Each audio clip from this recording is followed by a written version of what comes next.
So, ladies and gentlemen, do you know of a superhero who can spark conversations, stir emotions, challenge the status quo, and inspire hope? Well, that's a tall order in place. A force whose words can ignite action and whose ideas can shift culture. Well, yes, we're talking about the ad agencies, who we feel are the superheroes in this aspect. Take a moment to think about the campaigns that made you laugh out loud, the ones that brought a lump to your throat while viewing those campaigns, or the anthems that still echo in your mind.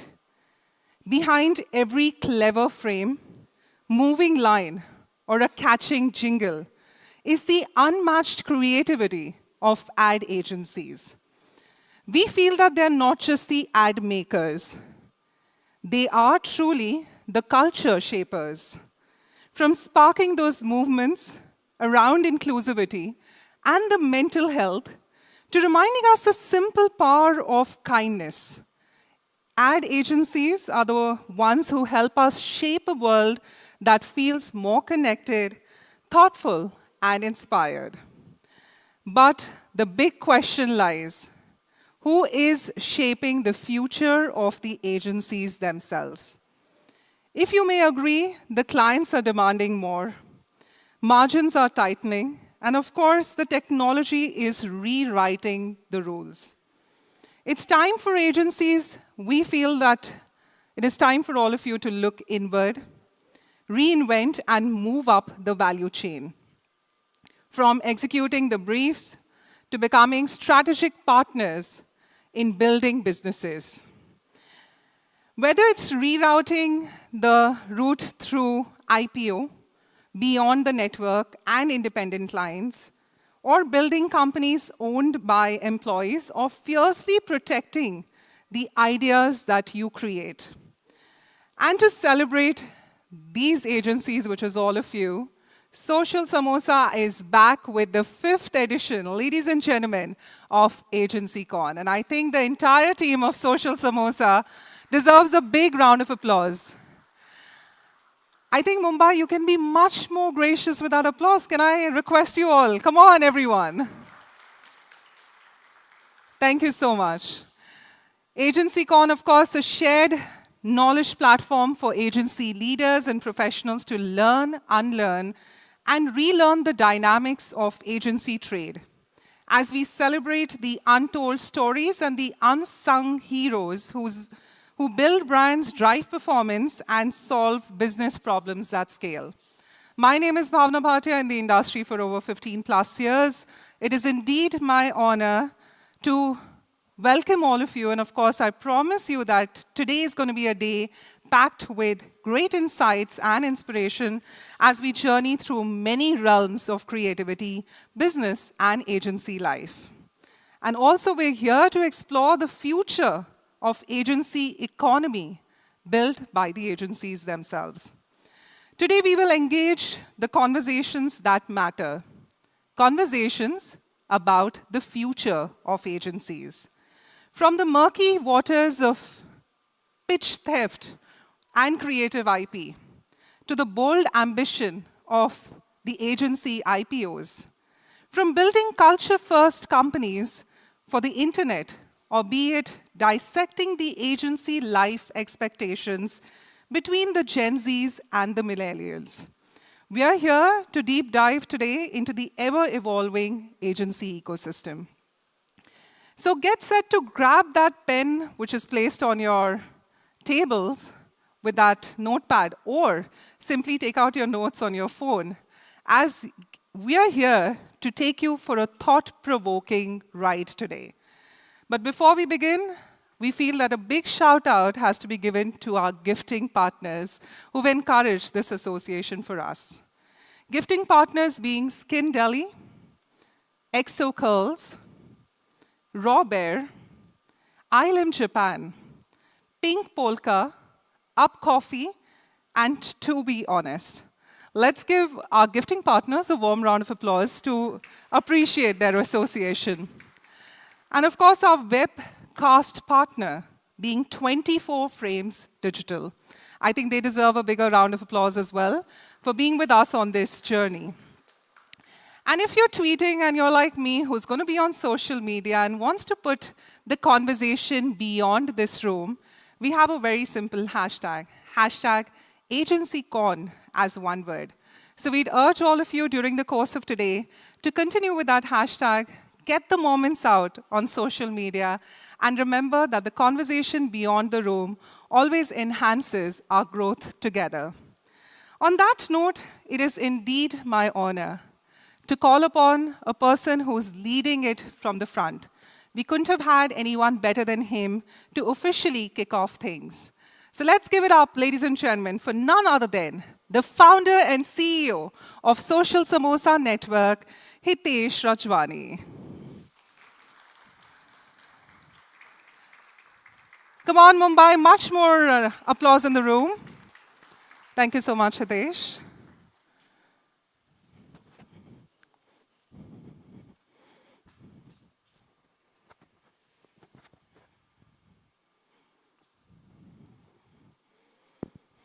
Check.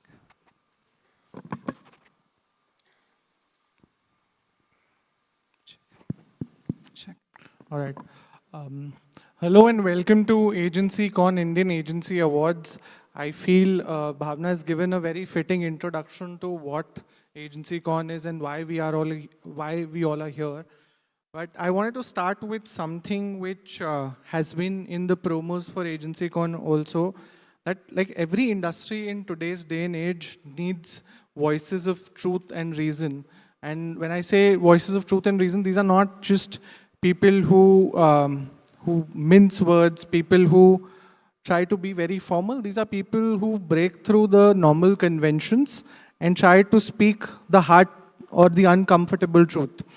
And I think every business needs such people who give you that reality check every now and then, because these voices of reason and truth are like navigation routes to a path that you've not really taken, but these people have lived that path. And a lot of questions that agency leaders and founders in today's time face, whether it is being stuck at scaling it from A to B, or whether it is stuck at, like, once you've built a certain scale, what do you do next about it? So these are questions that keep popping in agency founders and leaders' head, and there are no answers to it, because these answers don't lie in articles. These answers don't lie in some reports or some documentation. These answers lie in shared experiences and lived experiences. And that's what we are trying to do with AgencyCon. So AgencyCon is built for the community and with the community. Because as Social Samosa, we've seen over the last 14 years that a lot has changed, right? I mean, when we started, we were talking about social media agencies. Before we had started, I think there were only two categorizations. There's an advertising agency, there's a media agency. Then when we started talking about it, there was a social media agency that came into play. Over the years, specializations have gone beyond social to content, to performance, to influencer. At this point, you have a very niche offering, and that is also becoming an agency model in itself. So, like, if things have changed a lot over the last 12, 14 years, and if we as agency leaders try to reimagine how this change in the environment is affecting brands, then we should also look inward and think about how this is changing us and what is it that we need to do to adapt to this change. And that's what we're trying to do, that this is not just a conference. This is like an intervention in the life of every agency professional out there. This is like a group therapy for each one of you, where if you talk to each other, you would find some shared experiences, you would find some things which are very common to you guys. And that's why we don't want this to be just like a one-way comms, where we don't just want it to be a one-way comms where people on the stage are speaking to themselves. We want that you also talk to each other. And you, maybe you could vent out a bit about agency life. Maybe you could sit in crib about that one common client that you might have. Or at the same time, do some more meaningful conversations which change the course of what you are doing and what you plan to do in future. And I hope that by the end of this conference, not the awards piece, because the awards is more of a celebration and I don't want people to have such conversations then, but like by the end of this conference, at least we have written, if not chapters, but some words of what the future of agency economy would look like. And these will be written by people who are here on the stage and people who are here in the audiences as well. So thank you once again for making it to AgencyCon on a Thursday afternoon. Someone told me that why on a Thursday afternoon. So I told them that a lot can happen over chai and samosas, and it's commercially viable to do this on a weekday and not a weekend because it's expensive. All right, thank you. Thank you so much for coming here. Thank you so much. Ladies and gentlemen, a big, big round of applause for Hitesh Rajwani. As he rightly said, it's more like a group therapy for all of us, coming together, getting to know one another better, what's happening in the ad agencies ecosystem, and of course, what lies ahead is the future. So let's discuss it. And with your kind permission, I'd also like to highlight some of the initiatives which are happening on the other side at Social Samosa. At Social Samosa, we're always on a lookout for fresh voices and bold ideas. Our upcoming projects, 30 under 30, and the festive marketing camp are all about spotlighting rising talent and unpacking what's next in the industry. So if you're a young disruptor making waves, or if you're a sharp thinker ready to take the stage, we'd love to hear from you. Whether you want to nominate yourself or someone, we're more than happy for 30 under 30, or you're keen to speak at the festive marketing camp, all you got to do is drop us a line at events@socialsamosa.com. I'm just going to repeat it again, the email ID, which is events@socialsamosa.com. So we'd request you to be a part of our upcoming initiative, and I'm sure there are a lot of young disruptors in the room today. Well, great ideas don't always win. They get stolen. And I'm just going to be moving towards the podium so the team gets enough and more liberty, and I don't want them to be glaring out here and trying to put the chairs. So let me be a little more courteous in that. So great ideas don't always win. As I rightly said, sometimes they do get stolen. And to kickstart the summit, let's address the elephant in every boardroom. Well, who owns the ideas? In the high-stake world of pitches, creative theft often hides in the plain sight, unspoken and unchallenged. We confront today the uncomfortable truth about idea ownership, pitch theft, and the legal vacuum in the industry, which avoids talking about along with what agencies can actually do to protect their work. And I think this is a very pivotal conversation to have today. What clients truly must acknowledge at the end of the day, and why it's time that we stopped whispering and start fighting back. So let's talk about who owns the idea with our upcoming panelists who are going to be joining us and shedding light on this. Please join me in welcoming, first off, Amir Jalil, co-founder of Curativity, with a big, big round of applause. Thank you, Amir, for joining us. We'd also like to call upon Naresh Gupta, co-founder, Bang in the Middle. Thank you, Naresh. If I can have the honor of calling upon Rafael Pereira, Managing Partner, Tenats LLP. Thank you, Rafael. And sharing this session, ladies and gentlemen, is the Associate Editor at Social Samosa, Karuna Sharma.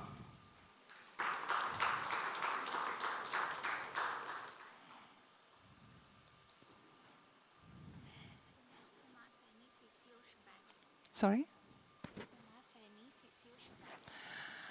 Also, okay, apologies, didn't know about this. Can we also have Uma Seni, CCO of Shebang? Let's give it a big, big round of applause. miss any humble apologies on that. You just deserved a bigger welcome from our side. So thank you so much. And let the conversations continue. Over to you. Hello. Hello. Hi. Hi. Thanks for the introduction, Bhavna. It perfectly captures what we intend to discuss today. So in my 8 years of reporting on advertising and marketing, this debate has come up almost every year. Agencies have long brought up about, they have shared their experiences on ideas getting stolen or experiences of not getting paid. So we thought it would be a good idea to start the day with this panel. And understand what will it take for the industry to respect creativity as intellectual capital. So I'll start by getting to know your experiences and then move to Raphael to get the legal lens and maybe poke at the structural issues that keep the cycle going. So Amir, I would like to start with you. You have found a perfect way to channel your frustration and concerns through an online series called Ittifaq, right? Such a wonderful name, by the way, love the irony there. So tell us, what was that tipping point that made you start this series, and is it truly ever an Ittifaq? Thanks. Thank you, Hitesh. Thank you, Social Samosa, for having me. See, this is part of the industry, you know. Theft is part of the industry. First thing is you call it theft. Don't call it anything else. You first call it theft, right? I chose to call it Ittifaq because I wanted to create a special brand name that, you know, would not have me in the crosshairs of people like Raphael on the other side, of the client side. So they'll come after me and they say, you're accusing us and all that. I didn't want that. But I still wanted to talk about it, right? So that's why I created this sort of word called Ittifaq. Everybody knows, you know, that it could be, sometimes it's a coincidence, sometimes it's not. Sometimes it's absolutely blatant, sometimes it's, you know, it could be just without realizing it, right? Because an idea just comes and sits in your head from somewhere, and you don't even realize that you're using that idea, right? So I think the two things that are like really important is, one, we call it out, you know, for what it is, and two, we talk about it so much. We talk about it as much as other things in the industry are spoken about, right? The more we talk about it, the better, you know, people will realize. And then even if it's something that has happened really or going to happen without you realizing, it'll sit somewhere in your head and say, no, before using this idea, should I think once more? Was it in a conversation that I heard this from somebody else?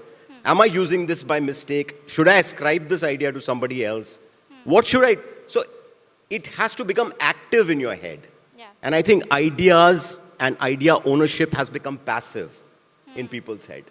People don't really value, you know. People value labor. You can see labor happening. You know, people value emotions. People don't value ideas. Right. And especially ideas that don't get used are ideas that you just appropriate and you think it's yours. I mean, you can't do that, right? And there's only one way to do to stop it. One is, you know, we really do something at the industry level, at the legal level. But the other way is what you guys are doing here, right? By talking about it and incepting it in people's head to the extent that people just, they are either scared or they are conscious. They're conscious every time that, oh my God, let me not even utter this. Because otherwise, you know, somebody's idea will get used to my benefit, and I should not be doing it. So I think that's how I think about it. Okay. Absolutely. And I think the industry can always rely on you to call a spade, and thanks for doing that. And I think we can all agree that these things are rarely a coincidence. So the irony that I want to add something, okay? Sure, sure. Sorry, guys, just a few minutes more, Just imagine, okay? You're buying, you happen to use, a fund house, and you happen to buy some shares through the fund house, okay? And let's say the fund house is Motilal Oswal, okay? They've given you very good advice. Yeah. You bought the share, it's given you damn good returns, right? After some time, you say that, let me not give them my business anymore. Let me take the same advice to another fund house and tell them to buy the same shares for me and now give them the business. Is that not a huge loss for Motilal Oswal? Yeah. Right? Similarly, our ideas are like that. Yeah. Or imagine chai. More recently, okay? Somebody is hosting you. They have given you some chai, and they have given you Wagh Bakri chai. Okay? Imagine you ask them, what chai is this? And they give you some faltu name. Big loss for Wagh Bakri because I want to know what chai it is. And there's a loss of business because that person gave the wrong, ascribed it to the wrong brand. These things happen with us. And that's a huge loss for us. So I think more and more people should talk about it. And I think, like young people, because there are so many in the industry today, they're just like, come out and talk about it, bajao the danka of this thing as much as you can, because there are lots of like freelancers, there are lots of small outfits, there are a lot of young people who are out there and who are sometimes a bit scared, saying that, if I talk about it, like, will it have an effect on my career? What will happen? I mean, you talk about it in a clever way. Don't let anybody point fingers at you, but you do point it out and you place it so that everybody knows about it. The more we talk about it, the less it will happen, believe me. Yeah, absolutely. That brings me to you, Naresh. You have also experienced this unfortunate reality of intellectual theft, and most recently was less than a year ago.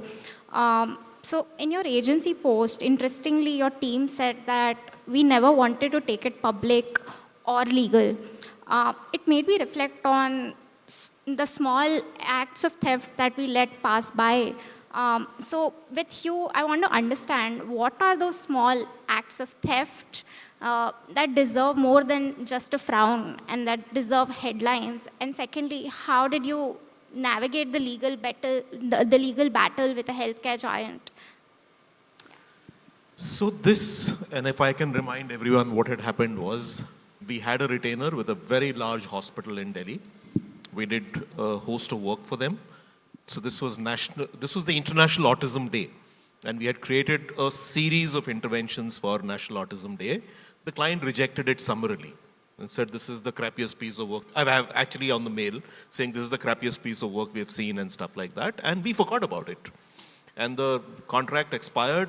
We didn't want it to be renewed because our experience with the brand was not very good.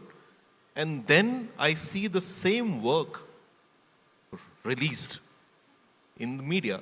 And we are saying, but what the hell? I mean, it doesn't belong to you.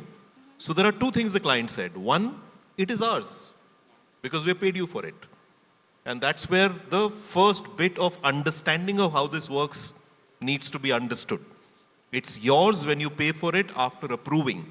I have not given you open files of it. I have not handed over, so in my handover that I've done to the client, I have not handed over this to the client. But the problem is, in the digital trail that exists, there is a presentation that has gone from the agency to the client. There is a physical presentation that has happened. Now, there are certain assets in it for which the license is expired. The agency doesn't own the license of those pictures because those pictures are from a subscription which has since expired. But the client has taken those pictures and recreated it using another agency.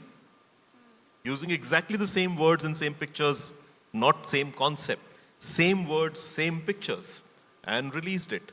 Now, when we went legal, and that's a long story, but it essentially in India, these laws are not very well defined. And in India, it depends on how much are you willing to push and how much are you willing to fight.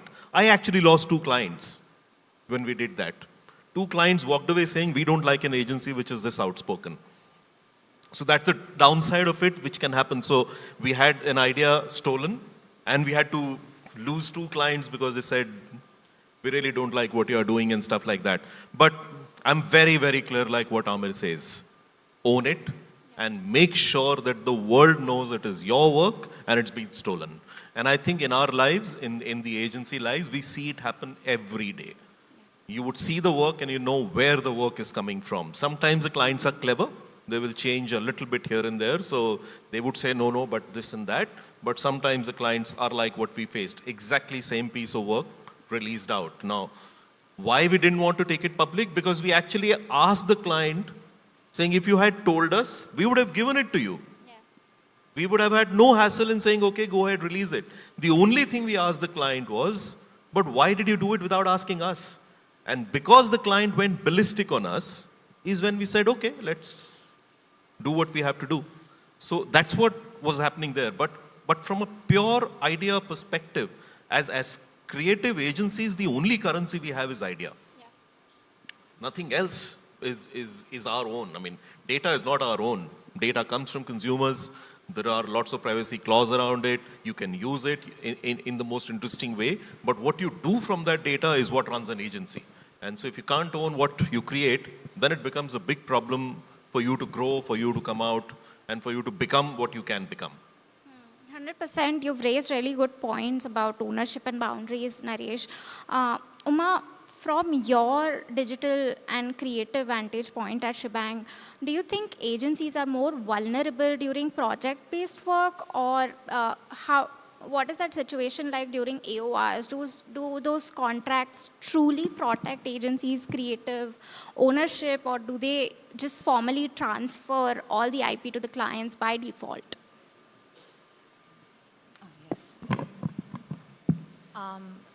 So there are 2 parts to the question.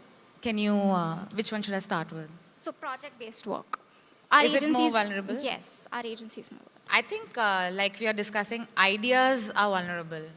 And I think how clients react or what pans out, especially around IP theft, is actually about what kind of a person is on the other side, not about the kind of project you are doing. I think project work can be stolen as much as it can happen in a pitch for an AOR, because the idea is out there.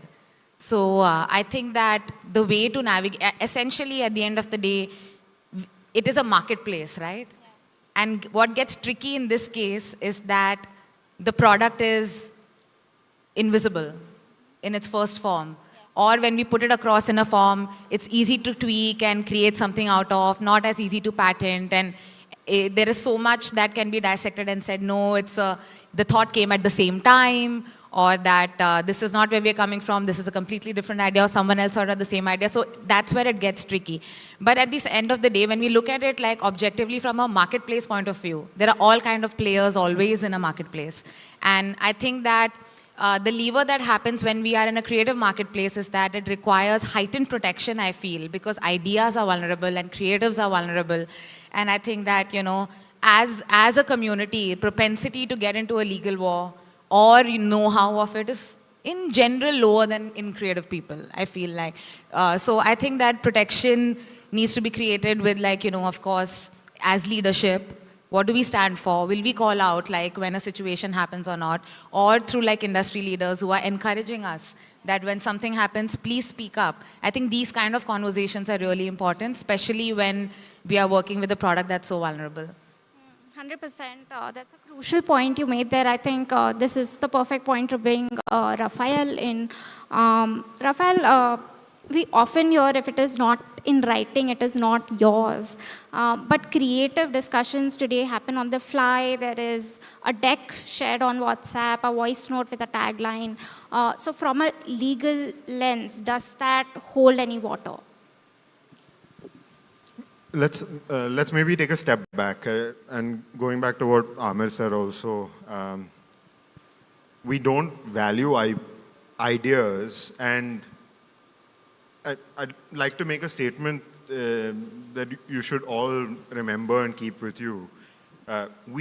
Ideas aren't protected in this country. Ideas till date don't have the most efficient and, let's say, airtight way of being protected in this country. Under copyright, we protect the expression of ideas, right? And the reason you need to understand where an idea stops and expression starts is that's where your protection also starts, right? So we could be spitballing and I'm saying facts as FAQs and you're saying FAQ, an ittifaq happens then. Whose idea is it versus whose expression is it? And so in certain industries, so for example, the music industry has taken that expression and divided it also and saying, okay, two of us were in the room, we created it, we'll own X amount of the song. There was a fly on the wall in the room while the song was being written, 5% for the fly as well, right? What we need to do is start thinking about, okay, whose expression is it, right? Like the game show, whose line is it anyway? I don't think anyone answered that question, but if we start asking ourselves, whose expression was it? Right? That's your fully developed idea that comes out there. I don't want to get into the debate of who owns the idea, because then I'll have to answer the question of how much of an idea can actually be owned. And the name of our firm is Tin Nuts, which is an acronym for there is nothing new under the sun. So I'm sorry to tell you, you can't really own, you can't really own 100% of any idea you've had as well. If you think you do, you're probably Anu Malik, and you have hit songs. You've got credit for those songs as well, but those songs are probably standing on the shoulders of some great songs, maybe in the West, that have come out before. When you're in the position of pitching an idea or concept, or let's say when you're pitching based on a brief, what tends to happen is, let's say there's no agreement, or in Naresh's case, there is an agreement, but that agreement doesn't mean that everything that's pitched is automatically the brand's, right? I've not looked at that agreement, but let's assume it's an agreement to give me all your best ideas or pitch me your ideas first before you pitch it to anyone else, right? There are agencies that work like that as well. You also need to understand that as a creator, copyright vests in you the moment you create something. You don't need to register it. You don't need to email it to yourself. You don't need to send it via registered post to yourself. It vests in you the moment you create. But it's also true for contracts in India, that oral contracts between all of us on the stage are valid. So if I told you I would show up here today over the phone and I didn't show up, you could probably sue me, provided we make out a good case. But when you try to sue me, the first thing I'm going to say in court is, what proof do you have that I agreed to do this, right? And that's really where we suggest, okay, we need to have contracts in writing and things like that. But WhatsApp chats, with emails, with phone conversations, I mean, I don't recommend that you try and start recording all your phone conversations. But what's really going to prove that a contract exists is communications like this. And contracts don't have to be express. They can be implied as well, right? With copyright as well, it's not just important to prove who created it, but it's really important to know who created it first, right? And the reason I'm also going back to there's nothing new under the sun is because everyone on this panel could be given the same brief, right? And if you're given a same brief, that's a canvas within which you need to paint. 9 times out of 10, you're going to come up with similar ideas, or rather, the expression's going to be approximately the same because you've been given a brief and you've been given a narrow canvas, and it's like you would say there are 4 plots for any movie, or you are being given a brief and you're being told, okay, I want you to pitch within this. But that's a very different scenario from taking my work and giving it to Uma or giving it to Naresh or Amir and saying, okay, this is what they've done. Now I want you to work on top of this, or I want you to execute this, right? It's important for everyone in this room to ask yourself and start worrying about intellectual property, or start worrying about what you've created, because now it's no longer a competition with the person sitting next to you, right? You're competing with technology. And I don't want to be the first person today to use the bad word of AI, but I'm sure there are multiple panels on it later in the day, but you're competing with technology. And technology is already ripping off of your ideas, even if you've gotten paid for it, even if you own copyright, right?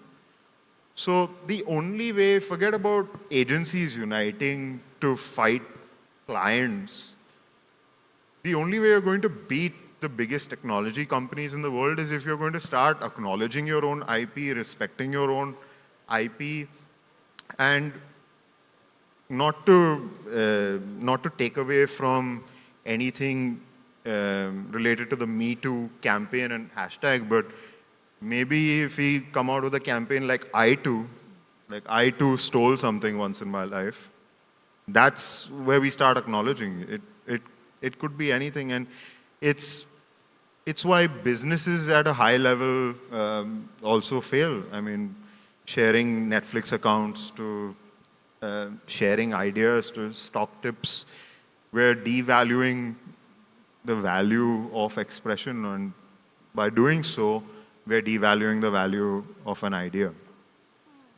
That is a good first place to start. I think that is a good first step.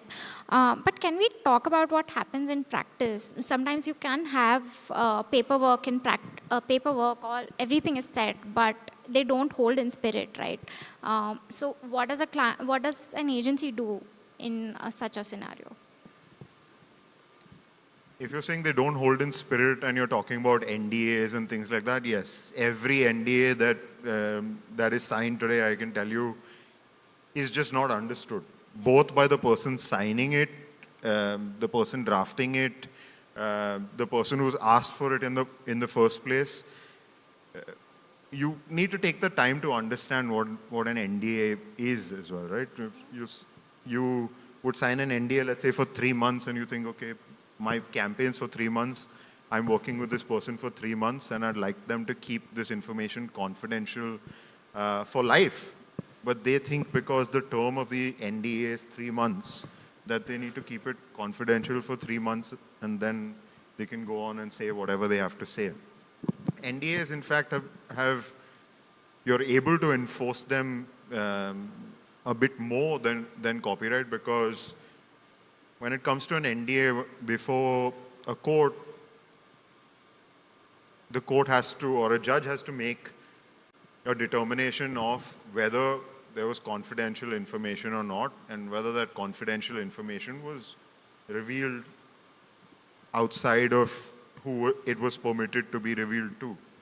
With copyright, I need to look at, okay, what is expression A, or let's say what's story or pitch A, and what's pitch B, and how similar they are. What came first, and then who's infringing who. Whereas with an NDA, it's if you violated an NDA, it's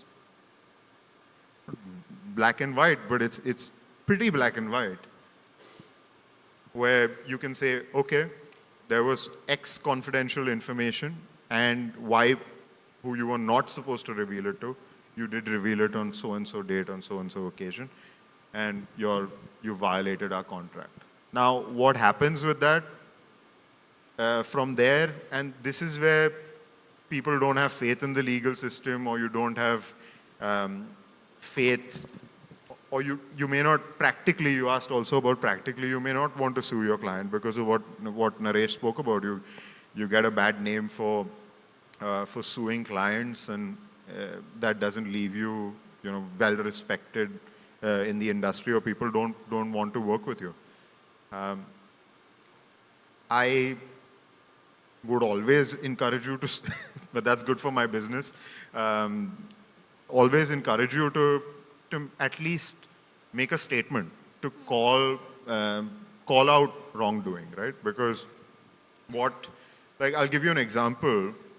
One of the most talked about campaigns at its time was the launch of DNA, right? With, you had people's faces on the campaign, no brand, nothing, and a piece of paper stuck over their mouth. And I was just chatting with a friend yesterday, and they reminded me how Times kind of stole the spotlight and the limelight, and stole, just basically took all of the bang out of that campaign, because they realized, okay, this is a campaign that's going to launch DNA. And so they found similar looking models and shot that campaign with the paper being ripped off each person's face, and said the voice of Mumbai or the voice of India, and made it a Mumbai Mirror advertisement. So, well, as a brand strategist, you'd be like, okay, that's amazing. That's really ambush or hijacking a campaign, and we're working on top of what someone else already did. And I'm sure all of you have also seen more recent reproductions of what Dove did to or Lux did to other brands, and things like that. What I'm getting at is, no one really knows or talks about the fact that DNA and Times were suing each other over that, and DNA actually won. Now, DNA didn't get hard cash out of it, but Times had to give them an apology, and that apology was tendered in court. Now, what is that apology worth? Nothing, right? It's ruined the launch of DNA. Maybe in today's age, you would have spun it and got a lot of digital attention, but those were different times. What the value was you acknowledged that you ripped off someone else's idea, right? Because the expression, it wasn't just an idea, it was the expression of having people's faces with no branding and their mouths covered all over hoardings, all over print, and some amount of digital. And now someone else is not just, they've gone to the extent of ripping off your campaign, but they found the same or similar models, right? Now they've taken a leap to infringe on someone else's copyright. And although DNA has no money to show for it, they can show for, or they have something to show for the fact that their copyright was infringed, their expression was violated. And to me, I think Amir will sleep better at night if he at least gets that acknowledgement. It's not about the money at this point. Yeah. You need that acknowledgement. And why do we create? Right? Most of the time, it's not for money. We create because, and also lawyers would, and the IP ecosystem would have you believe you create because IP is protected and valued. It's not. You create because you're a creator. But after a point, if you're not even acknowledged, and I come from a part of the industry that you forget about anything else, you want to be acknowledged. In advertising, you don't even get acknowledged. So what are you doing? What are you doing if you don't even get the acknowledgement or the money at the end of the day, right? Yeah, that's so true. But all of you, I think, brought this up that speak up. It is important to speak up. But when you're a smaller agency, you can't afford to burn bridges, right? And there is a cost to taking it to court. So how do you navigate that as a smaller agency? Maybe we can start with Uma and then bring Amir and Naresh if they have anything to add. Yeah? Well, in my observation, because Shebang is not small, we are quite large as an independent. But from what I have observed, even working on the client side once at Google, in which you work with different agencies, I think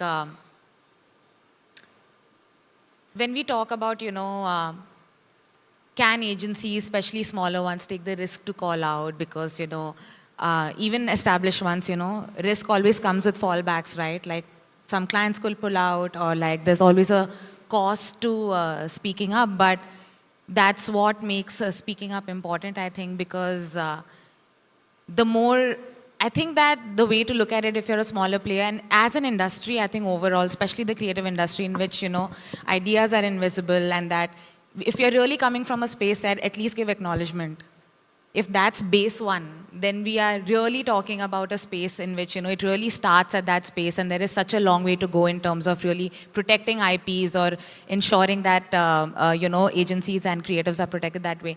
But I think that the way to look at it is we have to think of the long game as an industry. And when we think of the long game, and that we are here for the next 10, 20, 30, 40, 50, 100 years, then the collective actions of the times add up.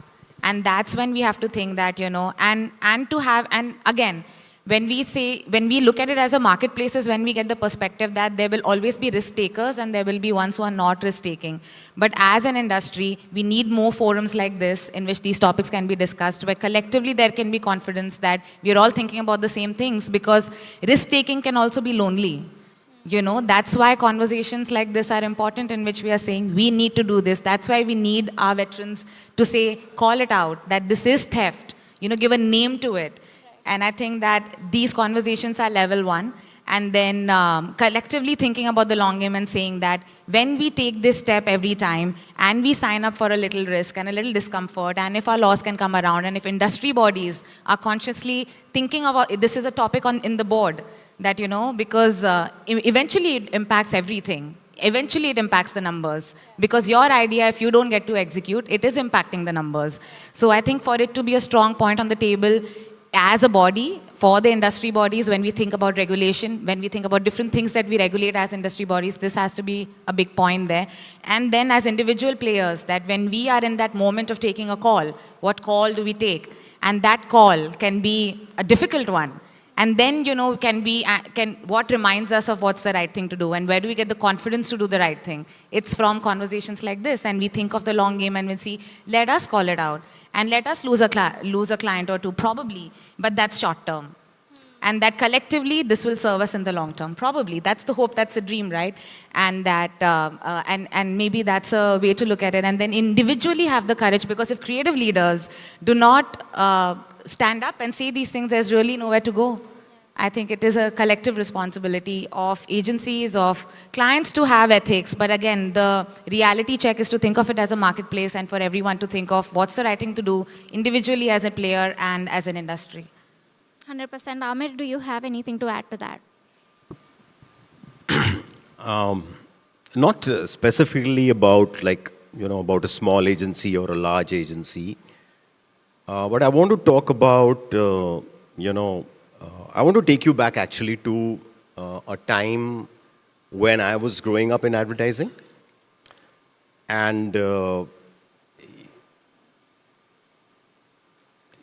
in agencies like Lintas and Ogilvy and the big agencies of that time,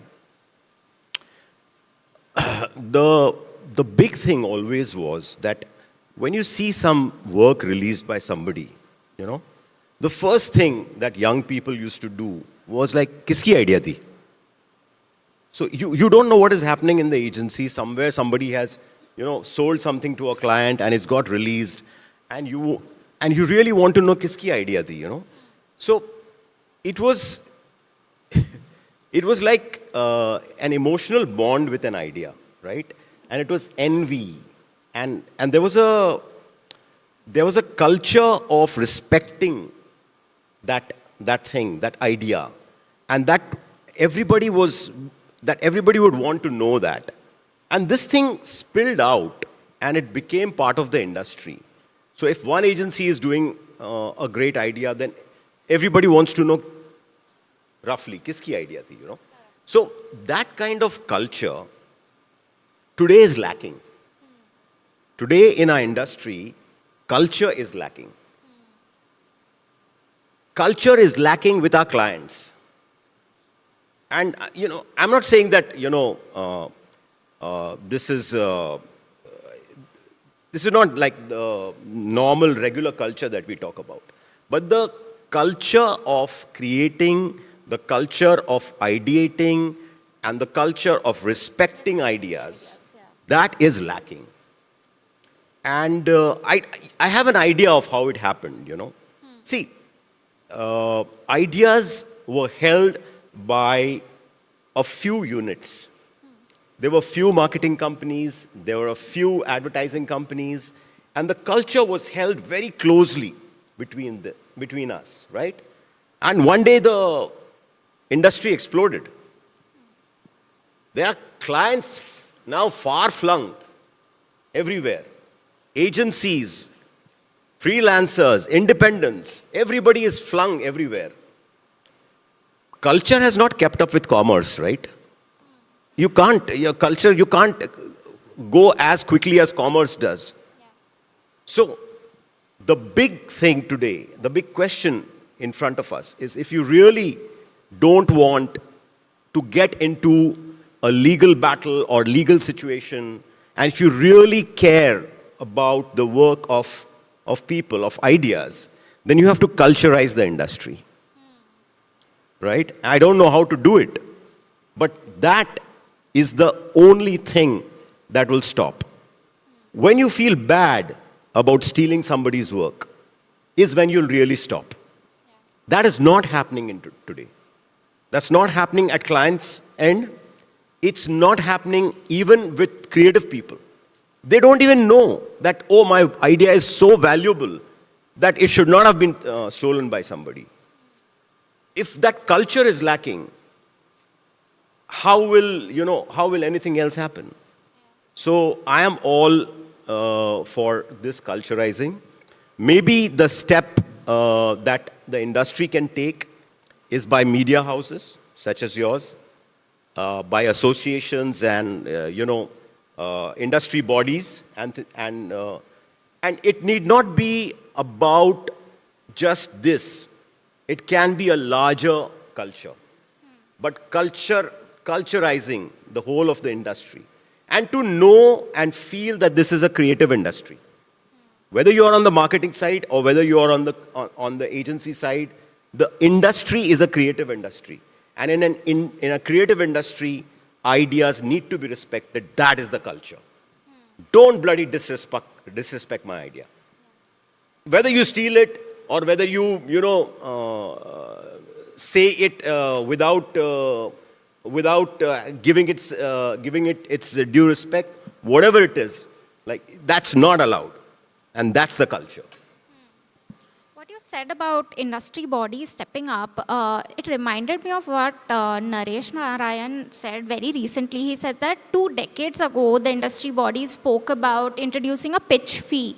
And the industry never saw eye to eye. They did not come together. Do you think that could be a possible step one, or do you think it's just the bare minimum right now? Naresh, can you take this one? Yes. Pitch fee won't happen in India. It will never happen. So that we should bury that idea forever. That conversation should be buried forever. And I'll tell you why. Because the way the pitches are happening in India, it works for the larger agencies. It works very well for the network agencies. It's very easy for them. It doesn't work for the smaller agencies. So that will never change. It's actually very interesting. You cross the shores, you land in Sri Lanka, there is a pitch fee. There are no free pitches in Sri Lanka. I mean, I worked across some 17, 18 countries. The only country where the pitch is free is India. Vietnam, Sri Lanka, I mean, these countries we were discussing, the pitches are not free. Because the industry, for whatever reason, and for whatever, and whichever way they worked in, they have ensured that ideas are not given out for free. So that, I don't think, and in the 35 years I've worked in this industry, I've not seen too many pitch ideas being ripped. Happens, it's not that it doesn't happen, happens, but it doesn't happen too often. And so that is why I don't think that's a bigger issue. You know, the bigger, and he was saying about expression and idea, the bigger issue is when your expression is stolen. And that happens lesser at pitch, but more at when you're working with the client. The client suddenly will say, I've found what I've found, like the case that happened with them and Motilal Oswal. The client will say, we've found what we've found, now we can go to a cheaper place. Because now we own that thing. Because contractually, once the work is approved, the work belongs to the client. The work doesn't belong to the agency. That's the deeper issue. I also believe the industry body has no skin in this game. They will not do anything. So if you have to protect, you have to protect yourself. Legally, by speaking out, by making sure that the world knows, whichever way you do it, but you have to do it. He's correct about the culture part. The culture of not even feeling bad that you've ripped somebody's work.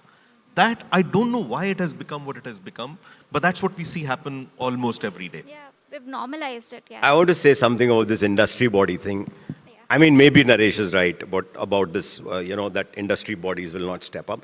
But they can stop, reduce the number of awards that they're doing and do some good for ideas. Because here you are like, applauding ideas and creating more and more awards everywhere. Sorry to say this at this, at this award show. But damn it, there are so many associations and industry bodies, all are holding some award or the other. Stop it, yaar. And do something about the ideas themselves. Isn't that right? Absolutely. Yeah. Okay, I think we're running out of time, so I'll just start with closing thoughts. Raphael, from a legal point of view, where does accountability lie, and what legal reform or industry protocol could improve this situation?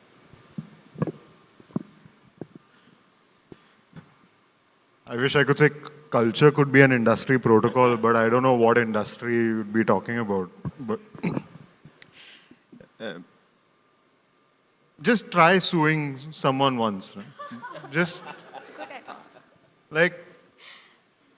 and look, you're in the creative industries. We all are in the creative industries. Otherwise, this firm wouldn't have a name like this.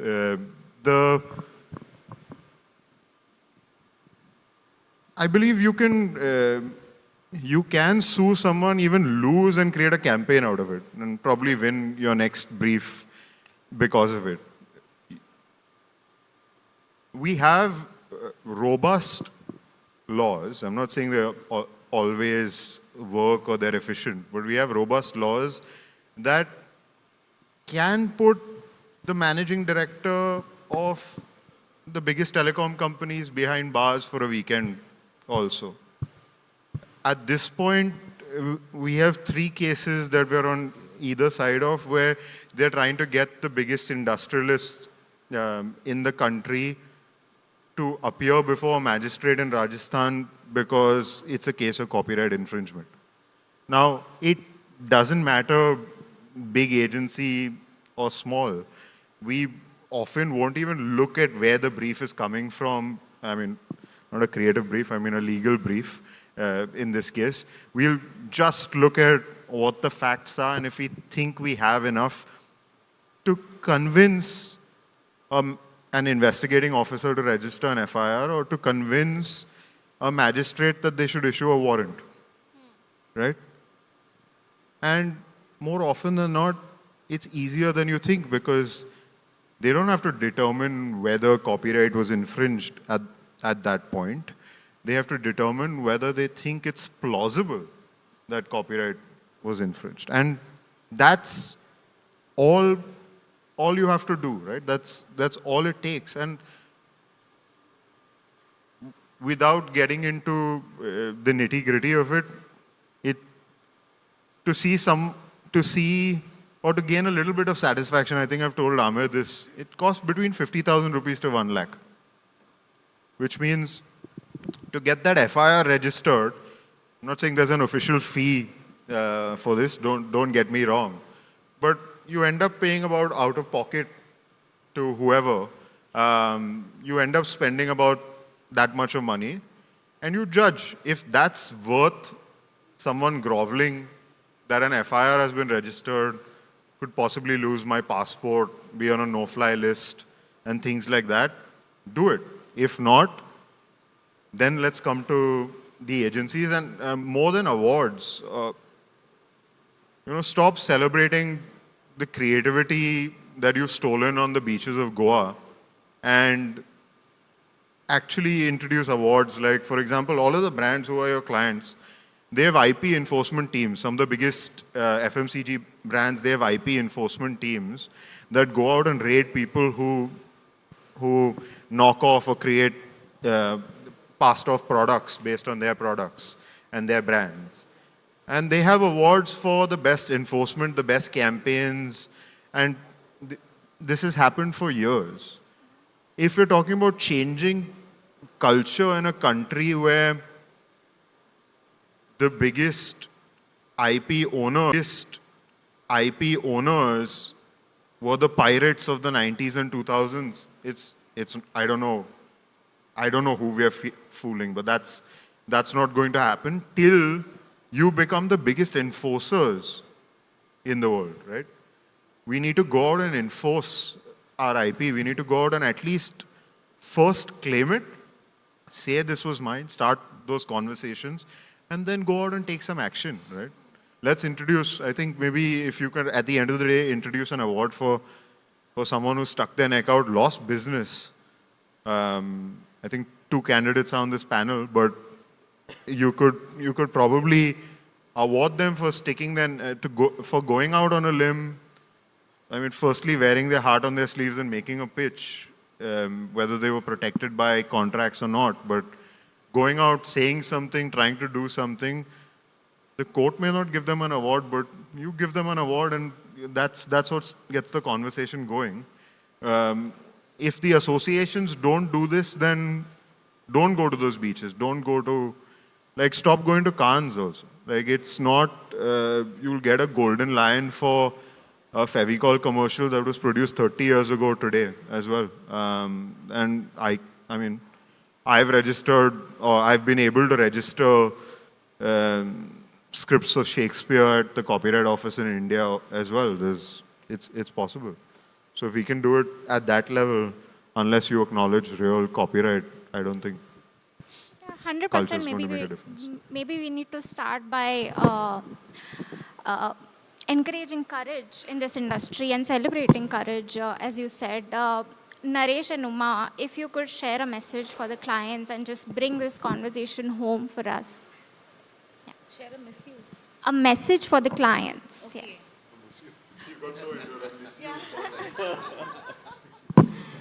A message for the clients. See, I think that it's been so many years and generations in the creative business, and even today when we see the creativity reports come out at the end of every award season, the big message is always that creativity still matters. Even today. So there is a part of me which is an idealist and a part of me which is a realist. The idealist part of me does not appreciate that in 2025, we are still talking about creativity matters, that creativity and marketing have a role to play in the table, that they affect the numbers, that creativity is the driver. At the end of the funnel, after all the things I've done, when you're actually talking to a human being, that's when creativity plays a role, and it has an expounded advantage and impact on the marketing funnel and on the numbers eventually. So that we are still making this case as a fact, and that on a certain level, these conversations are happening. The data is being thrown out there about how, 72% of the ROI of the spends on marketing eventually rely on creativity. So the data is being provided, the numbers are being provided. So it's for the industry to accept that and to really understand. And I think that that's like on a broad level, right? There is importance of creativity, and now in the age of AI, the human ingenuity, the human creativity is at a bigger peril than it has ever been. And now at this time, the conversation continues to be about human creativity matters. Yeah. So I think that this is a long-standing problem, and it is going to continue to do so. And there are two parts of it. I think one part of it is standardized regulation and NDAs. For it to not be exceptional, I think that be protected. I think at the end of the day, we are dealing with sensitive work. So go into a pitch with your NDAs in place, have your contracts tightened and in order. And I think that, that's where, and have it so standardized, and maybe the industry body role can be to, give out those templates, or to ensure that it happens, or to have a forum when these things are raised. So there is precedent, and it's not such a isolated, solitary choice and journey of calling out. So, so I think that let's accept that that's where we are. And then what are the actions that we can take in? One is that have your contracts, NDAs, all that paperwork in place, just have it tight. That's one way to get protected such that anything happens. And secondly, my message to clients is that, on an industry level, see the reports, accept the data, understand, and then, respect creativity like Amir was saying, because, that is really a clincher. And secondly, on an individual level, because a lot of times I think, even in a respectable organization, you could come across, a certain brand manager who's doing this kind of a play of, calling 100 agencies, and I think then it becomes an individual call. So again, my message to clients will be, apart from the broader level that accept the data, see the numbers, and understand the value of creativity, I think it is an individual appeal also that respect creativity, that, and that don't commoditize it and play it like a chessboard, that, the best of it will come out of you when you deal with it with respect. And that, if you want to see it as like an ROI lens, that is an approach that will eventually pay you back the most. So that's why it's on two levels, a message to the clients. Yeah. Okay, thank you. Naresh, do you have anything to add to that? Yeah. Difficult to send a message to the clients. It's very difficult because normally they're not open to messages. But I say this often whenever I get a chance. Be proud of the work that you are doing and own that work. And when you start to do that, you will form a partnership with people you are working with. I mean, we say it jokingly that most of our clients leave us because they're so successful in doing what they were doing. They get picked up, they get another job. And so if you can drive that pride in work that you're doing, very rarely will you pick work up and go into this whole conversation that we are doing, because your pride will stop you from doing it. I think that's a perfect note to end this conversation, and that's also our time. Thank you for bringing much needed honesty to this conversation. And as everyone here agrees on the panel, the first step is to start respecting ideas and build a culture where it isn't normalized to disrespect ideas. So thank you. AgencyCon is fine. Don't con agencies. Sure. Thank you. Perfect. Thank you so much. Thank you so much. Ladies and gentlemen, a big, big round of applause. And may I request our panelists to please stay back. We've got certain goodies we'd like to give. And may I request Karuna to please give away the goodies to all our panelists. Let's give a big round of applause to Uma Saini. Thank you, Uma, for joining us today. Uma, please stay back, as we'd like to have you as a panelist in the group photograph as well. Thank you so much, Rafael. Thank you for joining us. Let's give it up for Rafael Pereira. And we hope that these goodies bring a smile to your face as well. Thank you so much for joining us. And thank you, Naresh. Thank you for joining us. And of course, towards the end, a big and a humble thank you, Amir. Thank you for joining us and giving us your key insights. If you've enjoyed the conversation, ladies and gentlemen, may I request a bigger round of applause for all our panelists. And towards the tail end, if we can just request you to please step forward, allow us an opportunity to capture you in one frame. Hashtag AgencyCon as one word. I think it's time for all of you to take out your mobile phones, get that on, and of course, remember to tweet with the hashtag AgencyCon. And thank you once again. We'd just like to once again capture all our panelists, and only and only the applause can encourage everyone to give us the biggest smile. Thank you. So some great key insights, and we'd like to give our humble thank you to all our panelists and speakers for joining us on the same. So this session truly was a powerful reminder that protecting creativity starts with acknowledging its value. So let's take that thought and, of course, propel our businesses forward with the right set of ethics going forward. Now I'd request, ladies and gentlemen, to move ahead to our next conversation. What do you do when your agency has scaled beyond survival? Question 1. Or do you join a network for exposure and access?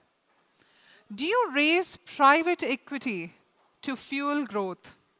Or do you take the boldest road of all, that is going public? So these key questions are going to be now answered in our fireside chat on the other side. Moving ahead, we now are getting set to discuss one of the boldest ambitions an agency can have today. That is going public. In a world where creative businesses are often seen as passion-driven, but are also always scalable, this conversation thereby targets the most integral question that can agencies build sustainably enough to an IPO level? And on that note, can we request 2 chairs to be kept? It's a fireside chat. Okay. While as the team is doing that, I'll just give them a couple of minutes. Just by show of hands, everyone in the room out here, we just like to know whom are we engaging with. So if I ask you a simple question that you've been in the industry for over 10 years, or 10 years and less, let's not say over 10 years, we'll say 10 years and less are young conversationalists in the room. So if you are 10 years and less, can you raise your hands? All right, so quite a few young people in the room as well. 10 to 20 years?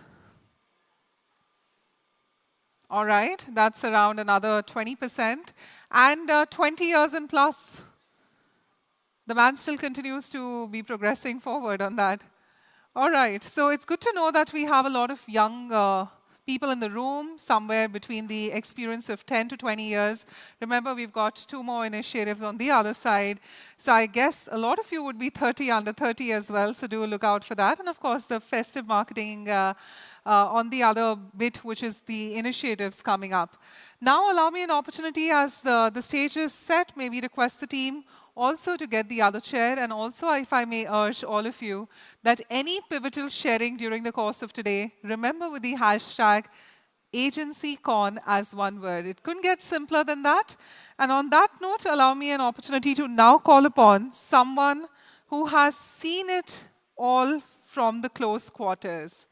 From heading one of the largest networks to building one of India's most ambitious communication startups. Ladies and gentlemen, he deserves a big round of applause as we call upon the founder and CEO of Wonderlab India. Let's give it up for Saurabh Verma. And who better to have than the founder and CEO of Social Samosa Network, Mr. Hitesh Rajwani, to steer this conversation forward. Let's give Mr. Rajwani a warm, warm round of applause as we welcome him. And of course, looking forward to a great conversation between both of you. Request you to take your seats. Welcome, Saurabh, and thank you. Over to you, Hitesh. Thank you, Bhavna. I think your introduction only popped one question in my head, which probably I'll ask Saurabh at a later stage. But yeah, in the intro to, like in my welcome address also to this audience, I said that we're trying to curate hard truths and we're trying to curate honesty from agency leaders across the board. And I'm super excited about this chat, though like at this cost of sounding repetitive, whatever interactions I've had with Saurabh, it's been just 2 or 3, but they've been like therapy sessions for me. And I don't run an agency, I run a publication. But the questions he leaves you with or the answers he'll leave you with make you think. And that is something which has really been like a constant in all my interactions with him. Even we had a fireside chat before as well, but I hope we bring in more in this chat. So thank you, Saurabh, for doing this with us. I know you don't go to as many forums, you don't speak at public forums as much. I'll quickly dive into the conversation. So Saurabh, I know you've seen agencies at every stage, every scale, like whether it is network agencies, whether it's building something from the scratch like Wonderlab. So I want to understand from you, when an agency hits certain scale, how do you really decide what's the next step for that agency? And when I'm saying scale beyond survival. So what is it, like when is it that agency starts thinking towards probably a network or raising funds or even taking the road to IPO, which is like rare at this point in time? So first, thank you for this opportunity, Hitesh. I think we live in extraordinary times. And the problem is that in this industry is no longer extraordinary. The opportunity is. And that's really where I think the conversation maybe should begin. If you ask me personally, I think there's a big change which has happened in the last 10 years. People have built extraordinary companies, but they have not got converted into holding groups like those exist in the West. If you look at any large country today, there are holding groups which emerge from those countries, right? So there is Dentsu from Japan, there is Omnicom, there is WPP, there is Publicis from France. So almost every, large country has a holding group. In several countries, there are multiple holding groups. In India, people have built great companies, great agencies, great media companies, but they have not really become the size and scale where they can actually have a life, right, beyond the transaction which happens immediately after it reaches a certain size and gets sold to a network. Two things have happened. One is, you have for the first time, I think, an opportunity to drive valuations. Now that actually changes fundamentally the equation because it also gives you the ability to raise money, which is value, right? So for the first time with the opportunity to raise money, think really big ideas and actually drive valuations. Now that didn't exist before, if you look at the last 10 years, you did not have this opportunity. That opportunity exists today. So you can actually drive extraordinary outcomes provided you're thought of those outcomes even before you begin. So this is not really about, at what stage and size. Is when you begin the journey, you have to already imagine what that journey looks like and what is the game you're playing. The money is available, right, provided you have an idea which is big enough. There are enough people who will support that, provided the idea has merit and value. We are looking for two things. One is how big the idea is and who the operator is. If you have a big idea and you can operationalize it and they believe it can happen, the money is available. Now the money can come at the stage of VC, at a P, there are family offices, there are multiple ways of raising money. The question really is of what is the value and how do you drive valuation? How will you give exit to an investor who's going to put money with you? That's the question.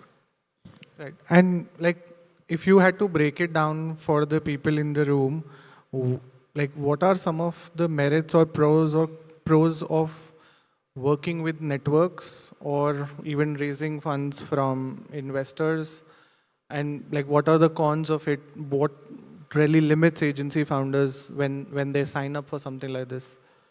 No, I think if you ask me, any independent today has the opportunity to become something far bigger than they imagined it to be. You can, of course, build an independent and then sell it to a network. And when you look at the mathematics around it, it makes no sense. Typically, if you look at network deals across the world, they all happen, if you're not a tech company, they all happen at multiples around 5 to 10 multiple of EBITDA. Today, the Indian market will fundamentally reward you on 20, 25 multiple of EBITDA. Why the hell would you sell it to a network? It makes no sense. Now, I'm not even talking about culturally the independence of driving an independent network vis-a-vis, selling it to a larger network and, irrelevant. Just from a perspective of valuations and the opportunities that exist, we live in unprecedented times. I think many people here in this forum today have the opportunity to create extraordinary outcomes for themselves. And I think the moment those outcomes play out, you will find the talent following. One of the problems we've had is that talent follows great outcomes. It's not just the money, it's the outcome. Can I change the game, right? They're not looking for incrementalism. They're looking for a radical shift in what their story might look like at an individual level. The moment you can create that possibility, everything changes. Right. So I get it. I mean, talent usually in today's day and age, good talent from agencies moves to the brand side or a brand which is funded and heavily funded of sorts. So money is one hook to it. What is the other thing that you've done differently while building Wonderlab as well? Because you said that as an agency, we sit on an opportunity of either like of chasing value and then even drive valuations. So how does an agency founder in today's day and age blueprint that agency for the next decade or the next 10, 15 years? So I think the whole industry is currently, if you ask me, is living in the Kodak moment. None of what we see will actually exist in the next 3 years. This will all get wiped off. So fundamentally, my belief is that none of us can even understand the ramifications of what's coming our way. The first thing.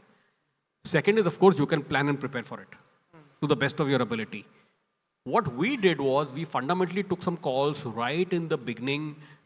And of course, you can think narrow and you can think broad.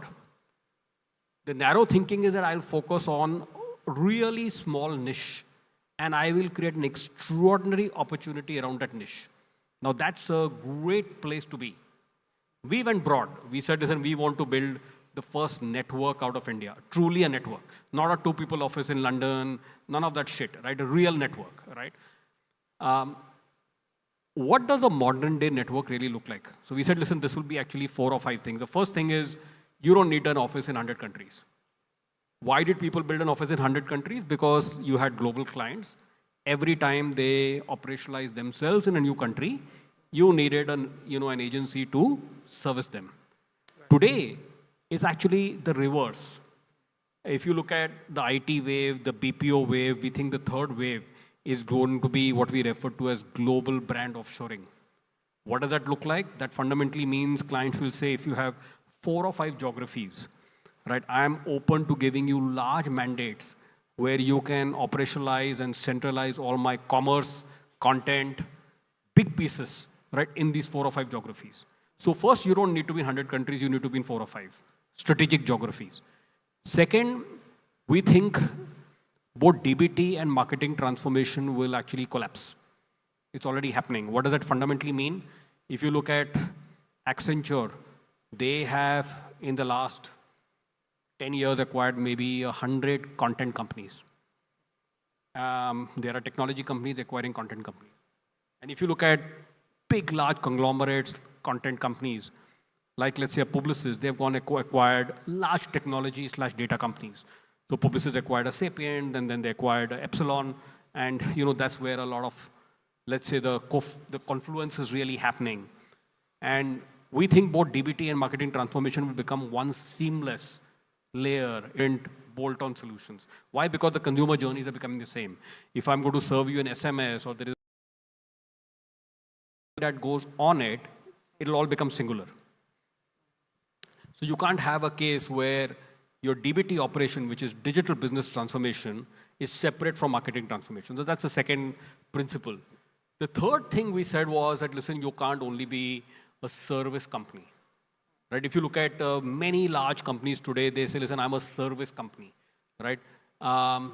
Service is fully commoditized. Right? And especially if you're in India, nobody's going to pay you a fee for service. Right? That fee will keep declining on a daily basis, and that fee could be a project-based fee, it could be a retainer, or it could be a commission, doesn't matter. That will get challenged by the day.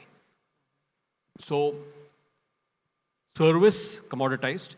The only way to overcome that is to actually build products, technology, which is why we had a huge focus right on day one on marketing technology. We said we don't mind losing money and failing, but we are going to invest money in marketing tech.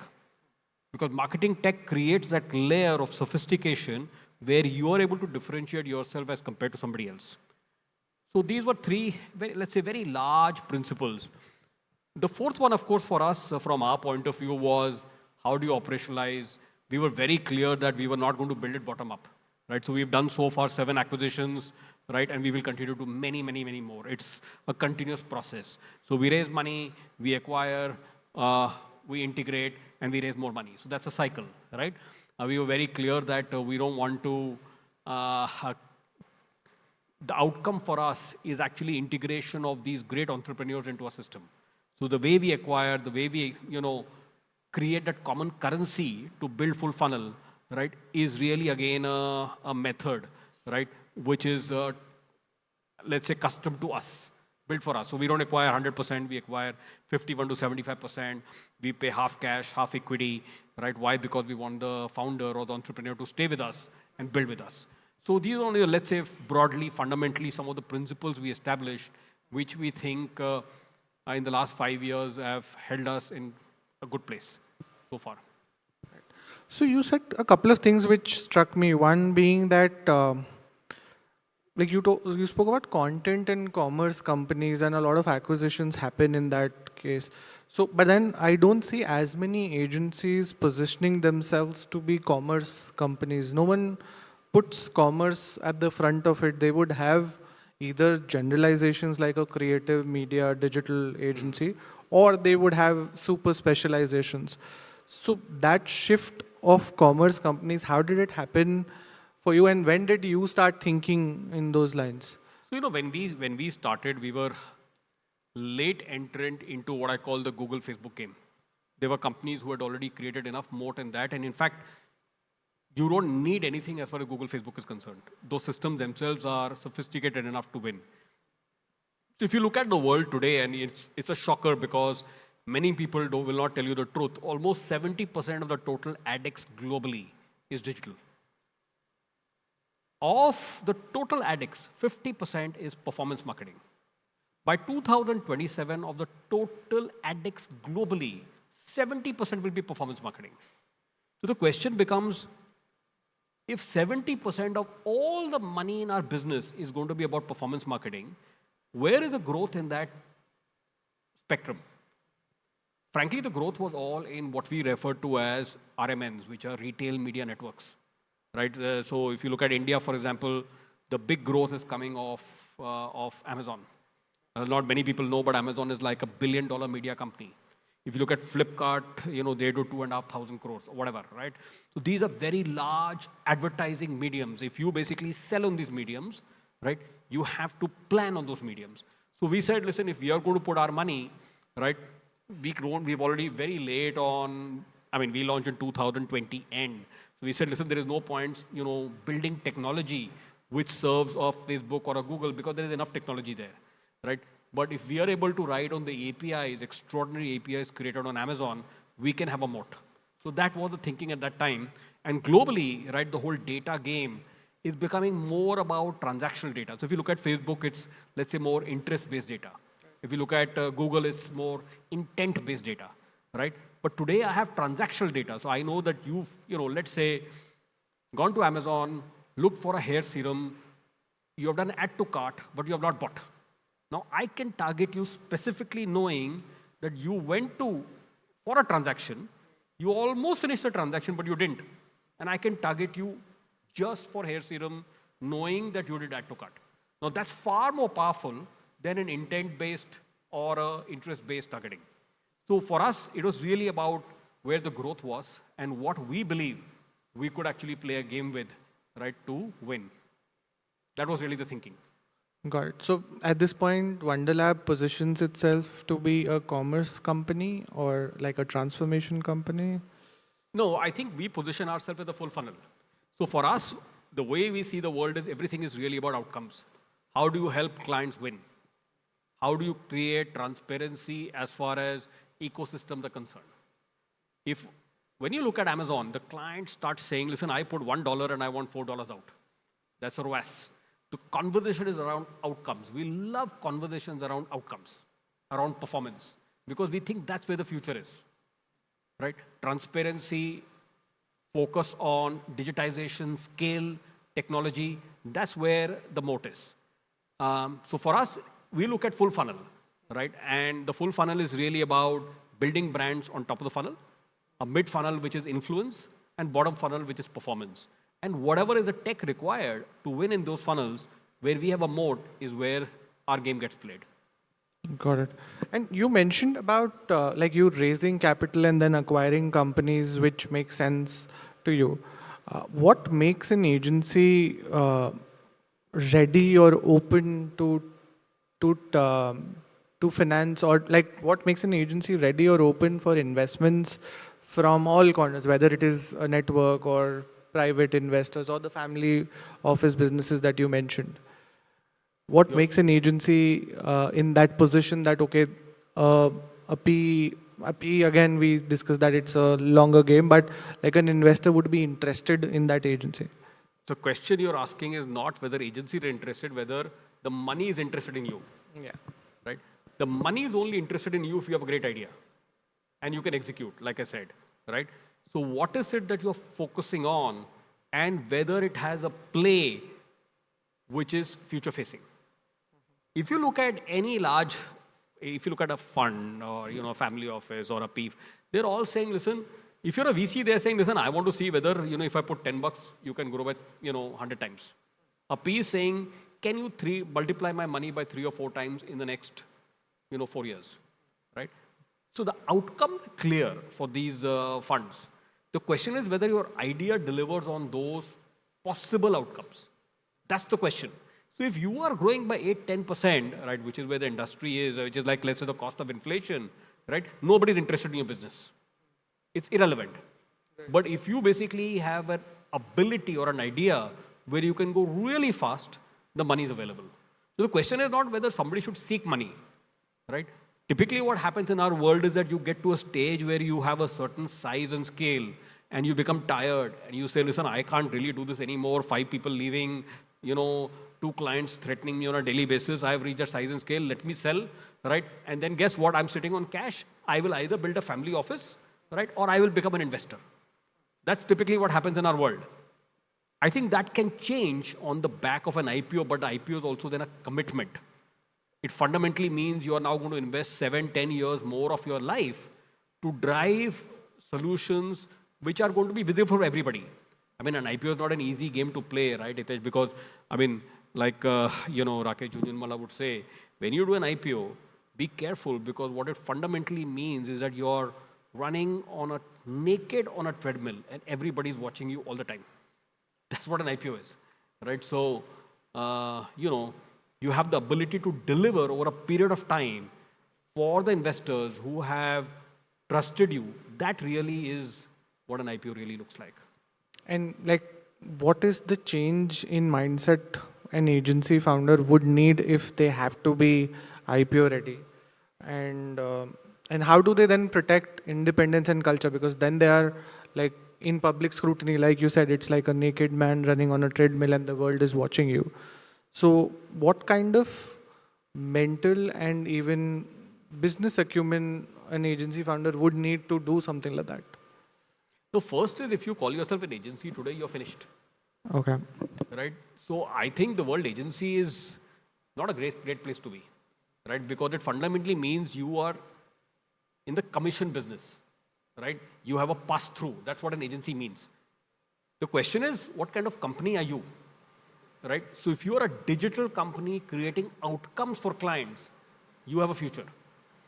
If you are an agency, I promise you, you are living in a Kodak moment at the moment. In 3 years, you will not exist.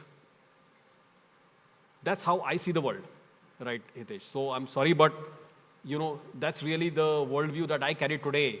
And if you basically type this question, which is what is the future of agencies, on ChatGPT, you'll get an answer which says that you don't have a future. Okay? So you should be very careful of what you're asking for. So I think the question really is, I keep saying, what is it that you're trying to accomplish? What is the idea you have? And it could be narrow or it could be broad. But fundamentally, can you execute outcomes for clients first, where there is an extraordinary value creation? The problem we have as an industry is that we create vanity metrics. I mean, sorry, but I'm a big sucker for Cannes. I've been to Cannes, 15 times in the last 17, 18 years. And I just enjoy it. But, if you really look at the data around Cannes, it's just shocking, right? You have, let's say, in the last 5 years, maybe, let's say, 300, 400 Grand Prix winners. less than 5% of that have actually won effectiveness. So a lot of the work which is created and celebrated is for the fraternity. It's not for clients, it's not for outcomes. When you look at the world of performance marketing, you are not today, going to be celebrating that. You're celebrating a great idea which has become viral for some reason and people will feel that it has a great executional capability. All good, right? Nothing wrong with it. But frankly, till the time you're not celebrating extraordinary outcomes, which is where most clients are, right? By the way, you're not going to succeed. The question is, you look at the pressure on a client today. You look at a D2C client today who launches a new brand. And I keep saying our world is completely opposite of what it was 10 years back. So I don't know how many of you, remember the old IDA model, awareness, interest, desire, action, right? I build top of the funnel, I build a brand, and then, I create interest, and then I have conversions. That doesn't exist. All these brands will launch on Amazon, and the first thing they will do is drive ROAS. They're saying, I am putting $1. If I don't have $3 coming out of, right, as an outcome, I don't exist, not for a quarter, next month. Now, when you live in that world where you start with performance first, right, for the first few years, and then you build mid-funnel, and then you reach a certain size and scale where you have 100 crores plus of revenue or 200 crores of revenue, the playbook changes. Then you start saying, okay, let me get a celebrity in, right, let me do on TVC. The game changes. But it's the opposite. It's not top of the funnel, then mid-funnel, then bottom. It's the opposite. It's performance first, then mid-funnel, and then top funnel. So the world has changed. And yet, what we celebrate is what it used to be, which is top funnel. The only celebration that exists in our world is top of the funnel. The money and the listings which are happening, right, are all in bottom of the funnel. If you look at an extraordinary company called Affle, Affle is not here, right, with you at the moment, right? Nobody's talking to Affle. Nobody knows what Affle does. They're all about outcomes, right? And it's traded at 70 PE, price to earning ratio in the market. Why? Because they're focused on outcomes. Now, what are we celebrating as an industry? Are we celebrating fundamentally an idea which, some other creative guy somewhere sees? Or are you, creating or building something which actually creates real wins for clients? That's the question. I get that. I think that is like every other player in the A&M ecosystem also is guilty as you charge that probably the performance marketing work is not as cool or sexy to see on the screen, and at the same Hitesh, time, imagine if 70% of the business by 2027 is only performance, and you are not spending 70% of the advertising awards on performance, what are you doing? True. So my question is, I keep saying should actually just reverse what they do. What they do is they have creative awards first year. Next year, even if you have a bronze, you can apply for effectiveness. They should do the reverse. They should first have effectiveness. If you win on effectiveness, you can next year apply for creative. Otherwise, what are you really serving? If you're not serving clients and outcomes, you're not in the business of creating work for the fraternity. You're not an artist. You're in the business of creating outcomes for clients. We have forgotten that. The world has moved, by the way. So there are extraordinary companies which are creating extraordinary outcomes. You see what Facebook will come up with next year. You will sit on Facebook and saying, I am a brand and I want an outcome. I want 4 ROAS. It'll say, put so much money in, you'll charge your credit card, and guess what? It'll actually automatically serve creatives. You're done. So if you are sitting competing with that, and you don't have the ability to create better outcomes, you will not survive. Absolutely. I think that is one thought that everyone should be pondering on this. I'll move to the rapid fire section for this one. And these are again like questions which are to provoke hard truths from you, which you've been delivering so far as well. So to start with, Saurabh, what's the one thing you think agencies are still doing that absolutely needs to die? Vanity. Only focus on outcomes. That's all that matters. Okay. What's the biggest blind spot agency founders have when they think they're ready for the next stage of growth? I think agency founders only speak with other agency founders. You know, the biggest companies in our business are so insignificant. They are not material at all. Agency founders should just hang around with non-agency founders. They should start up, they should talk to everybody who is not connected with this world. Makes sense. If you had to name the single largest threat to the agency business model today, what would that be? Well, the single largest threat is these closed ecosystems becoming so powerful, whether it's a Google or an Amazon or a Facebook, that they won't require agencies at all. What's that one uncomfortable truth about the agency business that no one wants to say out loud?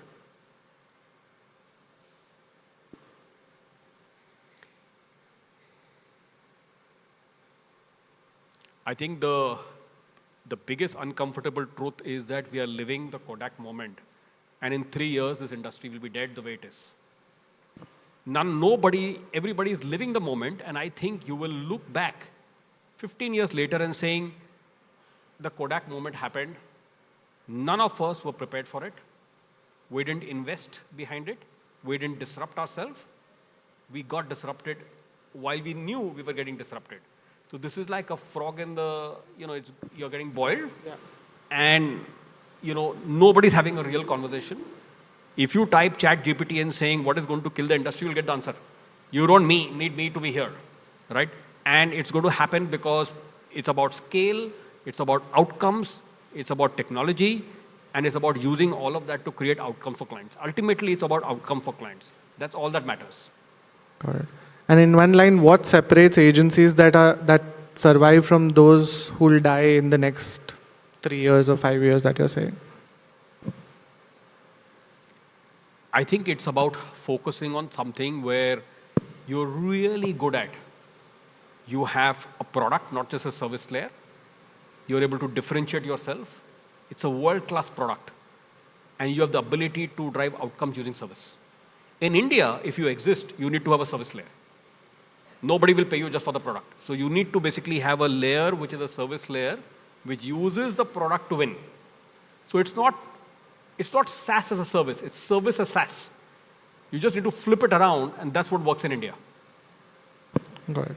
And lastly, for the agency leaders here in the room, if you had to build the agency of the future, like if you had to start building the agency of the future today, what is that one non-negotiable that they should start acting on? Don't call yourself an agency. All right. So I remember 2013 speaking to Mukesh Bhai, right? And we were launching Jio, right? We were working on the big campaign, and I said, so you're launching one more telco. He said, no, I'm not launching a telco. Never use that word. I am a digital company. So I said, tell me what does that mean, because I can't understand the meaning of it. So he told me something fantastic. He said, think of it like, you have a road network, and everybody has built that road network, and then I have these, the cafes and the restaurants on the side and the malls, I own all of them, right? The cars on the road are also mine, right? And that is how I think about a digital ecosystem. So I think what's really the vision in terms of what you're building, and it could be niche. It doesn't need to be big, right? Not everybody can, let's say invest $25 billion before you make a single rupee. But you can definitely have the vision and the ability to invest some to build an extraordinary product which actually differentiates you. So I think niche, think a world-class product which actually differentiates you, and you might have the opportunity to survive. Thank you, Saurabh. Thank you so much for your time. I hope the people in the room had a lot of takeaways from this conversation. I had some, and probably some follow-up questions also, which I'll park for some other time. Thank you so much. Yeah. Really appreciate it. Thank you. Ladies and gentlemen, a big, big round of applause. What a Great fireside chat. Of course, towards the end, we'd like to humbly thank Saurabh. Saurabh, just stay back, allow us an opportunity to give you a gift from the team side.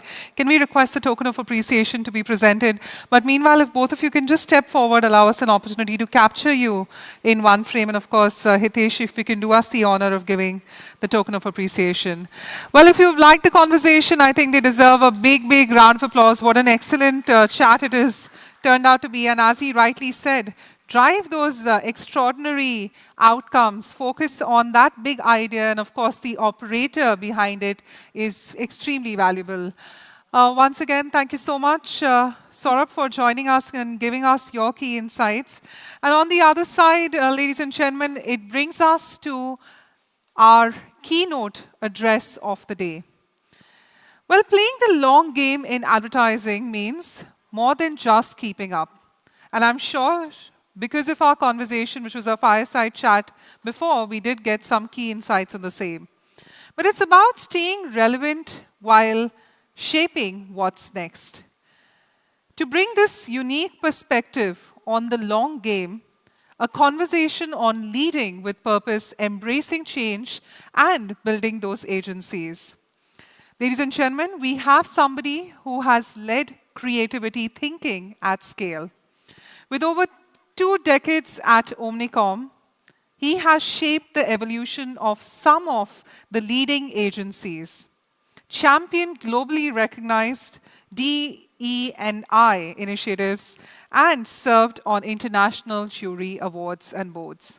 Let's give a big, big round of applause as we call him on the stage, the CEO of Omnicom Advertising Group, none other than Aditya Kanti.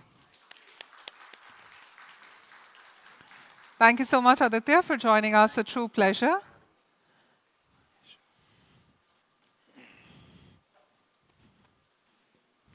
Good to go? That's all right. Thank you. Hi, guys. How are we doing? Good?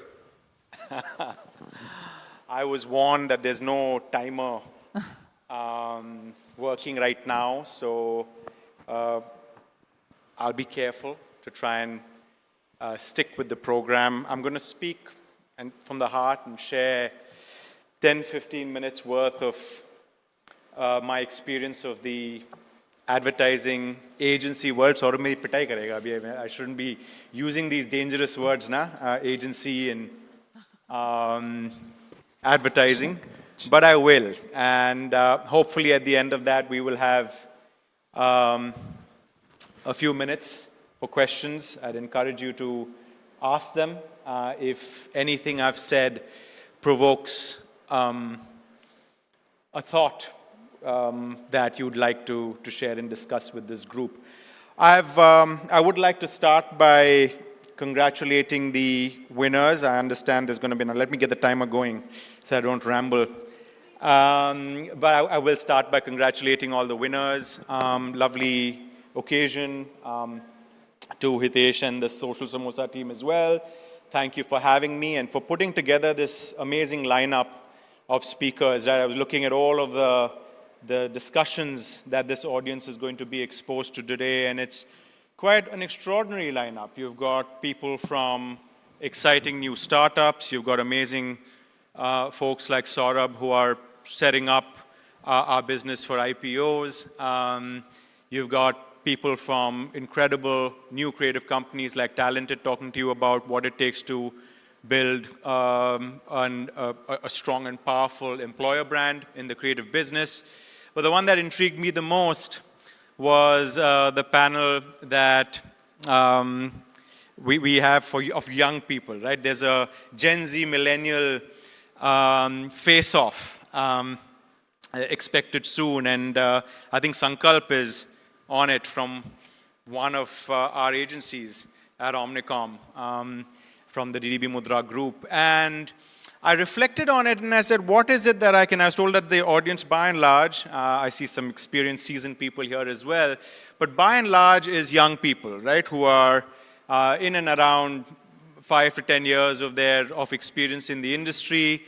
And as you'd expect from someone who spent 25 years in the same group of companies, broadly, you would expect me to talk up the long game, right? And thinking long term. But I think it's particularly important in this time because there is so much energy, so much excitement, so much conversation about the today and the short term and the focus and emphasis on speed and agility and the opportunities that technology presents us without, I think, enough of a reflection on what this overemphasis on the short term is doing to our people, to our business, and to the brands that we are responsible for.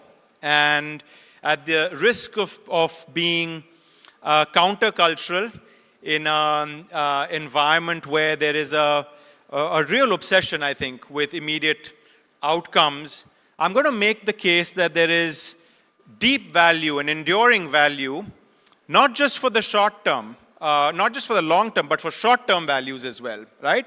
In taking a long view, which I will share with you from my own experience of having worked in and joined India's most successful startup, advertising agency startup, Mudra, in 2003 of January. And then everything that's followed up to the formation of the Omnicom advertising group a couple of years ago in India and everything in between, right?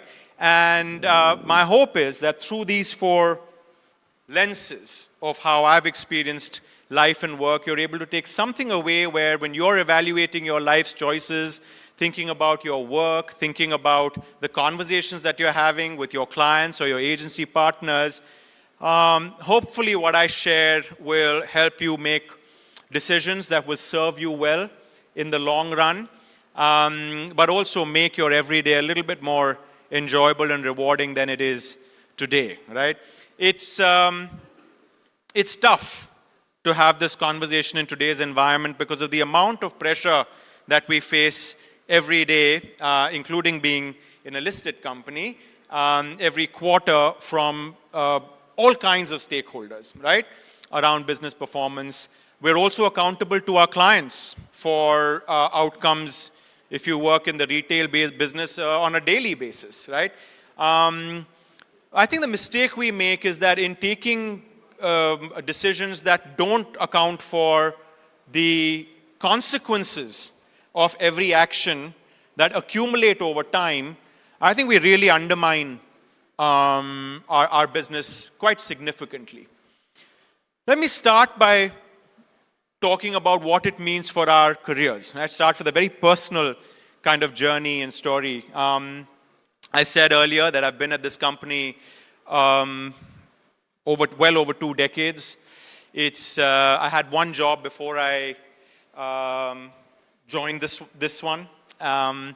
But really, my life's work's been done at this company. So please do excuse some of the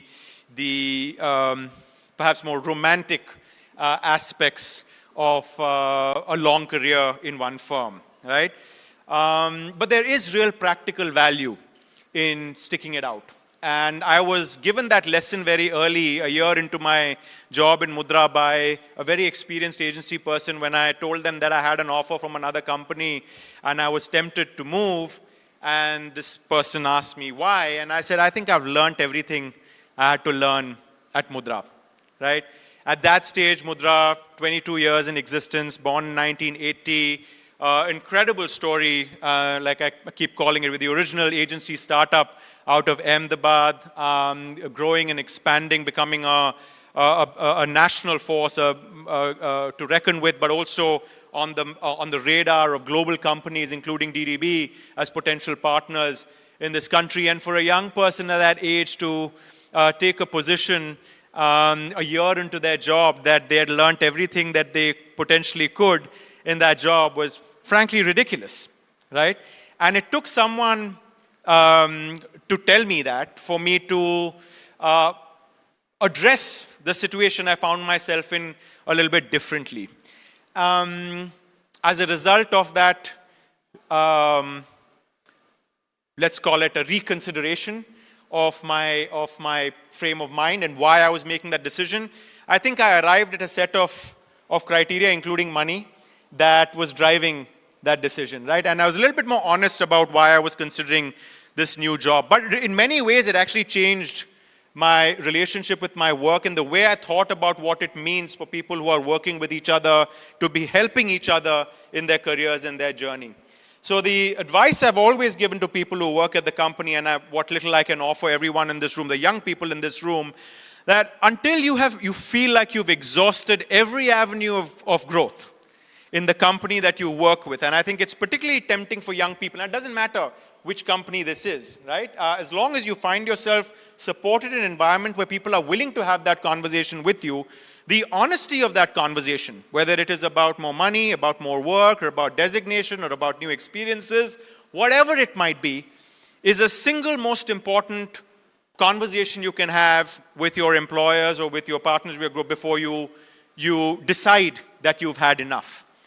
And I find that rare in our industry today. I think the temptation to move, and companies' temptations to kind of not do the hard yards to try and find pathways for really good people is a major problem that then accumulates over time, resulting in a lot of the talent-related challenges that we have in our business. So I think the first big kind of submission that I have for you when thinking about your work and your careers is to think about the full potential of what is possible at your place of work and the honesty and the bluntness of that conversation with the people around you. And I think you'll be surprised by how rewarding that conversation can be and the kind of opportunities that it can potentially open up for yourself, but for your company as well. And there's a special joy in growing with a group of people and with a company over time, not just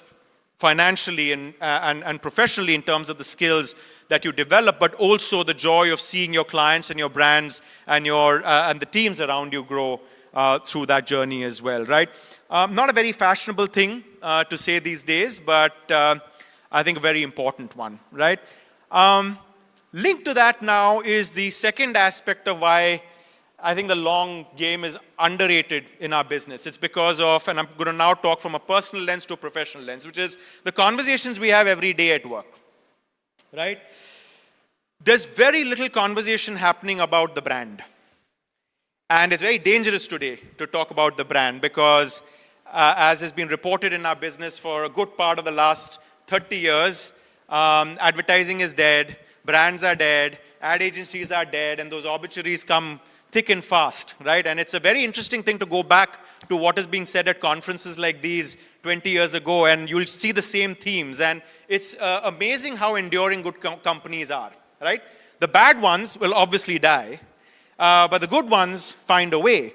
The shape and form in which you think about ad agencies, of course, changes and morphs over time, but the good ones figure out a way to continue to stay relevant in the future. And I think the focus in chasing that headline starts to become quite dangerous because you miss the first principles and the foundations on which our real value gets created, right?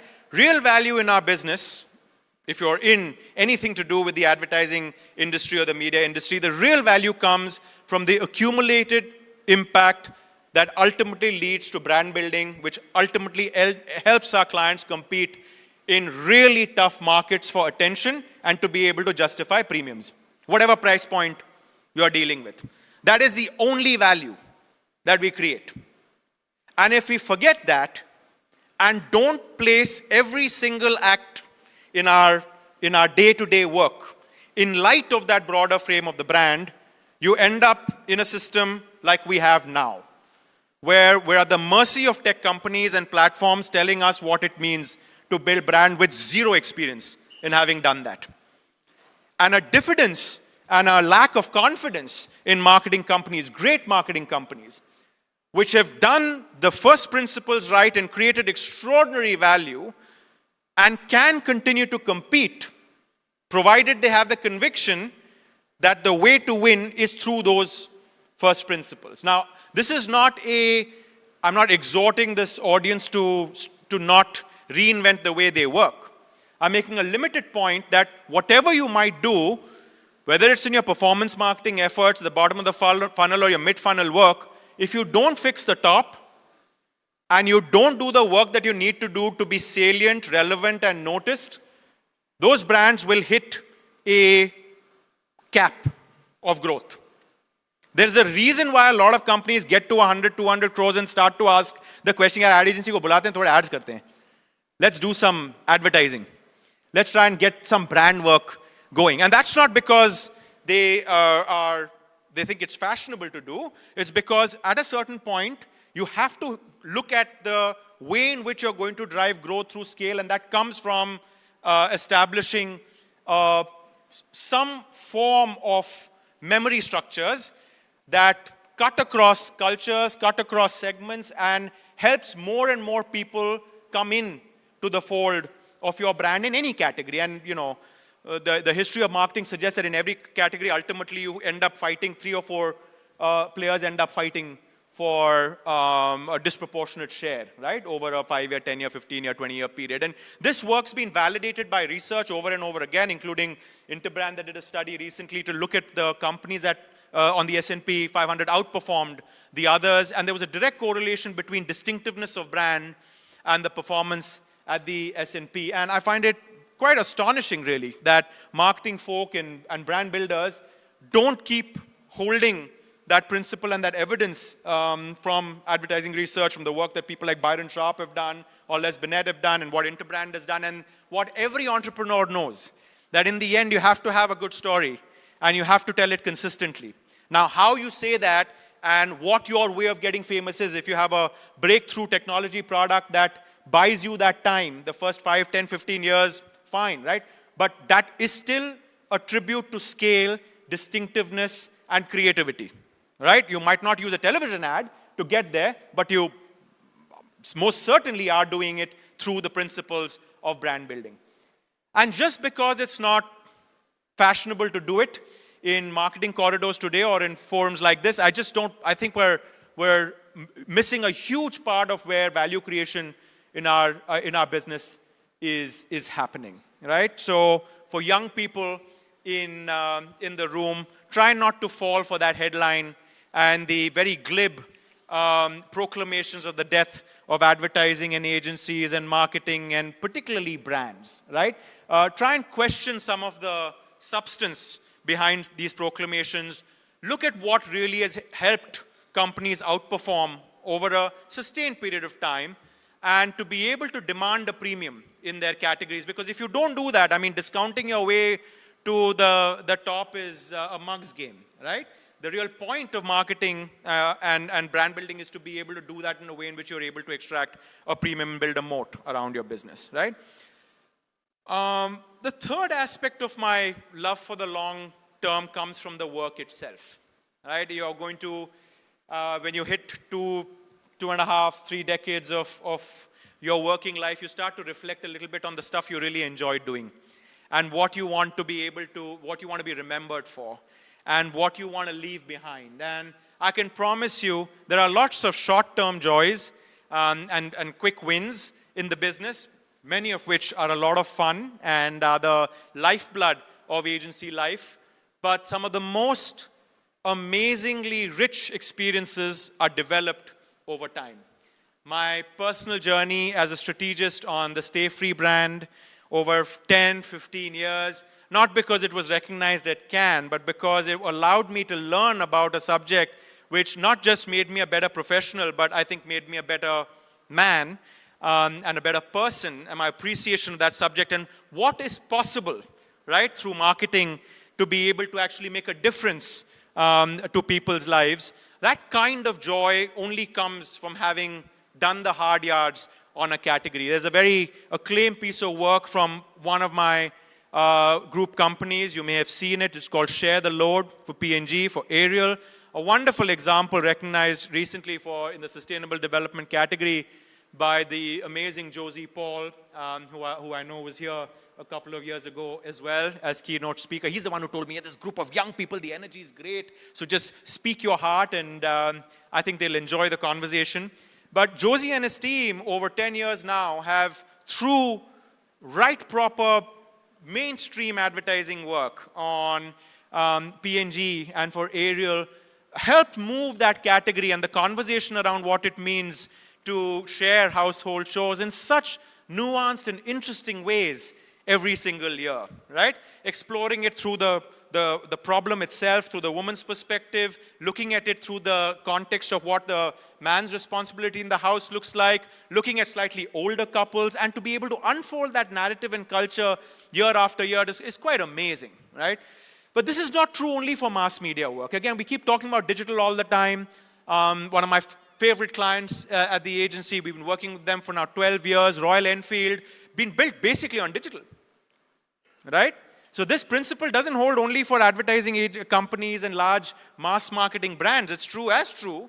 The principles of brand building and staying with a certain kind of, how should I put it, the right frame for it is an iconicity for Royal Enfield that's built with clarity around what we will do and what we will not.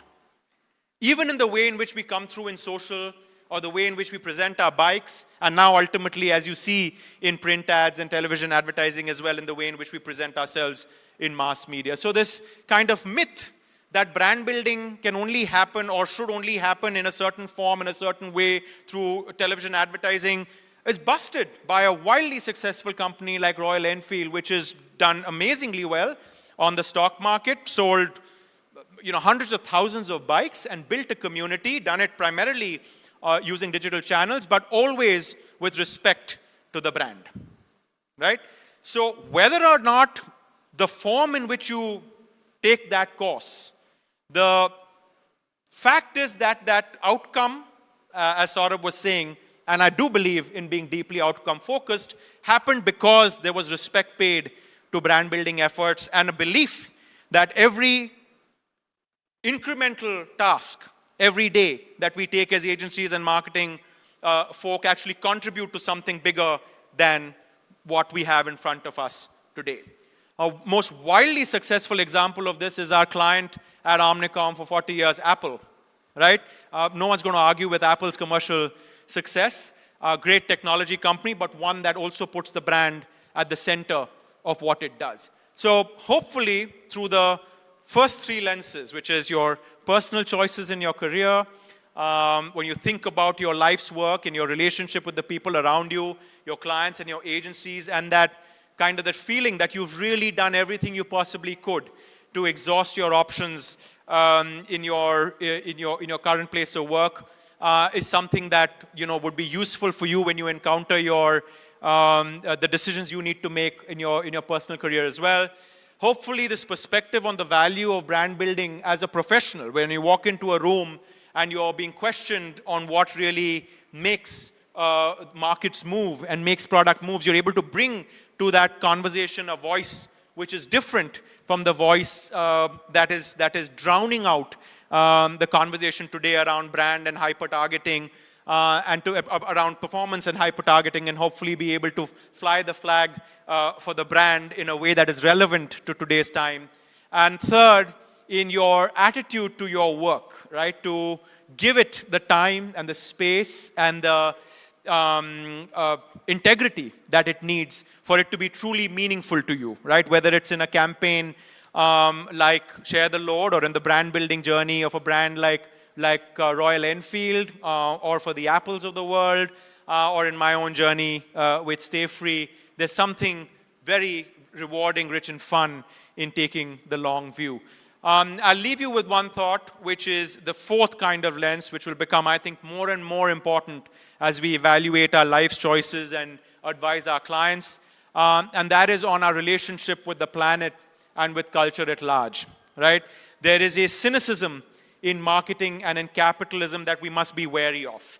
There is I think, a power and a morality of a market, not in doing purpose advertising that has nothing to do with the core of a brand, right? That's not what I'm advocating. But I am advocating for a deeper examination of what it means to sell and what it means for a company in today's time to be able to do the right things, to be able to harness the power of markets in a positive way. And our role as creators and agency people and advisors in guiding clients and pushing clients to be able to make those choices as well as they can. I think this is going to become really important in the future of, if I may call it, conscious capitalism, both in terms of the way in which people buy, but also the kinds of companies that people will be willing to work for. It is also right because we have only one planet and we're seeing what we're doing to it. And I think it will become actually quite a powerful way to be able to go to market to present a case, a powerful case for how those two outcomes are consistent with each other. And in a world where the kind of influence of AI on every aspect of what we do becomes, it's inevitable. And George Orwell said this many, many moons ago in the context of the Industrial Revolution and the fate of the coal miners. And regardless of ideology, he was pragmatic enough to say that if you give human beings an easier way to do something, they will, right? You can't fight that. So there is a, like I said, a moral dimension to the work that we're doing and our relationship with technology, which I think, frankly, we goofed up on with the internet revolution, right? By being negligent and allowing that power to be concentrated in too few hands. We should be careful not to let that happen this time. And I think we can make those choices every day at work. We can make it through the clients that we work with. We can make it through the communities that our clients bring together and through the voice that we represent in culture, because we are not just purveyors of goods and services, we are also citizens of the world. And in doing so, hopefully, in a way that is conscious of the impact of our actions and our decisions and our thinking, not just today, but tomorrow, we will also be able to fly the flag for the long run, right? There was this, it's often misused and a way to kind of pan long-term thinking. I studied a little bit of economics. I was graduated in that subject. I wasn't very good at it, but I do remember some parts of it. The famous quote from Keynes about how, in the long run, we're all dead, was presented in a very different context, with a world that was staring at chronic unemployment, and it was an appeal to governments to do something about it, right? I think our world in that 95 years since Keynes said has moved in a very different direction. If anything, I think there needs to be an appeal in the other direction, which is to say, listen, let's take a step back once in a while and think a little bit more deeply about what this frantic rush in the everyday is actually doing to our lives, to our careers, to what marketing can really do for brands and business, to the joy that we derive from the work that we are creating every day, and to, as citizens of the world and members of this community, what it means for the world and for culture at large, right? So that is my case to all of you and my submission to you to bring into your life and work a little bit of this unfashionable long-term thinking before you give in to the mood and the trend of the day. Thank you all for indulging me, and thank you for having me. Thank you so much. Ladies and gentlemen, a big, big round of applause for Aditya. So, Aditya, if you're open, since we have a couple of minutes, would you be open for audience questions? Yeah, very much so. I'd love All right. So I just request our audience members, if you have any question which you'd like to address to Aditya, of course, with all the campaigns he's spoken about, the long game he's spoken about, can we give the microphone to the lady at the back? If you can just stand up, our team can identify you better. Please tell your name, the organization you represent, and a short, concise question. Yeah, sure. My name is Anuradha. I represent Tamara Media. We are headquartered in Hyderabad, and we work with South Economy. Yeah, so like you mentioned about, being very fast-paced in the long game, and we are rushing. As agencies, as brands, and solving branding issues, we are rushing way too fast with brief and then requirement, ending to reaching the brand the next 24 hours. So I want you to throw a little light. From perspective of brands, how should the outlook change? And from perspective of the team at the media space, how should they take up such tasks if it's a day-to-day basis? Anuradha, right? Yeah, Anuradha. Thanks for your question, Anuradha. I think this is the difficult thing, because the reality of our work every day is such that there isn't a lot of time and room for reflection. So I think the first step is to recognize why this is happening. And this is happening mainly because client briefs are coming at us more often than not at that pace. And why is that happening? It's happening because marketing companies have been sold this idea that just because you can do something quickly and do something cheap, you should do it. Okay? As a result, I keep hearing this thing about agility, agility, agility. Actually, there's a lot of stuff happening very quickly in our business. A lot of stuff, a lot of agencies, a lot of companies are doing work super fast. I'm sure including you, Anuradha, and your team, right? It's not like you aren't turning stuff around in super quick time. The bigger problem is a lot of it is actually very poor work and not really doing anything to move brand and business. So the first thing to do is to actually have the honesty, and now part of it is also the way in which we've been incentivized, where our compensation is linked to the amount we create and produce and not how well it works. So we've got to tackle this problem at all those levels, and it's not an easy one, which is why I've given myself the excuse of 20-some years in one company and hopefully a few more if they don't kick me out.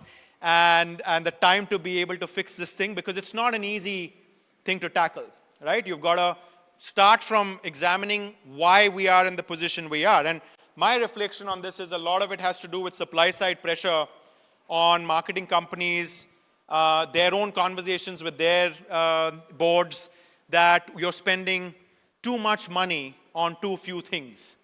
And look at what's possible today. You can do so much more so quickly at this price. It's astonishing how little you're actually saving by producing all of this work. And just because you feel like you can produce 100 assets doesn't mean you should. And there might be time now for a little bit of because you can find a client after client struggling for growth. I'm sure you do find me 4 that are really happy with their quarter-on-quarter performance and their last 12 quarters and the margins that they're making, and I'd be happy to stop pushing for this slightly different lens of what we do. But the fact is that we're in trouble. And part of the reason we're in trouble is because we haven't paid attention to what we're doing. And we're just doing it. And we've been seduced by this idea that it's just because you can, that you should. And that if somehow you are pushing back against that system to say, no, maybe you need to do fewer things and you need to do them really well, and it's okay to invest a little bit of time and effort in this amount of that budget or in this space, so that there is a clear allocation of budget and marketing effort against the right aspects of the kind of the marketing value chain, I think you might have a slightly different set of outcomes. And now is not a bad time to do it, because we are actually seeing the perils of over-investing in performance advertising without any respect for brand building or any kind of, how should I put it? I don't want to use the policing. It sounds a little bit, deep state, but without any kind of a check on whether if these pieces of work that are going and being experienced by our customers in 1,000 different ways is all adding up to something. You know, because we are human beings still have only that much of time and that much of a brain to process information, and just because you're throwing more things at them doesn't mean that it's getting registered. So I know I've given you a very long answer to your question, but I think it has to start. You've got to keep doing the work. There's no way around that today. But I do think you can ask the big questions in manageable windows. Do a monthly review, do a quarterly review, do a half-yearly review, do an annual review, and ask the big question when you put all of the work down on what it's really doing for the brand and business. And then I think most sensible clients will realize that they aren't investing enough media behind this good thinking that you and your team are doing, and that everyone will be better off doing perhaps even 20% less work. You would hopefully make 20% more money because that work will be more effective. Thank you. Thank you so much. And Aditya, though we would have loved to take more questions, but because of paucity of time, we'd like the audience to give him a big, big round of applause. What a masterclass this has been. And Thank you, may I guys. See you. please Thank you. request Mrinal to join us. Ladies and gentlemen, Editor-in-Chief and Managing Partner of Social Samosa Network, Mrinal Mathur Rajwani, to give us her honor of giving a token of appreciation to our keynote speaker. Once again, let's give it up for none other than Aditya.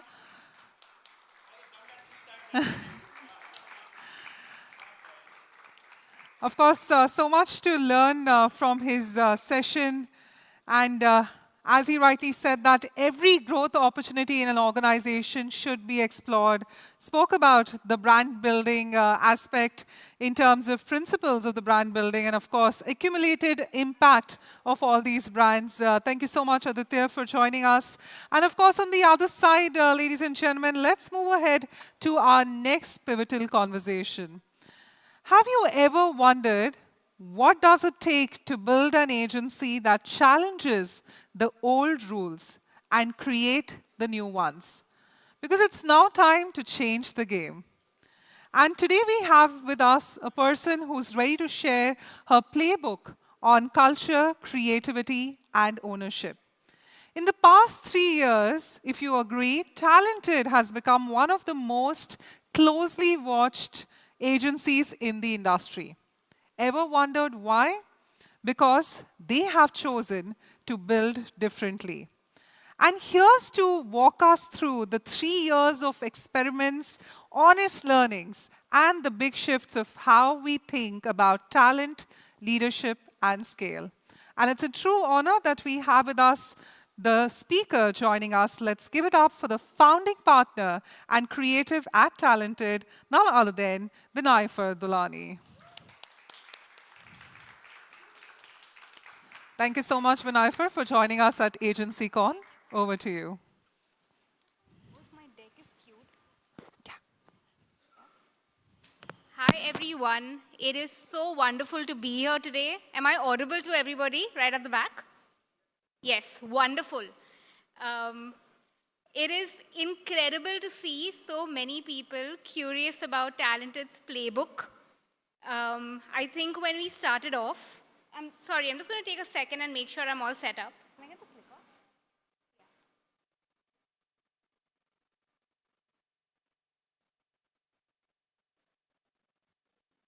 We are going to take a couple of seconds till my deck is loaded up. I have the clicker and I'm all set up.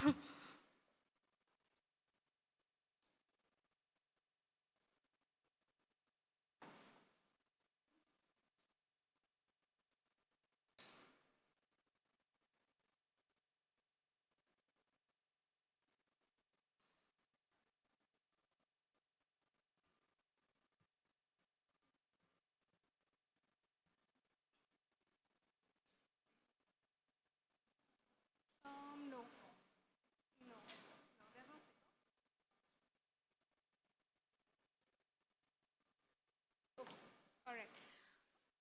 All right, we'll get right in now. Like I was saying, it's wonderful to see so many people who are curious about Talented's playbook. In case this is the very first time you're hearing about Talented, I'm going to keep the introduction very, very simple. I'm going to let the work do some of the talking, and hopefully you identify us as a maker of some of these pieces of work, right?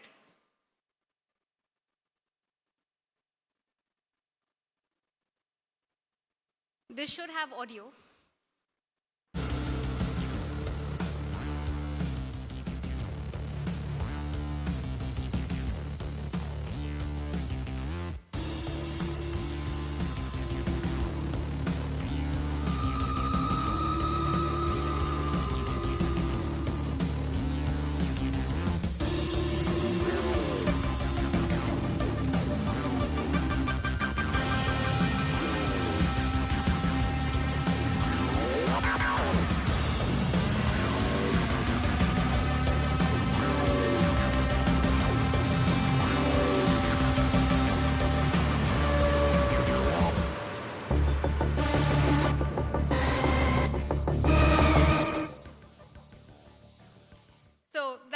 3 years of Talented looks like in terms of what the real is, right?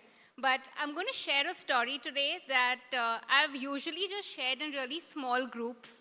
But I feel like we'll all get a sense of what Talented stands for if we get a sense of what it took to stand for this and the kind of things that it walked away from. If we move on to the next slide, I think you will see one of the earliest manifestations of Talented, right? But I want you to picture this for me. Imagine you are a copywriter and an account manager. You've started right at the bottom.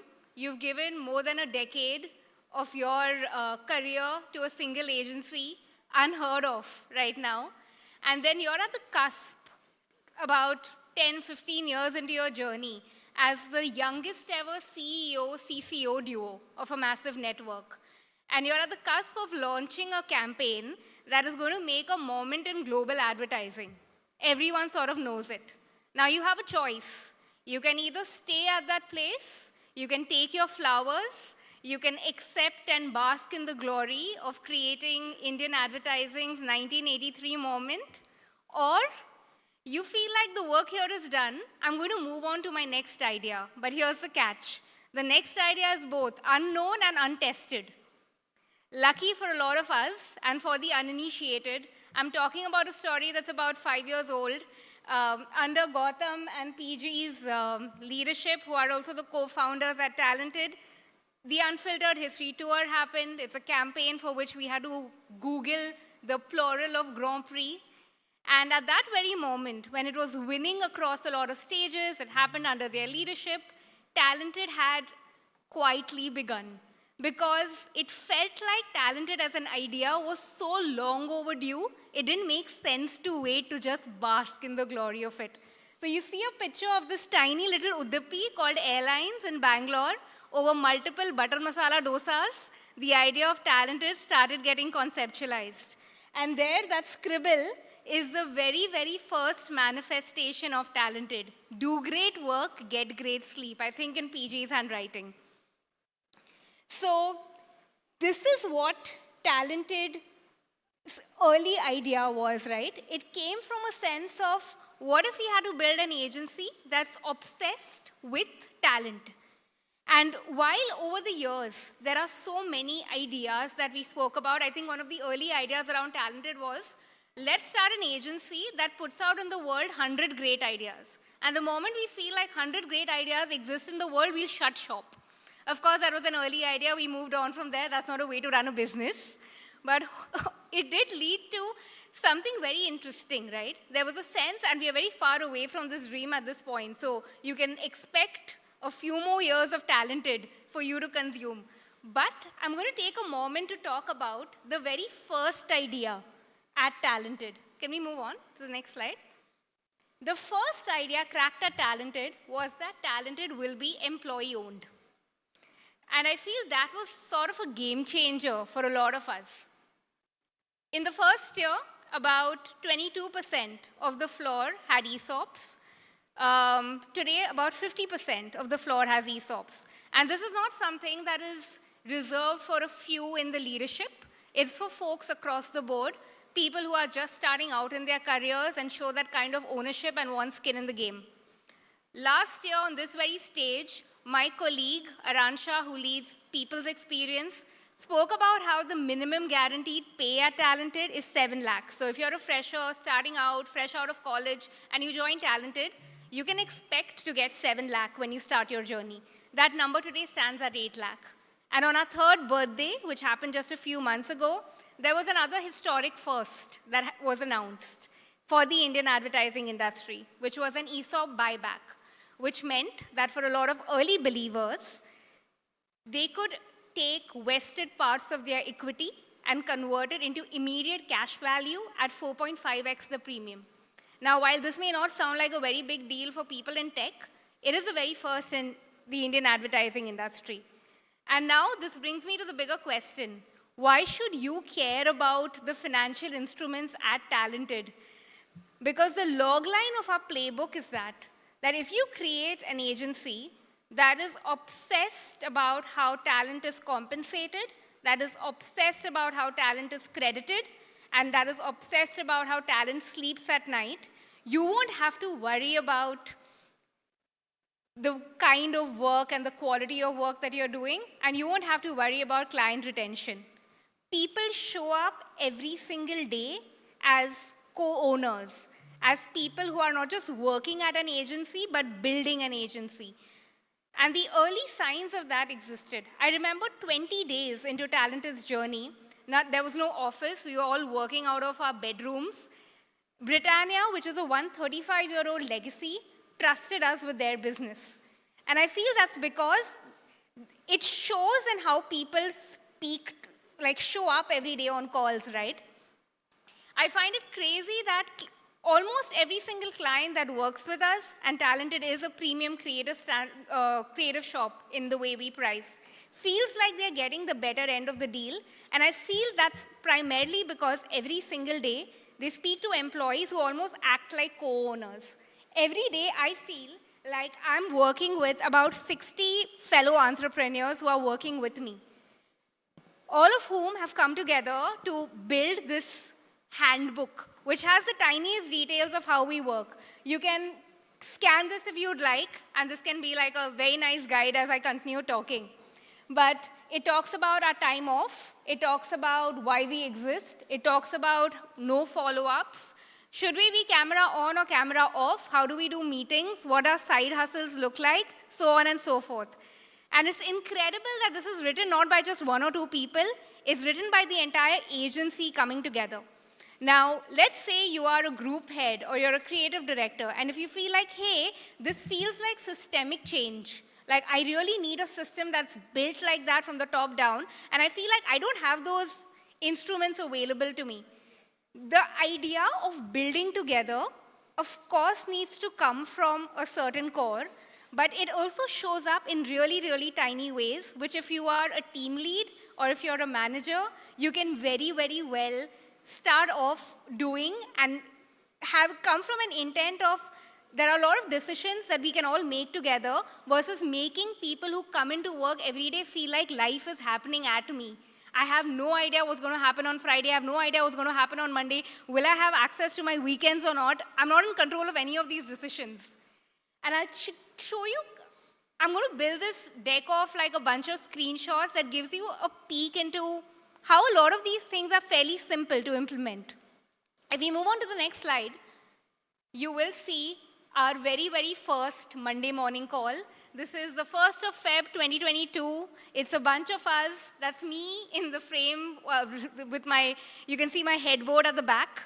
And back then, the idea was that we were an agency of 7 people, and the intention was, let's set the tone of the week. Every Monday at 10 a.m., we are all going to come together, and let's talk about everything that's happening, right? What are the kind of projects on the floor? And it feels like this new Josh team that is going to do this for a few months. But if I show you the next slide, ever since this day, there have been 181 Mondays.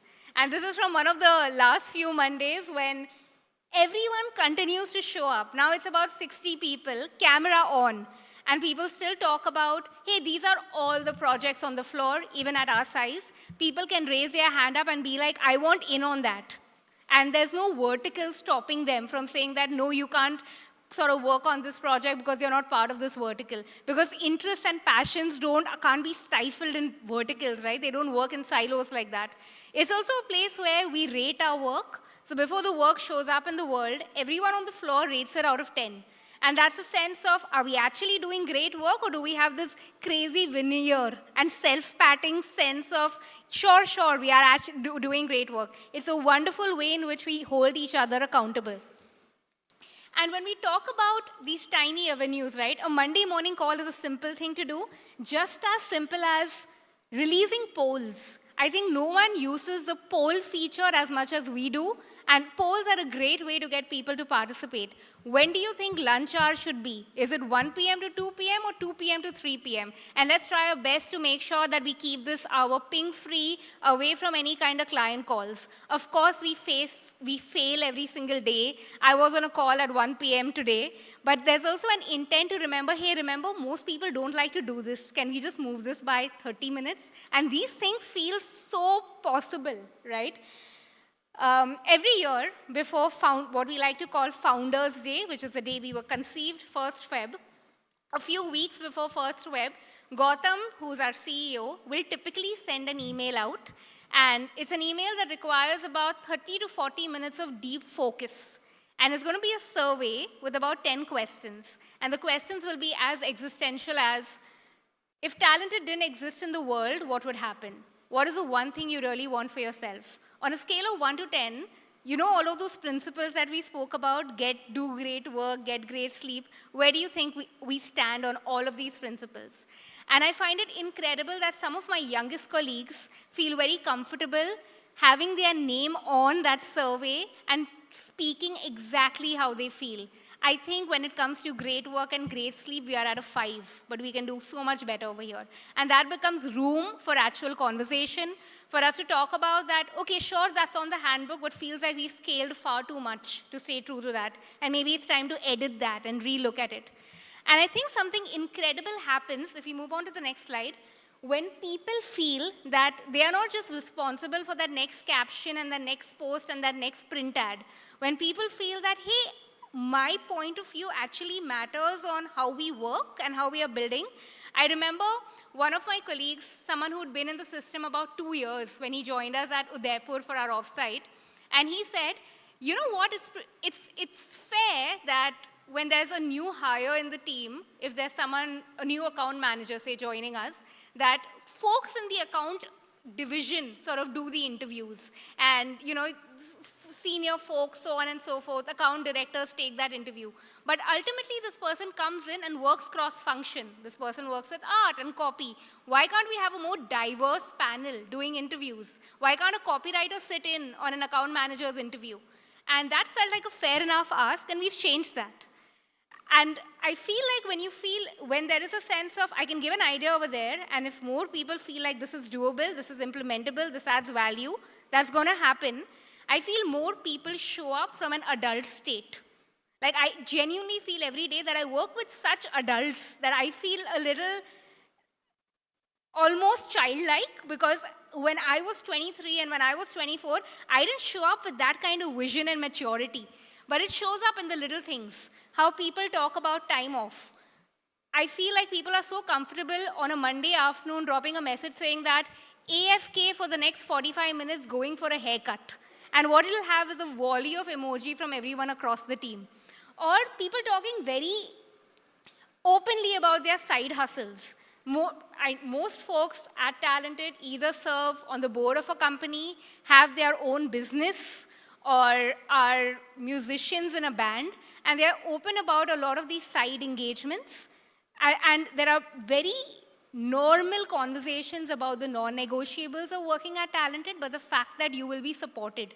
And this needn't be this dark side that you have to hide, that your manager shouldn't find out because, oh my God, if my manager finds out about this, it's going to feel like I'm not committed to Talented. We understand that people are going to have more passions in their life, and the more they take from, the more they sort of bring in to work every day.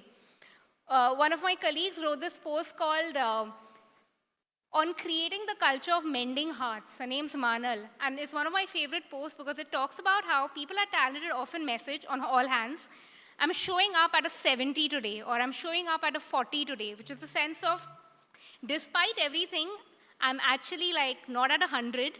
I don't feel like I'm showing up with my most enthusiasm, and it's a way of saying, can you keep pings to a down low? And the moment that message drops, everyone will show up with a mending heart, which I find so interesting. And it can only happen not because a few leaders wanted to implement it. It's because people felt free to show up that way. If we move on to the next slide, we will also get a sense of what this really looks like, right? This is something called anti-timesheets. How many of us log in our hours on timesheets? Like, are timesheets something that we do? Okay, I can see a few hands raised. The idea of anti-timesheets was, it almost feels like you're logging in your hours and it doesn't add up to anything because this is data for whom and why. So the idea was, can we flip the conversation around it? Can we bring managers where they're really needed, which is have a look at the way someone is working and try to create a condition where it's sustainable and manageable. And maybe it's a problem with our SOWs, and maybe it's a problem with what we commit, and maybe there are serious conversations to be had. And therefore, this is a way in which we try to keep track at it. Who are people who actually feel like they're working in the red? Where does time exist? How can we make the floor a better place for everybody? Moving on, if I have to continue in this way and right, all of this, we can move on to the next slide. You can't run a place without having a few psychological contracts. Just before this talk, I went back to 2022 and a lot of photos from my Google memories from then, right? And this popped up and it's so nostalgic because I remember the founding team sitting together and writing notes on what are the psychological contracts we are making with each other. And I want to talk about two of them. The first was, feel comfortable changing your mind. So many times, managers and leaders show up with this very strange compulsion that I have to be consistent with the first judgment or the first opinion that I expressed. And I feel the idea was, let's please create a culture where it is a sign of intelligence when your opinion can change, when you're presented with a good argument, when you're presented with a piece of evidence that is contradictory to what you first said. And that is completely fine. The second was, the only way in which we can run like this agency that does not have follow-ups and great work and great sleep, which continue to be ideals that we are striving to, is if there is a sense of a keeper's test. Can we all work with folks that we feel that I'm going to put on a really tough fight if this person wants to leave? And if at any point of time it feels like, you know what, I know we work together and it used to be different a few months ago, but now I wouldn't put on that hard a fight. It's okay, I think it's seeming replaceable. There is something that ought to be done and there's something that ought to change. Which brings me to what I feel is one of the best things that we've been able to implement, and anyone can implement this. If you could be a manager of one, and I highly recommend this, which is called the QTPR. The QTPR is basically the quarterly performance appraisal. What usually happens is that in an appraisal, once a year, you sit in front of your manager and you get a sense of, hey, you have a 10% hike or a 12% hike or a 15% hike. And that number a lot of times doesn't make sense. There could be a veneer of a recency bias. Either you had the last few weeks before the appraisal were great or they were really bad. And it feels like the year doesn't matter, only the last few weeks did. Or you're in this constant guesswork. I actually don't know how much this company values me. And I'm only going to find out during the appraisal. And then I'm going to have to make a decision, do I stay here or do I move on? And that feels like people are not set up for success. So once every quarter, the idea is that there's this exhaustive document in which a manager and mentee come together and say, like, how are you doing on the fundamentals, no follow-ups, and how are you doing on the actual work, consistency of ideas, proactiveness, so on and so forth. So every quarter, a person knows exactly what their manager thinks of them, and every quarter there's a very, very clear path of what I need to get better at. I find that to be so cool because there are so many who've been able to pivot and say that, what does it take to get 100% appraisal? And the fact of the matter is, that could exist if you can grow up into a new role that exists. And I feel like a lot of folks on the floor have taken complete advantage of the fact that I can be set up for success. At the same time, I don't have to lug the weight around of, you know what, I never got due credit on this project. Like, I contributed, but it felt too petty to say that, hey, I worked on this and you did not see me. These sit-downs that happen beyond everyday projects help that people can talk about where they are they being seen, and so on. If we have to move forward, what typically happens when you have a QTPR process, when you get feedback around how you ought to do, when you get a certain sense of, hey, I feel like this is a calling, and maybe this is what we will invest in, upskilling kind of opportunities, you just create a bunch of people, and I know so many for whom the QTPR process was that moment where they blew out, right? They heard the harsh thing, and from that moment, they blew out. And it creates this environment where it feels like I'm working with a lot of accomplished, very successful people. And there are days when talented can also feel threatening almost because it is an extremely competitive floor. So here in this picture, there are 3 generations of Cannes Lions, See It, Be It winners, the Cannes Academy winner, the Young Lion winners. I can see a whole host of people 2 years into their career who launched some of the biggest campaigns that we've done and led them and run them, and the winner of the Usha Award and the winner of the Rhoda Mehta Award. And I feel like when you have a general sense of everyone is doing something and everyone is winning something, and you're going through a slew of things that are not working out, it can feel almost a sense of, am I the only laggard over here and is everyone doing well? Which is where I feel this mindset of abundance mentality matters so much. You have to believe that it's not like there are a set number of opportunities that set you apart. You have to truly believe that if it happened for her, that's even more reason it can happen for me. Winning is not a zero-sum game. Someone else's growth will not come at, I'm not going to have to pay the price for it. And I do believe the ones who thrive at talented and believe that, you know what, I have a really long runway here, are able to inhabit this sense of abundance mentality.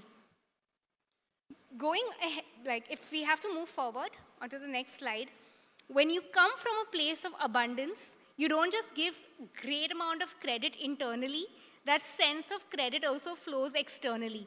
We love having our press releases and our bylines crediting a lot of the partners that we work with, Superfly Films and First December Films and Balram Vishwakarma and so on and so forth.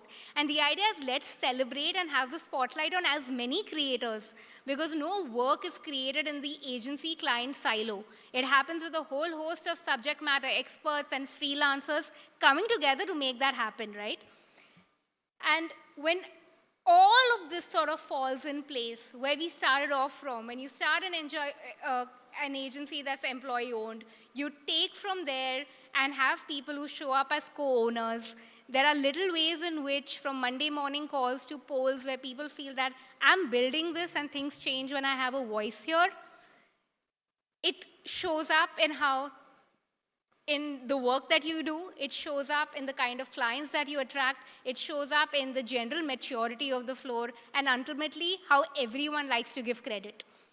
But if all of this felt like, sure, I can do polls, I can do a Monday morning call, but it still feels very, very systemic, here are a couple of ways in which I feel no matter where you are, talent density can be created. And I feel these are notes for anyone, especially if you are just starting your own team or you're just building your own set of people, right? I'm going to come to 3 really short points that I want to make from this point on. If we move on to the next slide, is no matter where you are and what you can control and whether you have the affirmative action available to you or not, a state of mind to really inhabit is that your heroes can be your competition. I feel one of the most incredible things I learn every day from the people I work with is that if you alienate yourself from your values, and this happens, right? My value, I love this quote. It says, it turns out my dignity online has a price, and if that price is $80,000, I'm 100% okay with it. But the problem with that is that, hey, these are big fish paying good money. Let's just get them on board, and we'll do the work that it takes. You're going to have a lot of people who first feel this alienation, and then it comes to an alienation from my audience. If people wanted avant-garde, we'd give them avant-garde, but they want dumb shit, so what do we do? I think it is so easy to fall into the rut of this pessimism, and breaking away from it is believing that the work that you aspire to is the work that you can create. You are the toughest competition to the people and the creative directors and the creators that you admire. The second one, and if you can move on to the next slide, comes from deep knowledge of this every single day, that a bad manager is not just bad for someone's career, it's bad for someone's immunity. I read an incredible research paper that talks about if you're a manager, you have the same impact on someone's mental health as their partner. So imagine the most intimate relationship of your mentee's life. Research says that you have the same impact on their mental health, which means two things.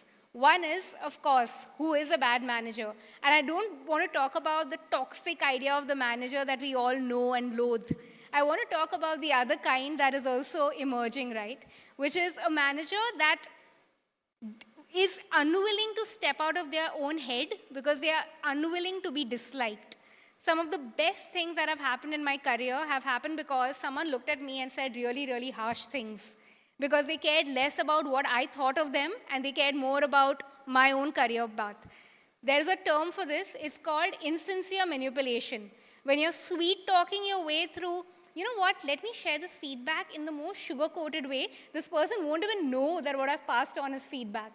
That is insincere manipulation. And a big part of being a manager is caring less about yourself, how you are perceived, and more about the person in front of you. And that sometimes could mean saying things directly and harshly.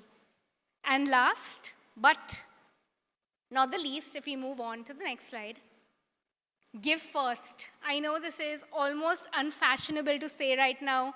Such a big part of the conversation around us is about what can I get back from this place, and let's start there. But nothing in my career has happened without coming from a sense of, in every situation, what can give first mentality look like? Be it credit, be it praise and compliments. If we can appreciate each other a lot more, I think we can all extend the runways of our own careers. Having said that, and I'm almost at the end of what has been a really long monologue, I want to leave you with something. It's almost a goodie bag, but if you can move on to the next slide.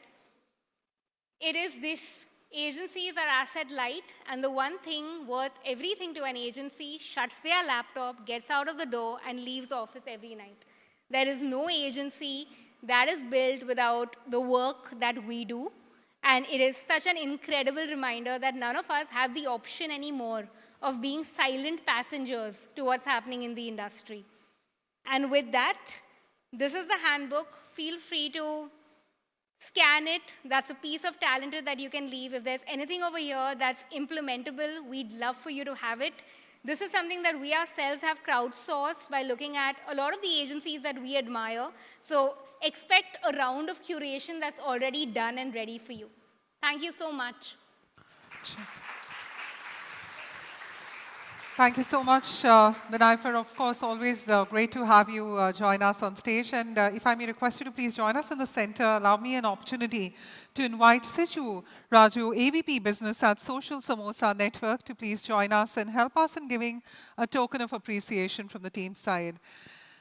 So once again, Vinayfer, firstly, thank you so much. I'm sure the handbook, how many of you by the scan of QR codes were able to download that handbook? Okay, perfect. Would you like for us to display the QR code again? Is that okay if we can get the QR code again on the screen, Vinayfer?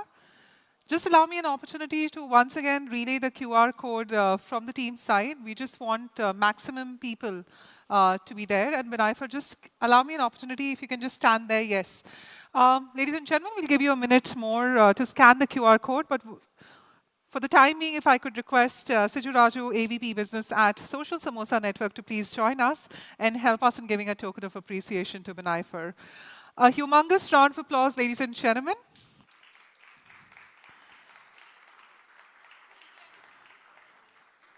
And as, of course, thank you so much, Vinayfer. We wish Talented a great journey ahead, and I'm sure they're talented enough for that, right? Their name itself says. Thank you so much once again. And with that, a lot of conversations will brew ahead, but we think that it's wise enough to take that short break of networking and having we invite you now for high tea for the next 15 minutes. Join us back post that while as we engage with you at the 5th edition of AgencyCon. We'll see you in the next 15 minutes outside for the networking, tea and coffee break, and join us back so that we can have a great round of conversations. Thank you.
Well, a very good evening, ladies and gentlemen, and welcome back.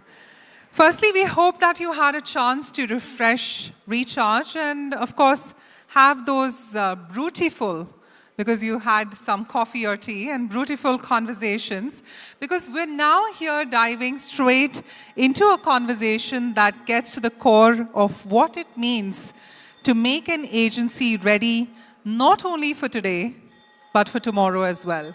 So right at the start of the event, we did highlight what is the future of agencies. And hereby, post our refreshing networking break, we're here to talk about this pivotal topic. Great agencies aren't built by accident. In an industry where yesterday's playbook no longer guarantees tomorrow's relevance, the best agencies are hitting reset, rethinking their models, their culture, and their very definition of value. From talent retention to profitability and purpose, the next panel, let me assure you, explores what truly makes an agency great today and what it will take to stay relevant even tomorrow. And we're extremely elated that we have the best of the agency heads out here joining us on this platform. So ladies and gentlemen, firstly, once again, let's give a big round of applause to the Social Samosa team for coming up with this wonderful 5th edition of AgencyCon. And on that note, please join me in welcoming first off the founder and CEO Social Samosa Network, who's going to be chairing this session, none other than Hitesh Rajwani. Let's give him a warm round of applause. And joining Hitesh would be our eminent speakers, starting with the global CEO and co-founder of Gozoop Group. Let's give it up for none other than Ahmed Aftab Naqvi. Ahmed, we wish we could have some whistles for you as well, but for the time being, I hope the applause helps. And on that note, it's truly an honor as we invite the CEO OMD India, none other than the enterprising Anisha Iyer. And to complete this panel, we couldn't have had anyone better than the Chief Digital and Innovation Officer of Havis Creative Network India. Let's give it up for none other than Prashant Chalapalli. And now that we have all our dignitaries in place, Hitesh, over to you to take it forward.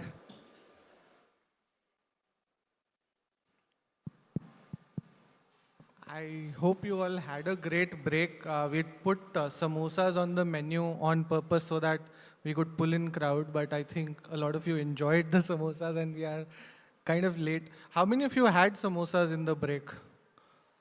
Nice. That's a good refresher to start the conversation. I didn't.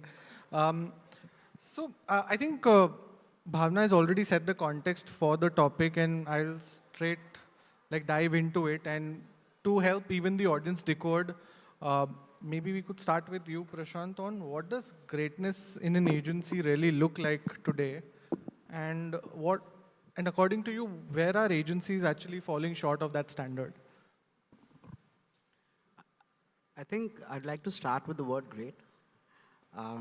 Because when you talk about agencies, there are many different kinds of ones. We were just having that discussion backstage. There are startups. There are, I'm sure, people in the audience who want to do a startup, who want to start their own agency.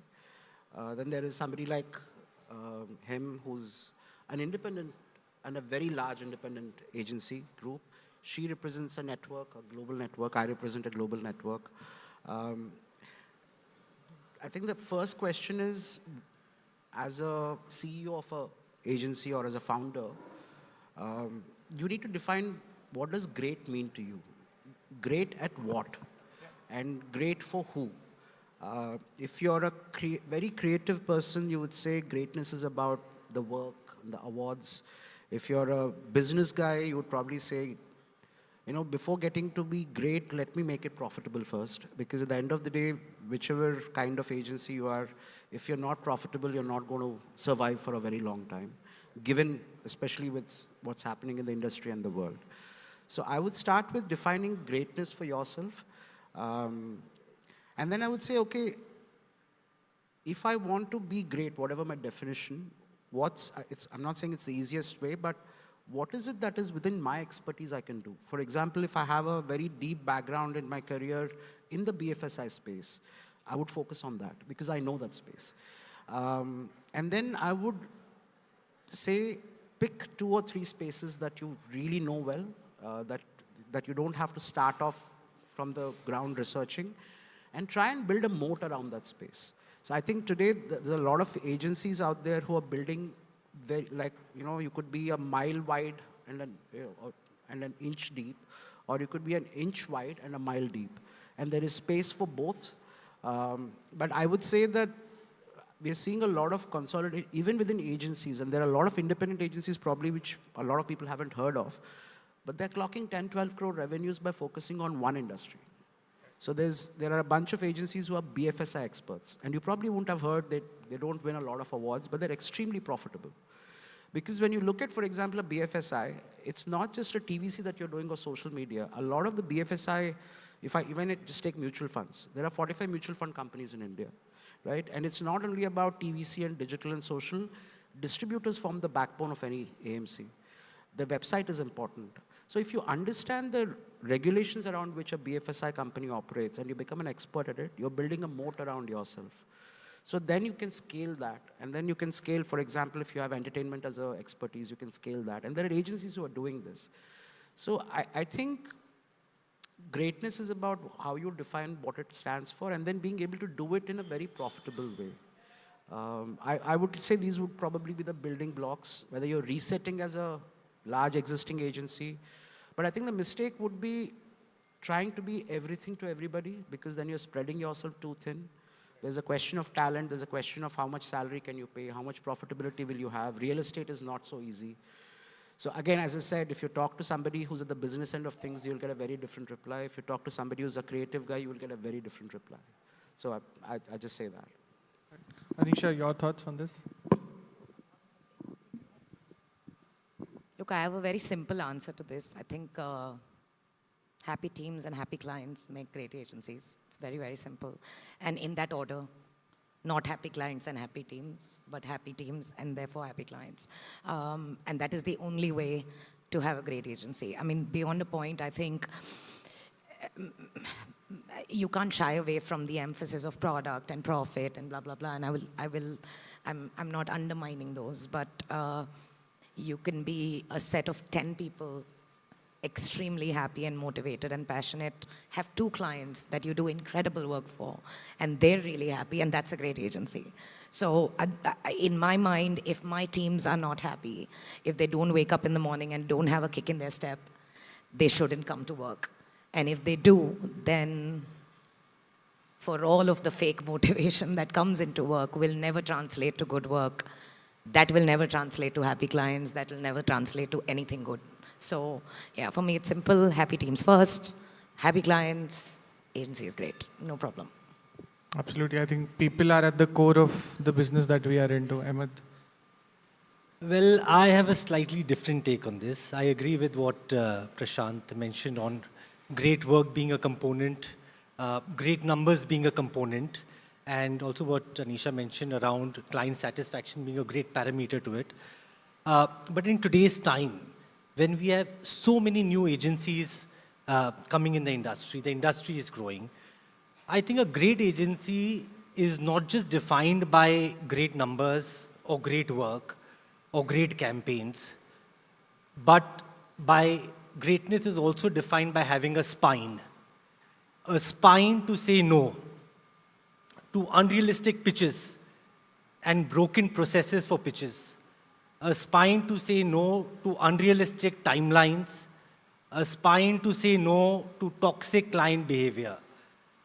And I feel that is extremely important, that this becomes a DNA for crafting the greatness of tomorrow. Because we have Prem Kumar Iyer here in the audience. He heads Hawk, and a few months ago he fired a very large brand. I'm not going to name obviously the brand, but also not the industry because it'll be too obvious then. But a 10 lakh plus retainer at a 30% profitability because that client was toxic to Hawk's culture. For me, a person walking away or agency walking away and knowing when to walk away, when a particular client is detrimental to the culture, for me, that is greatness.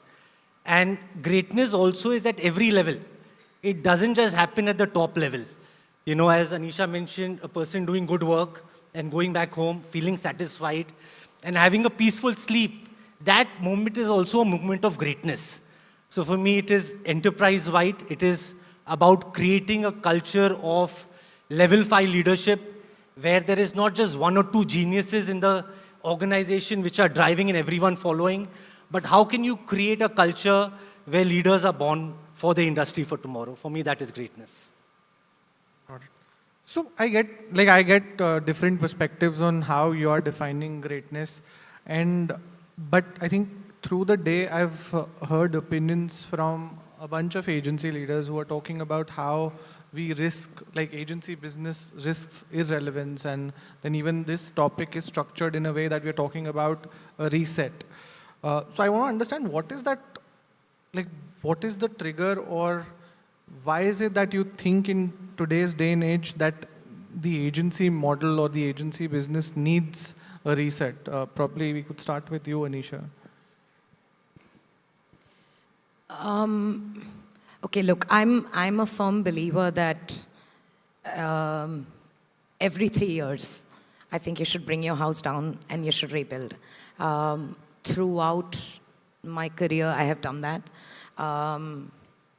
9 out of 10 times, it's delivered disproportionately better than if I didn't do that. So no formula is ever perfect, and I think 3 years is a nice sweet spot.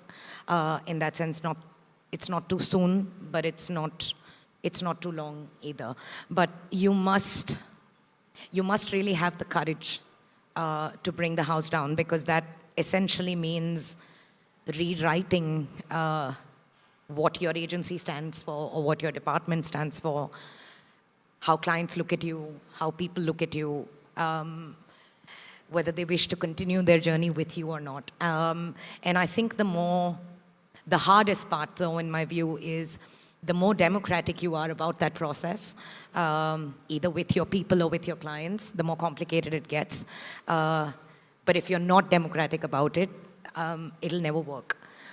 So, yeah, I mean, it's 3 years for me at OMD, which means this year is about bringing the house down, and I am bringing it down. So, that the minute you have the courage to not shy away from that, then life is good, because you don't know how irrelevant you are unless you make an effort to find out.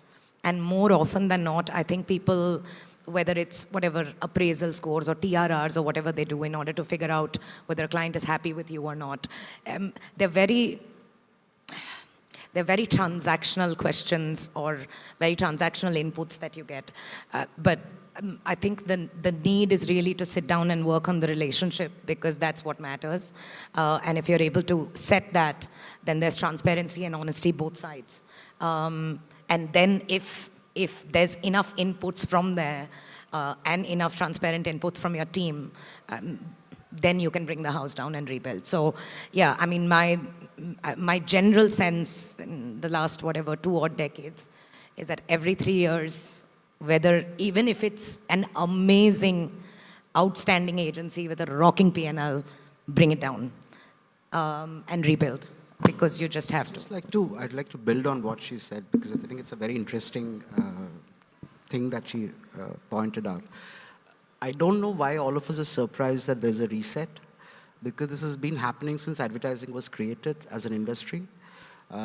If you look at the early days, it was what you called billboards, like hand-painted posters. Print came in, radio came in. When television came in the 60s, in the US especially, agencies reacted in 2 different ways. There was one set of agencies which said, we will start a television department. Like, they had a media department, so they said, we'll create a television department. And there is one set of agencies which said, it's just one more way for us to be creative. So we will do this, we will learn it, and we will do it. And the guys who embraced this as part of the change, the agencies which did not create a specific department, they are the ones who thrived. So all the big names that you hear today were the guys who decided that we will take this in our stride. Those guys who tried to create a separate TV department, I think all those agencies failed. Nobody remembers those names. The same thing happened many years later because technology took its own time. When social media came into India, and it really accelerated after the iPhone launched. I remember my first startup that I did was in 2009. It's a company called Jack in the Box Worldwide. At that time, there were a bunch of us, Harshal, me, Varun, Duggi, the 4-5 of us started agencies at the same time. And again, the same question happened saying, oh, is advertising changing? When technology changes and it impacts at a mass consumer scale, it impacts society, starts impacting economies, advertising will change. Advertising will have to reset. And you see that, and 10 years into social media, when e-commerce became big, again, there was a reset in the industry. Now that AI has come in, and not that we're going to get into an AI discussion here, there are reasons why this reset is happening. And it's always about a new disruptive technology coming and impacting at scale where it affects economies. So you remember the earlier days of social media, right? When agencies would work for 25,000 rupees retainer, because it was a shiny new thing. Social media was free. It was the first media which was free for advertisers and clients. They didn't have to pay initially. It's only when social media and digital started impacting sales, and that's when e-commerce happened, is the game became serious. Agencies actually started seeing the retainers go up. There's substantial media spends. If you look at today and say, a digital film in the early days used to be shot for like 50,000. A digital, I don't know, who cares? You can't differentiate digital and television anymore. It's just a choice of media. The production quality has to be the same. It's a different thing. There are lots of production houses who will do it at 20% of what somebody else quotes. But I don't know why everybody's so surprised about the reset. It's been happening all over. And you look at any industry, it happens. Fashion, reset. Advertising, reset. So I think it's just about saying, yeah, either, as she said, either you plan for it, you willfully reset every 3, 5, 7 years, or you're forced to do it. But I think we should stop being shocked about the need to reset our industry or our agency. I think very well put by Prashant, that we shouldn't be shocked.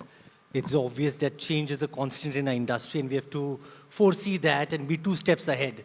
But I just feel that this time the severeness of this change is going to be enormous. We have already seen it with the tech industry in the past couple of weeks, what has really happened. And I believe that both the tech guys and the consulting guys are going to come and eat a bit of our pie as well. So we know the tsunami is coming. It's going to be a high tsunami. And what we can do is build a long and big boat and a strong moat. And that's what we should be really, really concerned about, I feel, because this is going to be a big change. It's going to be a brutal one. It's going to be a pretty brutal one, yeah. So, I think I'll continue the conversation from what you were talking about, how this change is enormous. So, I wanted to understand what are the factors behind this change, but probably we could have a conversation through the session. So, I want to understand, Ahmed, from you, I think a lot is changing in the ecosystem from a creative standpoint as well. So, there are these creator-led shops which are popping up, I think, started with probably the AIB collective, and then I think every 2-3 years we have a new creative collective which ventures into advertising, and they're creating this viral work which really owns up timelines at times. And then you also have platforms such as Zepto, even Blinkit for that matter, has now started creating films for clients. And then what Prashant was talking about, commerce, so a film on Zepto, done by a Zepto or a Blinkit, is directly connected to commerce. So how should agencies navigate this situation where at this point there is no entry barrier, forget entry barrier, at this point there are new entrants in the ecosystem who are probably not defined as an agency, but are creating work that you already create and are eating into the client's mind space, the client's budgets too. So I think, the industry is a large space and various business models, 2 of them you just spoke about, the creator-driven and the platform-driven. I feel each one of them have their own space, but the position for an agency is more of a growth catalyst. Someone who's just not dependent on a platform, but understands a brand deeply. And I feel agency has the unique place to understand that. And that of a growth catalyst. Someone who's outside a brand and is able to push the brand, which possibly an in-house platform is not always able to do. So I feel that agencies have their own space. We'll continue to grow. And we have to be just better at our craft and preempt all the changes that are going to come in our industry. Like a follow-up question on that, what is it that agencies can learn from these creator-led outfits or even from platforms for that matter? I think one thing that both these models do very well is that they have shortened the gap between idea and execution. And that distance is shortened. And people have seen the benefit of that, right? Multiple ideas being tested out, the ones that are working, scaling that up. So I think that is something that agencies have always wanted to do while working with brands, that they're not multiple layers of approval. They're not 5-member review meetings happening, right? And agencies have smartly taken the proof of concept of this back to brands to simplify and make this entire process much more efficient between idea and execution. So that is one tangible takeaway from these models that agencies can take. And I also think, because these, like both the creator-led shops or platforms, they also come in with some kind of distribution that they have built on their own. So they are actually sitting on an audience base which probably is a part of the consumer set of that brands. This becomes a stronger value proposition for brands to explore. Do you have any other opinion on this, Prashant? I don't want to make it sound too simplistic, but our industry, since it started, has been about a very simple thing. If you understand your consumer and if you understand the cultural context in which your consumer is operating, that is all you need to know. And somewhere when you talk about creators taking over, I think they've become better at understanding what's happening because they're living there, right? And I think that's a simple thing that a lot of, maybe in the industry, we've forgotten how to really understand, connect with culture and consumers. The creators are doing nothing very different than what agencies earlier used to do, but they're using technology better, they're using platforms better, and they don't really care about the lens and the camera angle and the lighting and all that. They just, I think a lot of people today, if you look at it, YouTube, there's 500 hours of content being uploaded to YouTube every minute. The advertising industry cannot keep up with that. And we shouldn't try also. But is all 500 hours of content being uploaded, being watched? No. You ask any creator, maybe 1 out of 10 succeeds. So I think it's a myth to say that, oh, creators are doing so well. Talk to the 9 creators out of 10 who are not doing well, right? We only talk about the popular, the guys who are making money because they genuinely had something different to offer. They understood their audience better than the other 9 who didn't. And I think it's still the same rules apply. Yes, the formats have changed, technology has changed, the speed to market has changed, but that's up to us. The fundamental rules are still the same. So it's not a game for agencies to play, it's a different level field altogether. No, I wouldn't say that. I mean, there are agencies which are adapting to this, right? What stops you from collaborating with 5 creators who are doing well? You think they're relevant to your brand or, we're talking about, you need to adopt and you need to adapt to what's happening. The more you resist it, the more irrelevant you're going to become. So as Anisha says, if it's about resetting your house every 3 years, then so be it. Right. So I get the sense that you need to be, in this regard, you need to be resilient by choice, or else you'll have to be resilient by force. And relevant. Resilient and relevant. And relevance is about constantly understanding what's happening and what's changing. Got it. Anisha, I would like to bring you in this conversation, and it's not about creators or not about creators or the platforms creating ads, but more from an advertising POV again, that we all, it's fundamentally proven that advertising drives demand and demand drives business outcomes. But agencies don't get treated with that same perception in a brand's, in a marketing or a business boardroom. There is a different way, a different lens in which agencies are seen. Why do you think, or to take a step back, do you think that is a perception or it's just a myth? And if this is a perception, then why is it that the perception is so different? Why are agencies just treated as vendors and not like partners or like growth partners in a brand's or business journey? I'm going to be I in know so you had an much interesting... trouble. Okay, of course I will answer it. Okay. Is it a myth? A lot of us in this room belong to agencies. A lot of us give advice to our clients in terms of how they're supposed to spend their money. And we will all very proudly, when we pitch to a new client, we will say, we will bring you, we'll grow your market share, and we will do this, and we will do that, and we will make business impact, and blah, blah, blah. All of us have said that. I want to ask this room, how many people will link their remuneration to that?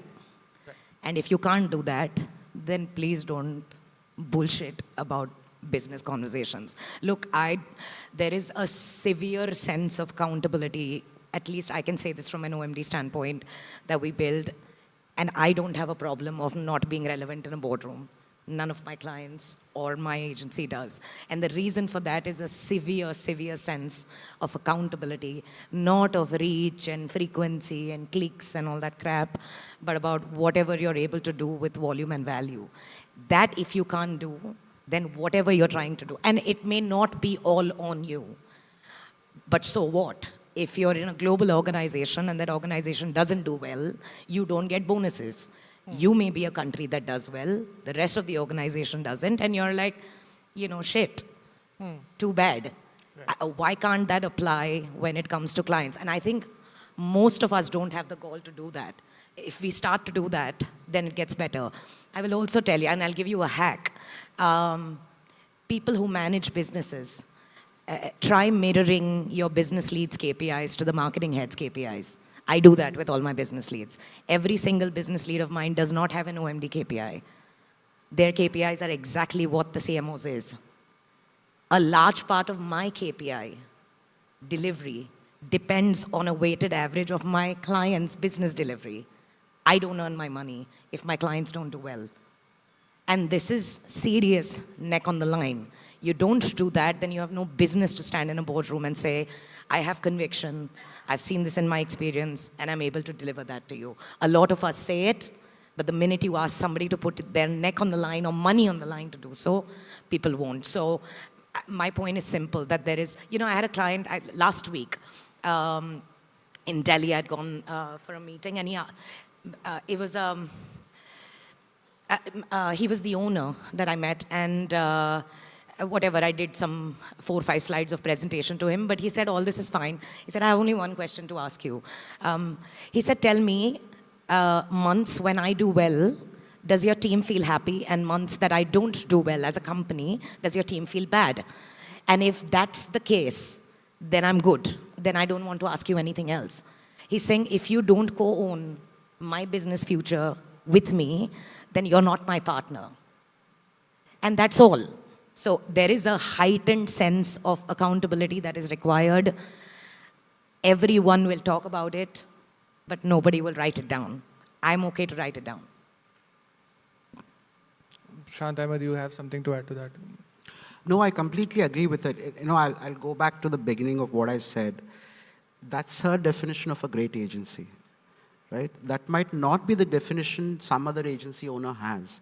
So again, kudos to her that she's doing this because she knows she can do this, right? She's playing to her strengths. Can everybody else do that? No. Does everybody else have to do that? No. If you ask a pure creative boutique, they will say, are you mad? I'm not going to tie my work to the client's business outcomes, right? And they're fair, they're completely justified in saying that, right? So as I said, you need to have a vision of what is this business that you're building?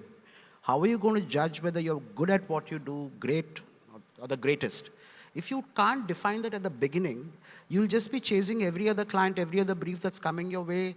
And just to say something she said earlier about what makes a place great, she said, happy people, happy work. I read this line last week. It's a beautiful line. It says, as long as people are happy to come to work and happy to go home, I think you're pretty much set. But that requires a lot of thinking at the leadership's level, whether you're an independent network or a startup or a large network, about what really is the product that you're very good at, and how much of your neck will you be able to put? Not out of a personal sense of pride or risk. It's about the justice you can do to the product that you have and to the client's business. So if you're very convinced about that, go ahead and do what she does.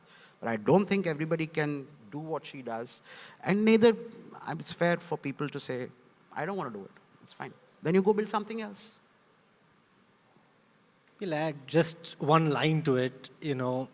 Agencies get treated as vendors because agencies allow clients to treat them as vendors. Okay.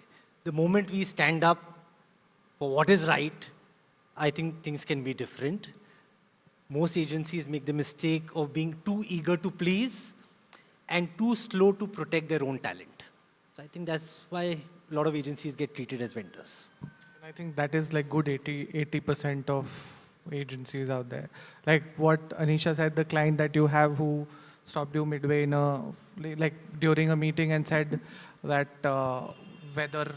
whether your teams are happy when my business, when I'm happy and vice versa. I don't think every client has that mature a conversation with agency teams, at least. Probably they might have it with their internal marketing teams, but with agency teams, I don't think they give as much mind share also. I know it's not a problem for an agency such as yours, but I think a lot of mid to small agencies do face that challenge. I don't think disagree. so. I don't think so. Sorry, let me just say one thing.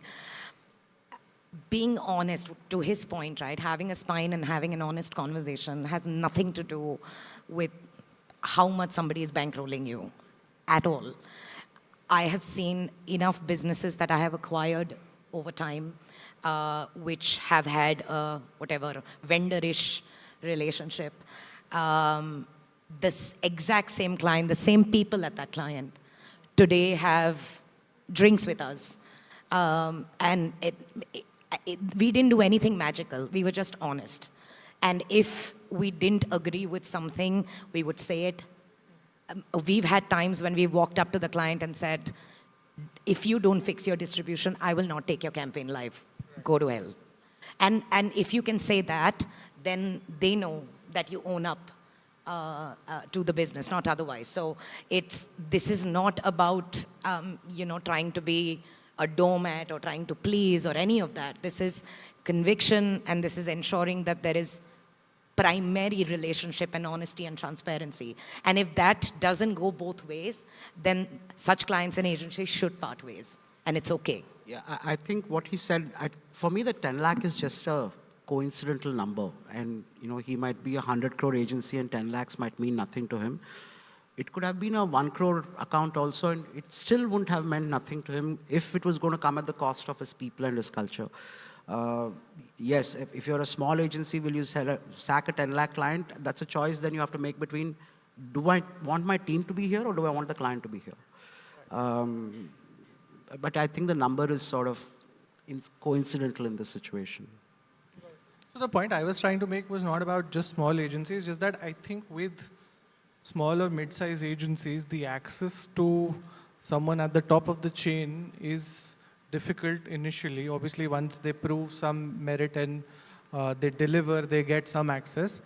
But by and large, mid-sized agencies don't get access to the person on top of the chain, and they're dealing with someone who has like 3 levels of reporting, and that person is not treating them the way they should be treated. So coming to you, Prashant, I know, again, we've established this, that this reset, the current reset also comes from a point of view where the margins for agency businesses are tightening, and there's a lot of emphasis on profitability more than ever at this point in time. Do you think, apart from bringing in new business, is there a need for redefinition of how services across the advertising spectrum should be priced? Is there a glitch in the way this is being priced, and how can agencies fix that? See, the market fixes the price. At an individual agency level, and this is true of every industry, the market fixes the price depending on demand and supply.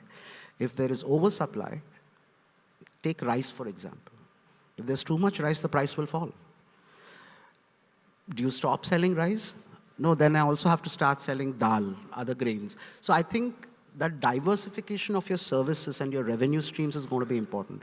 I'll just give you a small example. I come from a film family. I've worked in a multiplex. You know where a cinema theater makes money? It doesn't make money on the ticket sales. It makes money by selling popcorn and Coke. So you might buy 800 rupee ticket. I might buy a 400 rupee ticket. The popcorn and the Coke are the same cost. So I'm a family of 4, you're a family of 4. We'll end up spending the same amount of money. So it doesn't really matter if the theater is 70% occupied or 60% occupied. My main money, my jam, my घर का चूल्हा जो जलता है, वो मेरे food stall से आता है. So if you can figure, and this is true of every large company.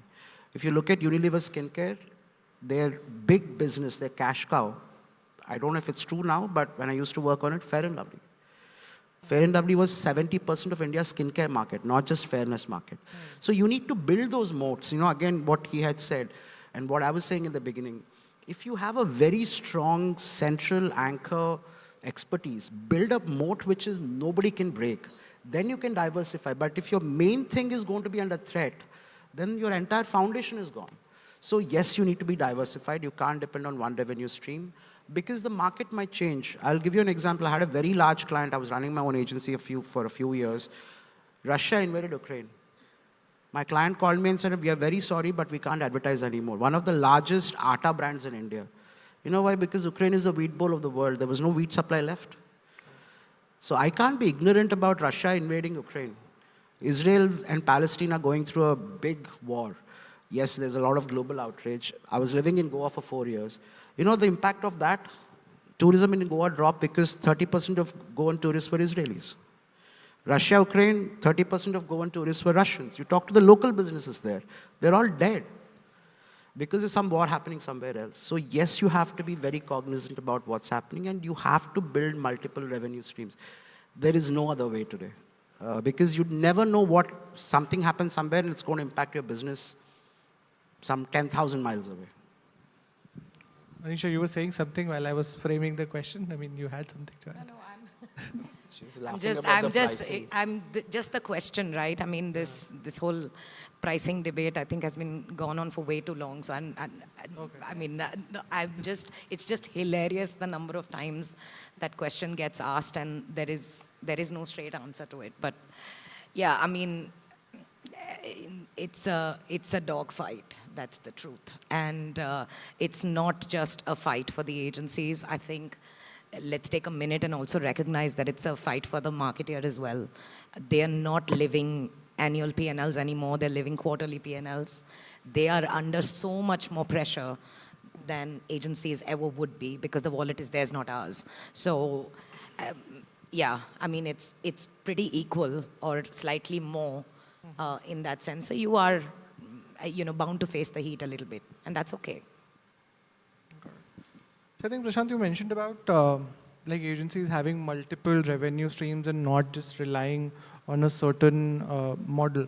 So what are those multiple revenue streams according to you where agencies could venture into and probably future-proof the business or even evolve this definition? And I think each one of you can chip in on this. I'll again go back to, say, a mutual fund, for example. Say I'm the mainline agency for a mutual fund and they pay me, let's assume 10 lakhs a month as retainer. I'm not saying they pay us 10 lakhs a month. This is hypothetical. Please don't hold me to this. Now, or let's say a bank. Suddenly the bank's share price falls. It's going to impact the agency. But if I'm only doing creative for the bank and if I'm not looking at their distributors, for example, one of the biggest challenges banks face and any retail business today faces is when I walk into a store or a bank, they don't know who I am. But I probably have had a 10-year relationship with that bank. But because nobody does branch banking anymore, everybody's ATM, online app. But when I really go to this branch, they don't know me. So that's where your user experience design comes in. Right? That's where your tech comes in. That's where your CRM comes in. Why am I as an agency not also looking at saying, ye mera client hai na?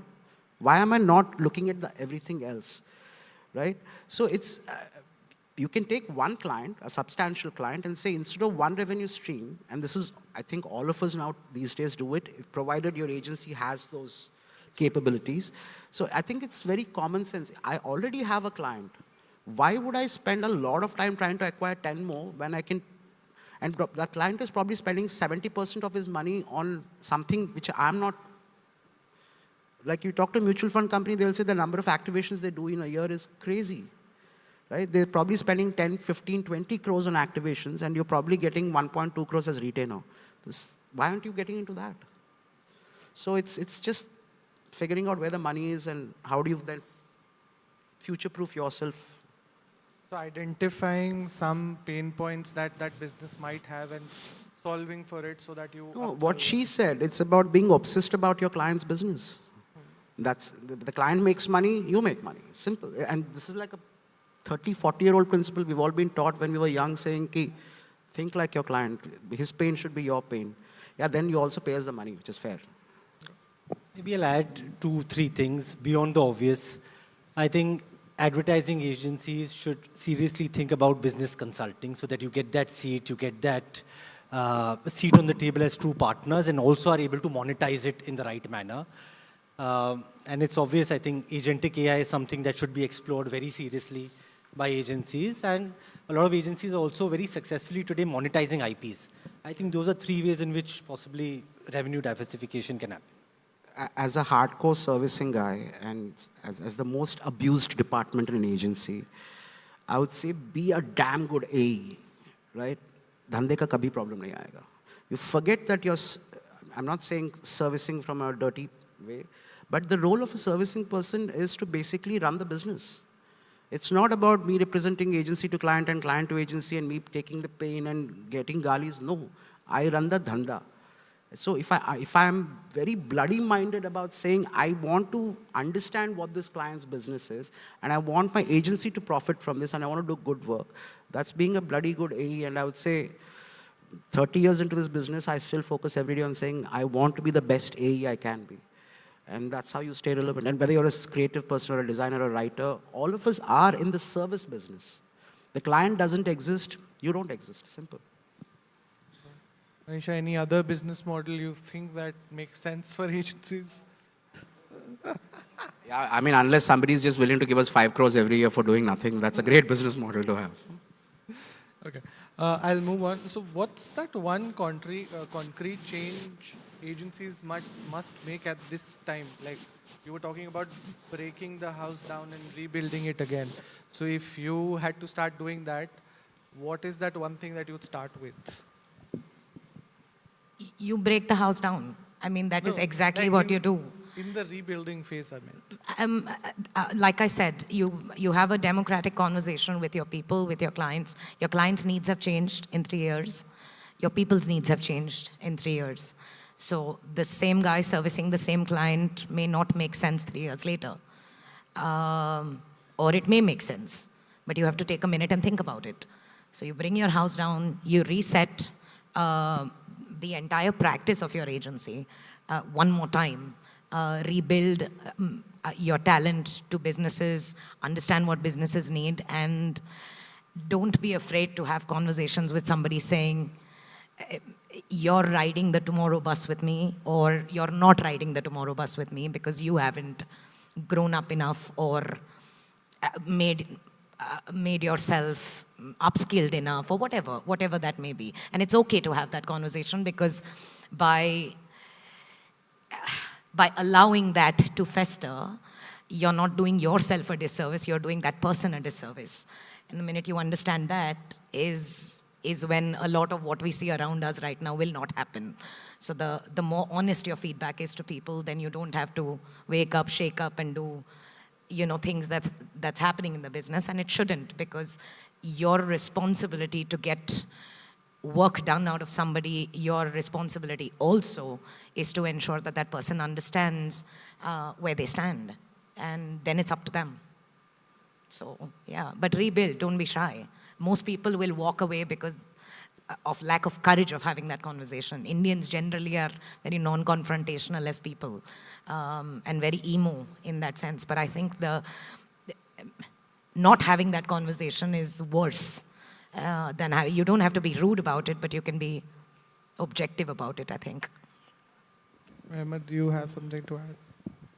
Hitesh, your question is around the reset for an agency and what they should do. What's the one thing that they should be changing? I think I mentioned that earlier. I think a lot of agencies have already started doing it, but AI is a big reset where the entire agency has to be built around that. It's a centerpiece of everything that we are doing, right from the services that we're delivering, existing ones to the new ones, to the way HR is running, to the way finance is running, and sooner or later, everyone will have to do that. Prashant? I mean, what she said, change is going to happen whether you want it or no. The only thing I would say everybody should change is just embrace it. I think the problems start when we resist that change. And that's why we feel there's a reset or everything has to be changed. Everything is anyway changing. You're the one who's not. So just open your arms, embrace it. Things will be okay. You'll go through a tough time initially, but as she said, have those hard conversations. But I think if you talk to any leader, they will tell you they probably learned a lot more about leadership when they had to let somebody go. And how you handle that with grace, with humanity. And yeah, as she was saying, it's very easy to say, you know, you're a very bad performer, please leave. But then you don't look at that person as an employee, you look at that person as a person. Probably has a family, has responsibilities, but you have to make that decision for some reasons which are maybe better for the agency. So yeah, your ability to change is the change you need to make, I guess. I think the timer is off. But one last thing, I mean, one hard-hitting advice that you would want to give to agency leaders in the room. When I say hard-hitting, I know most of you have, like all of you have been very unfiltered that way. But if there's one thing that you would want to leave the people in the room with, what would that be? Yeah. Just be honest. That is all. I mean, how difficult is it to speak the truth? Just be honest. It is perfectly all right to speak the truth. That is all I would tell people. I think there's a power in conviction and there's a power of repetition. As long as you're very convinced of what you're doing, keep repeating that message to everybody at every opportunity in your organization and to your clients. Don't be this person who's, oh, today this is trending, I will say this. Tomorrow, because then you lose your authenticity and your credibility. So conviction is very important and repeating that and what she said. Be honest with all these conversations. It might cost you in the short term, but it will be a huge benefit in the long term. So hard advice, that is it. Just be honest. I'll just sharpen my answer for independent agency founders. And one piece of advice would be, don't sell to networks. Okay, there's a larger play happening in India. Okay, India's own network from one of the indie guys is going to come. I think there was a session before this as well. R.K. Swami has also shown an IPO route works. There are many agencies which are larger in size, which are planning. Okay, the best years for having an Indian network is the next decade. So don't buy the carrot, don't sell to networks. All right. Thank you. Thank you, Anisha. Thank you, Emma. Thank you, Prashant, for sparing time for this. I had a great time in this session. I hope the audience also got as many takeaways from it. Thank you so much. Thank you so much. Ladies and gentlemen, a big, big round of applause for all our panelists. Thank you for joining us. And if I may request Hitesh to please give a token of appreciation to all our speakers. Can we get the tokens, please, being presented on stage quickly? Hitesh, if you can do us the honor. Check. Firstly, thank you so much. Ladies and gentlemen, a big, big round of applause for Ahmed Aftab Naqvi. Thank you so much, Anisha, for joining us. Anisha Iyer. And of course, we'd also like to squeeze in a spotlight moment with Prashant. Prashant, thank you so much. And let's get Hitesh and Prashant in one frame. And of course, we'd request our panelists to please stay back. We'd also like to capture all of you in one frame for a group photograph. And I think it's only encouraging if the entire audience gives them a big, big round of applause, a hashtag AgencyCon moment right there. We'd of course request our panelists to please join us in the center. That gives us that spotlight moment. And if you've enjoyed the conversation, remember the hashtag is AgencyCon as one word. So continue taking the conversation beyond this room. And it's all happening at the 5th edition of AgencyCon right here in Mumbai. And on the other side, let's get set for yet another enterprising discussion. Well, if we may say that the culture eats strategy for breakfast. The agency of today and tomorrow is not just defined by creative, media, and digital capabilities. They're truly defined for their ability to understand and, of course, thereby shape culture. For the upcoming panel, the panelists are going to be here to discuss the culture-first creative companies that defy convention to deliver the solutions that speak the internet's language and cut across mediums. So trust me, this is going to be something you've all waited for, as we have, first off, our session chair who's going to be joining us.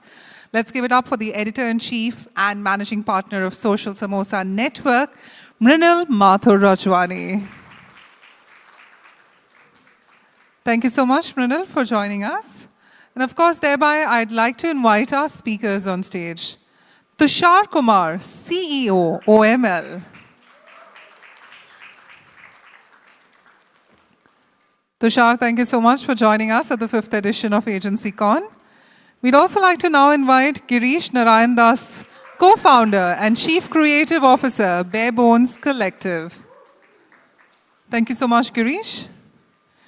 We'd now like to invite Manoti Jain, COO and founding partner, Kulfi Collective. Thank you, Manoti. And if I may now invite the co-founder, SW Network, Raghav Bagai. So as all our panelists are here with us on stage, we'd request all of you to kindly take your seat and, of course, thereby requesting Mrinal to take it forward. Thank you.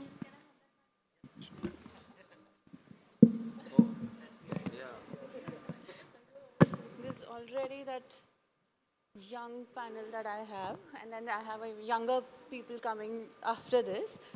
So I expect a lot of spark, a lot of controversy, a lot of new things that we learn, because seniors have set a benchmark, and I don't think so they go by the books, so we shouldn't. Thank you for calling us young. Okay, so some creative companies are rooted in legacy, and others, I believe, are born from the internet, shaped by trends, memes, built on speed, wired for brands, and driven by culture. And with this amazing panel that I have, I'm going to delve into the conversation that what it really means to be a culture-first company in the platform-first world, and how are you guys managing to stay relevant, do business, and resonate with all the chaos that we have on digital. I'll start because Tushar asked that we should start from there. I'm asking Raghav the first question.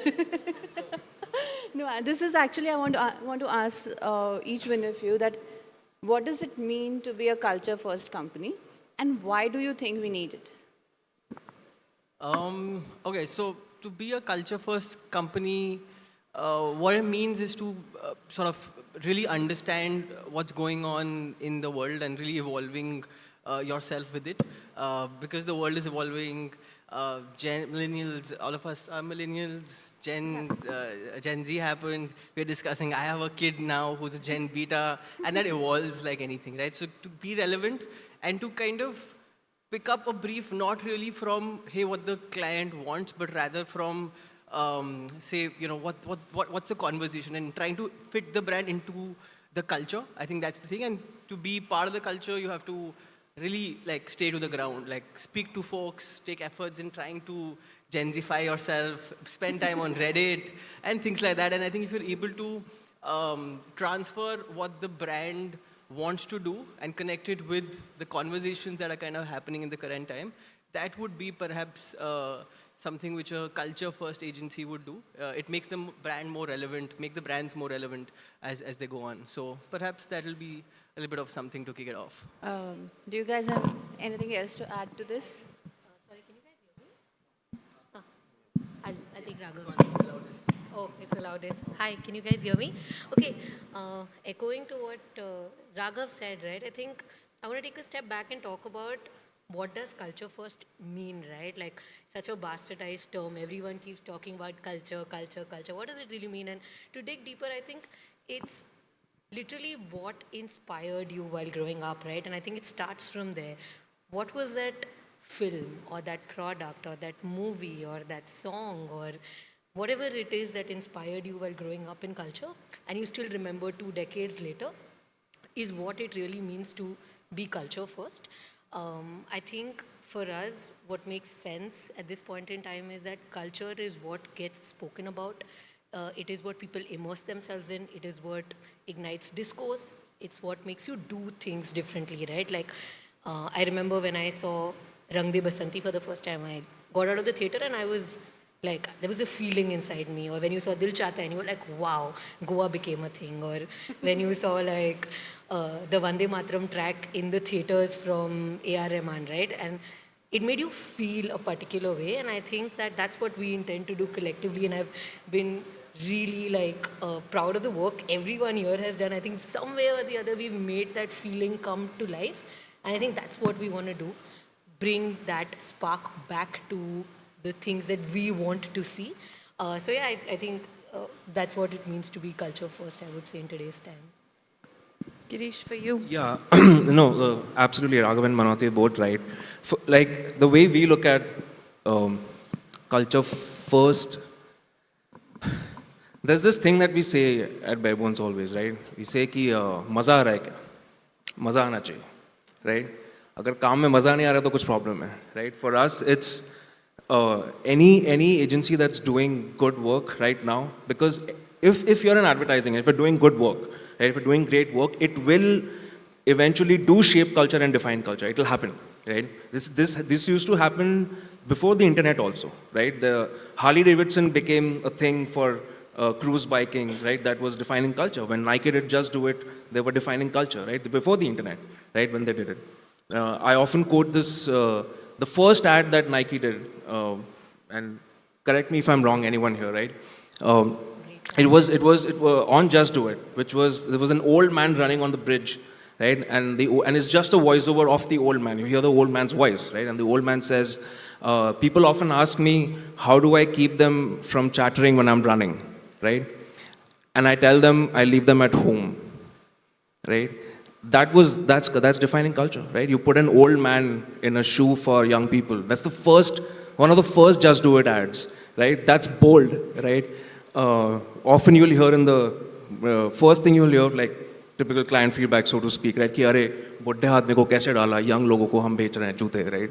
So you define culture. That's what you do. So I think any agency right now, whether it's us, whether it's a network agency, a big agency, they are doing good work. They are evolving. If you don't evolve, if you don't stay on top of things, then like it's anyway game over. So I think everyone who's doing good work for me, at least it's a culture first agency.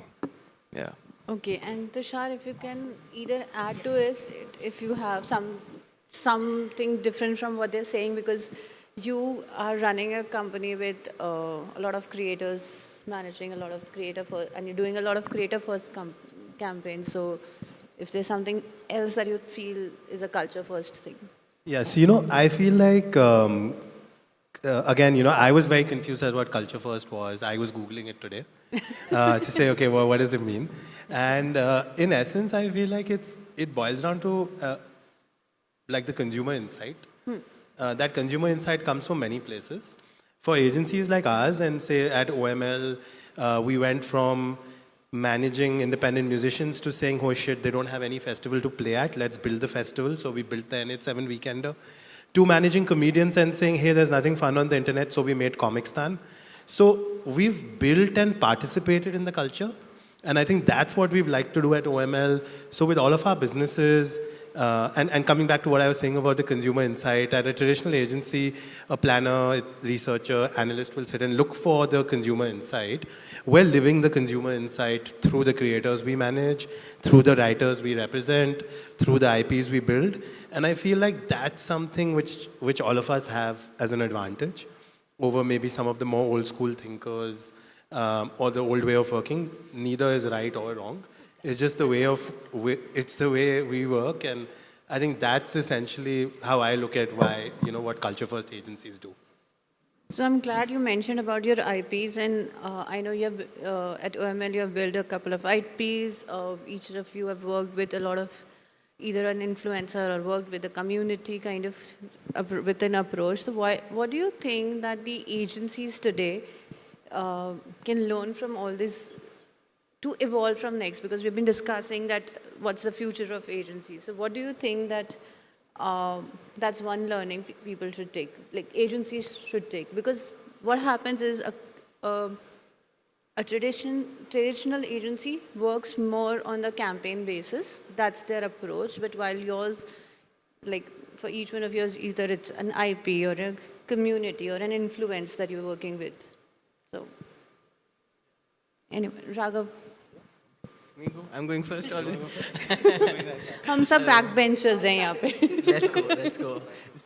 Okay, so I think the key is to do any, whether it's an IP or creating a community, etc. It's to understand what it's going to stand for and finding the right cultural insight for that. That's probably the key. If you have that in place, things will work. And I mean, one of the very cool examples these days I've seen is Bhag Club. These group of really, really cool people, they run, they chill, they date. You don't know what it is. It's still, I mean, it's not just a running club, because it's just part of culture in terms of how that's happened. It's created a beautiful community. We've not done it. These guys have done a great job at it. But it's to understand, okay, what I'm going to exist for. Hey, young people want to have fun while running. Why does running have to be serious? That they've created a beautiful, very clear cultural insight, and they've then gone ahead and made a community. We did, for example, for Tinder U, where it was about really cool people should have an opportunity to meet each other. Tinder is one way. Tinder had a Tinder U, which was college kids getting together and meeting each other and so on, which was like, hey, we're solving something. And it was a very cool, kick-ass, young kind of community that we created. I think that understanding of what is going to stand for, stemming from a right cultural insight, is, I think, what a community or an IP can do wonders for. So what you mentioned with AI or Comic Star and so on, I think it all come from a very clear, relevant insight. And then the IPs or so on will definitely kind of click on. So that probably will be one of the key take-backs, perhaps. Girish, what, according to you, is the learning agencies can take? Learning agency, sorry, can you please, I didn't get the question correctly, I'm sorry. Yeah. No, so I was saying, because the traditional agencies work very campaign focused, and while you guys work, like a culture first agency will work more from a IP building or a community building approach. So what is something that a traditional agency or any agency can take as a learning? मेरे साथ उल्टा हुआ है. I have learned from traditional agencies. I don't know what anybody can learn. Okay, so now, for you now, I'll ask, what's that learning that you have used and you've added to your... So I'll tell you two learnings that I've picked, okay, which I think it'll apply forever, like, as far as I'm concerned. One thing that I learned from traditional agency, that's how I started my career, which I've seen the best of the best apply this in their work, always, right? Whoever I've interacted with, whether I've worked in their teams, creative directors, NCDs and all, they have this thing which we always try to sort of keep intact at Bare Bones, which is creative resilience, right? We firmly believe in creative resilience. So जब तक हमको मजा नहीं आ रहा है, तब तक client को नहीं जाता है. तो the first question when we crack a joke is, हमको हंसी आ रही है क्या? हमको ही हंसी नहीं आएगी तो client को हंसी कैसे आएगी? Right? So are we laughing? Are we having fun? Do we want to execute this tomorrow? Like that it is. Like that's how we gauge an idea. We are like, okay, I want to brief somebody now. Right? I am so kicked about this. Right? Until that happens, then we don't rest. Right? And that is something that I've learned. I've seen the best of the best do that. Until they are satisfied, they don't rest. So creative resilience is one. And the second thing which I feel is not spoken enough about, I think now, from whatever I see, is obsession with craft. I think that somewhere has, I don't see that happening. At least log baat nahi karte itna. I think obsession with craft is extremely important. We are a creative agency, right? तो दोनों है, business भी है, creative भी है. तो craft के बारे में obsession होना बहुत ज़रूरी है. If there's a writer, then whether you're writing on Twitter, whether you're writing on social media, whether you're writing for film, you're talking to somebody, right? You're communicating a message. You have something to say, right? Now, how do you say it? Why are you saying this? All these questions as a writer, you have to ask no matter what the medium is, right? I think this was discussed in the previous panel also, which was rightfully brought up, that पहले paint करते थे, फिर radio आया तो TV आया तो सबको लगा रेडियो मर जाएगा, फिर इंटरनेट आया तो सबको लगा टीवी मर जाएगा, कोई नहीं मरा है, सब इधर है, राइट? सबका काम चल रहा है. So obsession with craft, if you're a writer, be obsessed with writing. If you're an art director, be obsessed with art direction, right? If you're in the management of people, be obsessed with that. Not like an unhealthy obsession, but you know what I'm saying right now. मतलब घर वर जाओ ऐसा, you know, ऐसा. but you need to be obsessive about your craft. Like these two things I saw in a traditional ad agency, which we try to inculcate at Bare Bones always. Yeah. Tushar, for you, what do you think a traditional agency can learn? So I think, and I'd like to talk a little bit about what we've learned also, but I feel like one of the things that a traditional agency can learn is to pivot fast and sort of move on and fail fast and move on. If, you know, you try new things, I feel obviously we're a really small agency and we have the ability to take those risks a little more, try to build something. If in 3 months it doesn't make sense, or if the internet or the world has moved on, we try to move at that speed as well. And I've seen, and I feel independent agencies have that advantage because they just have the ability, lesser layers and not part of a large network, etc. So you can sort of move faster. So that's the one thing I'd say, you know, larger agencies and network agencies could sort of pick from us and do and be experimental, more experimental. And actually what we've learned and what Girish was talking about, the one bit which is the craft, right? And building that back for our creative teams. I think some of the larger, older agencies value the craft of creative in a certain way. And like, fun fact, we've been running an agency for 5 years, but we hired a creative team only 3 years ago. So we didn't have creatives for the first 2 years. We didn't have client servicing, account management, or planning. We would hire producers and turn them into creatives, account managers, etc. But now as we scale, that's something we're sort of picking up and putting a lot more focus on. Yeah. Manati, what do you suggest? So very much on the lines of what these guys said, but I think one thing differently that I think traditional agencies can look at is that at least something that I used to get very irked when we used to like look at this aspect was every time you get a retainer or every time you get a brand, you look at that brand and you're like, okay, this is my team and I'm going to give 20%, my creative is going to give 20% time to this, my strategist is going to give 30% time to this, and you would allocate percentages and people. But culture doesn't work like that.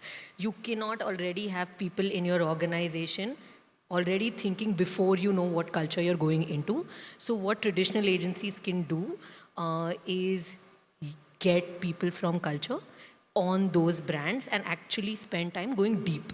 So don't get the same strategist and creative on all brands, right? Someone who understands street culture or someone who understands music or someone who understands gaming, get those people in because those are the people who are going to craft deep cultural insights for your brand. So break those structures that existed, become slightly more nimble, try to get the best team for that brand or for that culture and be variable. Like one of the things that we've adapted at this point is even we have whatever 80, 90 folks in the system, but we have a highly variabilized partnership model where with every brief that we get in, we seriously think about what does this brief really need and who are the right kind of people, because sitting in our Worli office or South Bombay office, we don't know what's happening in Punjab and we don't know what's the culture there. So you have to get people from there, learn from there, deep dive into the culture and do things differently. So I think break those molds of percentages of time and resourcing and really go deep in what the culture needs and learn from there would be one thing that I'll tell them to change around. I think it's a great advice. It's like playing on their strength and their liking and their interest in general. Especially because I feel like at our end also, for our publication, we have divided our beats, but that also we have not restricted, okay, this person is going to do media or something. It's more of what you bring to the table in general. Like, so I have a Gen Z writer who writes majorly on the Gen Z culture. I have someone who believes in the technology strength, and that brings the stories for technology beat and like that. So I really relate to you on that point. But I want to ask each one of you in general, because when you're working with a very culture-first approach, how has that converted into good business? I know it is. You guys are doing amazing on that front, but how? What aspect of culture first turns into a business model? I mean, that's an easy one, I think. Culture first works, so it gets results, right? It could get results for us because we did something culturally relevant. It could be internet culture, so it went viral. And that viral ad got us 2 more briefs, essentially. So that is why it works for us as an agency, as a business. And if it's, for example, if I've done a viral ad, it is for the client's objective. The client wants to be relevant on the internet. So I've done that. It helps the client's objective of conversations, awareness, and so on. If I've done a cultural ad, for example, which is, hey, I want to be more relevant to a particular city in South. If I've done a film or a campaign which kind of resonates with that culture, we've often seen, I mean, again, another brand that we recently worked for, we did very cultural, relevant campaigns, say something super hyper-local in Kolkata, in Ahmedabad, and in Chandigarh and Punjab. It was not just one thing, it was a whole campaign. So think guerrilla, think hoardings, think film, think influencers, we call it a city attack. You know, we'll do everything in that city. And that saw the needle moving. It did give results. So if you double down on it, brands can see relevant, whether it's sales, awareness, conversions, and so on. And obviously that helps in the agency getting more business. And especially, I think these internet culture relevant things definitely works. So it does help, I think, in win-wins for agencies and brands both. As long as the objective is clear, I think that is relevant. But yes, I think I can pretty much very confidently say that cultural relevant work drives business for sure. For you guys, Tushar? Yeah. I'd like to talk about one of our oldest clients, right? We've been working with Bacardi for the last 13 odd years. And we started working with them the first year we created and produced the N87 Weekender. And they came on board as the title sponsor. What we did with them, and it was also because the brand team was amazing, and it wasn't a logo bada karo type of a brand, you know. It was a brand who believed that independent music needed representation and a platform, and that platform was the festival we built. And we were sort of building the independent music scene in India with Bacardi, who believed in it really strongly. As that relationship with the brand evolved, about 8 years ago, and again, you know, this shows, to your question, we were building with them in culture, and that was the intent. And that's when your client starts trusting you, because you're trying to do things that, impact the communities they're trying to talk with, but also then is really positively impacting the brand. 8 years ago, they came to us and said, hey, you know what, our digital isn't sort of working the way we'd like it to. And we'd not done digital marketing until then at OML. And the solution, we went back to them, and this is when social media pages were boring, and you had to just run contests to give away things for free to get engagement. Obviously, we've come a far way from there. But back then we said, you know what, the internet's being run by creators. That's where the most authentic conversations are happening. Why don't we create a creator-led content strategy for you? That was the first time we did it. We learned with them. And, you know, that worked really well for us because we won the mandate for that in 22 countries. We're one of the only independent agencies who's sort of been able to scale with our tiny little office in Lower Parel and act like our largest country in terms of business used to be Russia until the war happened. But now it's still Poland, and we're doing a lot of work for them globally. And this relationship with the brand has also been an amazing business relationship. And it all started in culture, now it's moved to digital. We're producing a hip-hop music award together in Poland, along with Def Jam Records, another cultural moment that we're sort of being able to do together with the brand. So for us, we've been able to really see the benefit of building in that way. Yeah. Girish, how did... Hi, sorry, can you guys hear me? Yeah, I think very much in line with what Raghav and Tushar mentioned, we're seeing results. I mean, that's why we exist as companies in this field. But at this point in time, I can give you examples of few brands that we think how culture has enabled something, right? Let's take example of Nike. They spent this year doing the After Dark tour. They built a community, so running in the last couple of years was not as active as a community, and now you suddenly see everyone running, right? They built a community, they spent a year bringing all of those experiences online and offline together, and they saw a huge rise in their sales this year, right? But they invested that time in getting to know, obviously they've been in running all along, but Nike this year invested in the country, and that is the culture they worked with, right? So that's one example. I think another example is we worked recently with Crocs, and it's a one-off piece. I'm not even saying that we've spent the whole year while we did bunch of different things with Crocs. This year we did one campaign with them, which was a global campaign for 7 different markets. But it was all hinged on K-drama. Okay, so K-drama fandom and Bollywood fandom, and we got these 2 fandoms together, and we built one campaign, and that really gave rise to a whole different new cohort of people in 7 different markets. So imagine one like piece of work cutting across Malaysia, Korea,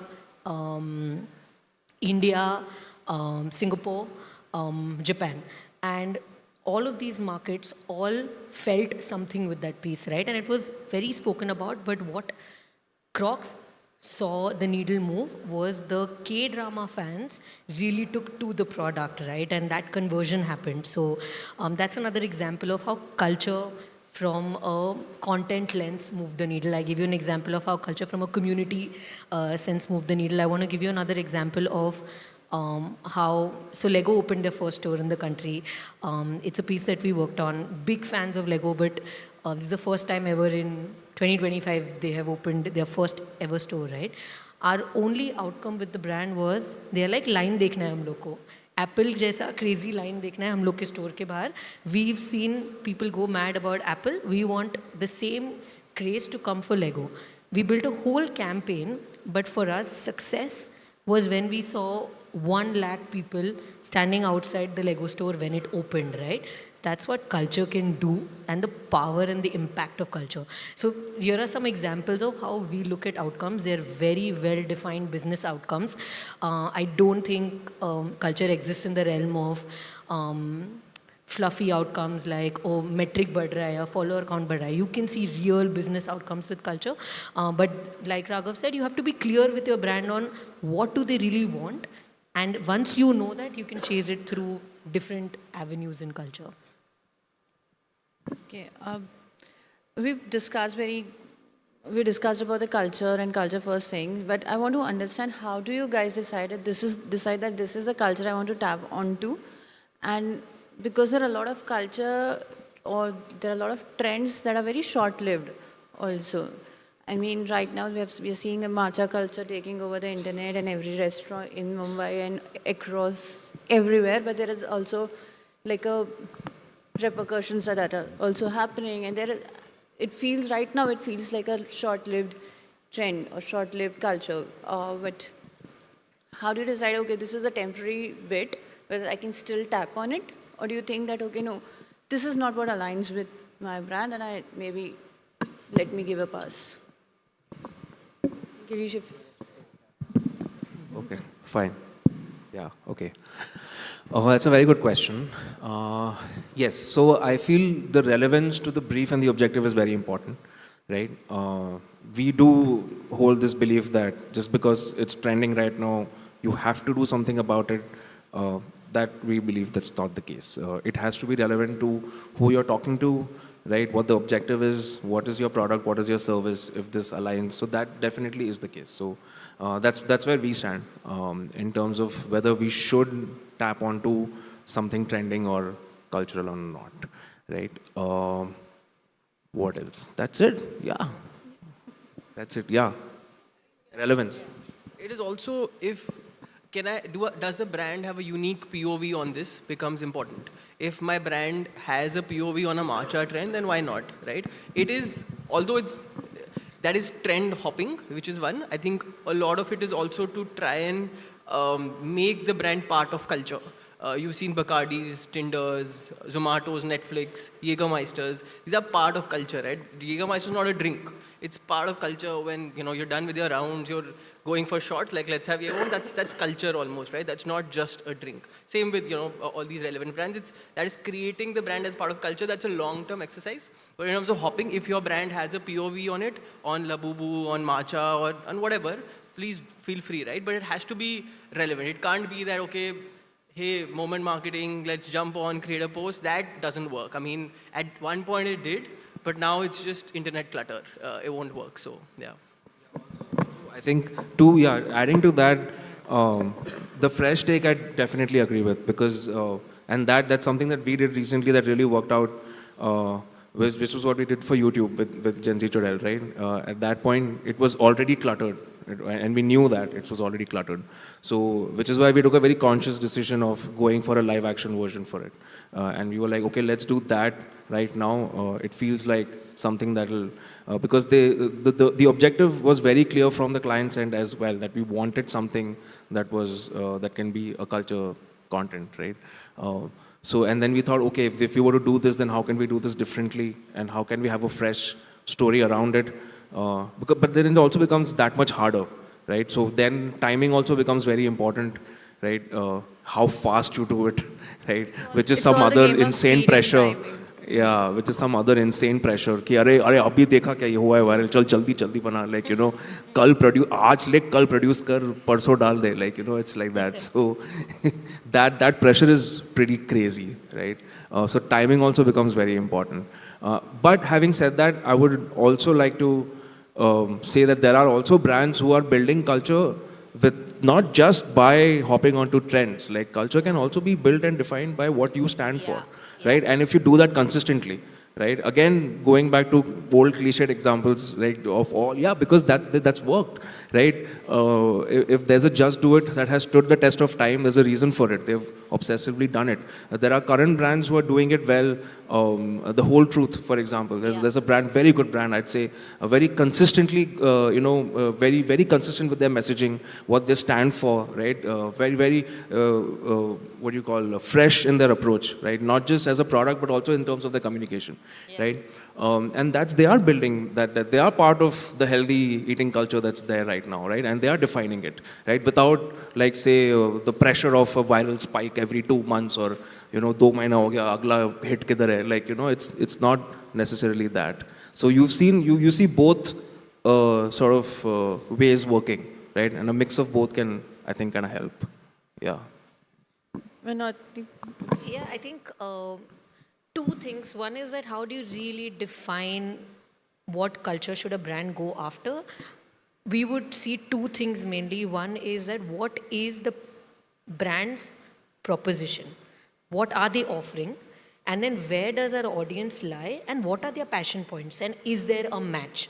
So for example, let's take an example of Asian Paints. It makes sense for them to go into the home decor culture and build that, right? For Nike, it makes sense to go into maybe streetwear or go into running because that is where your audience's passion points are lying and then you're being true to that. So if you're looking at long-term culture building, you got to look at where is your brand and can it really add value to your consumer, right? Like one of the things that we do and why we believe that Spotify is sort of hitting the right notes at the moment is because at least our work with Spotify has always come from the fact that what is the value the brand is adding in the life of the consumer.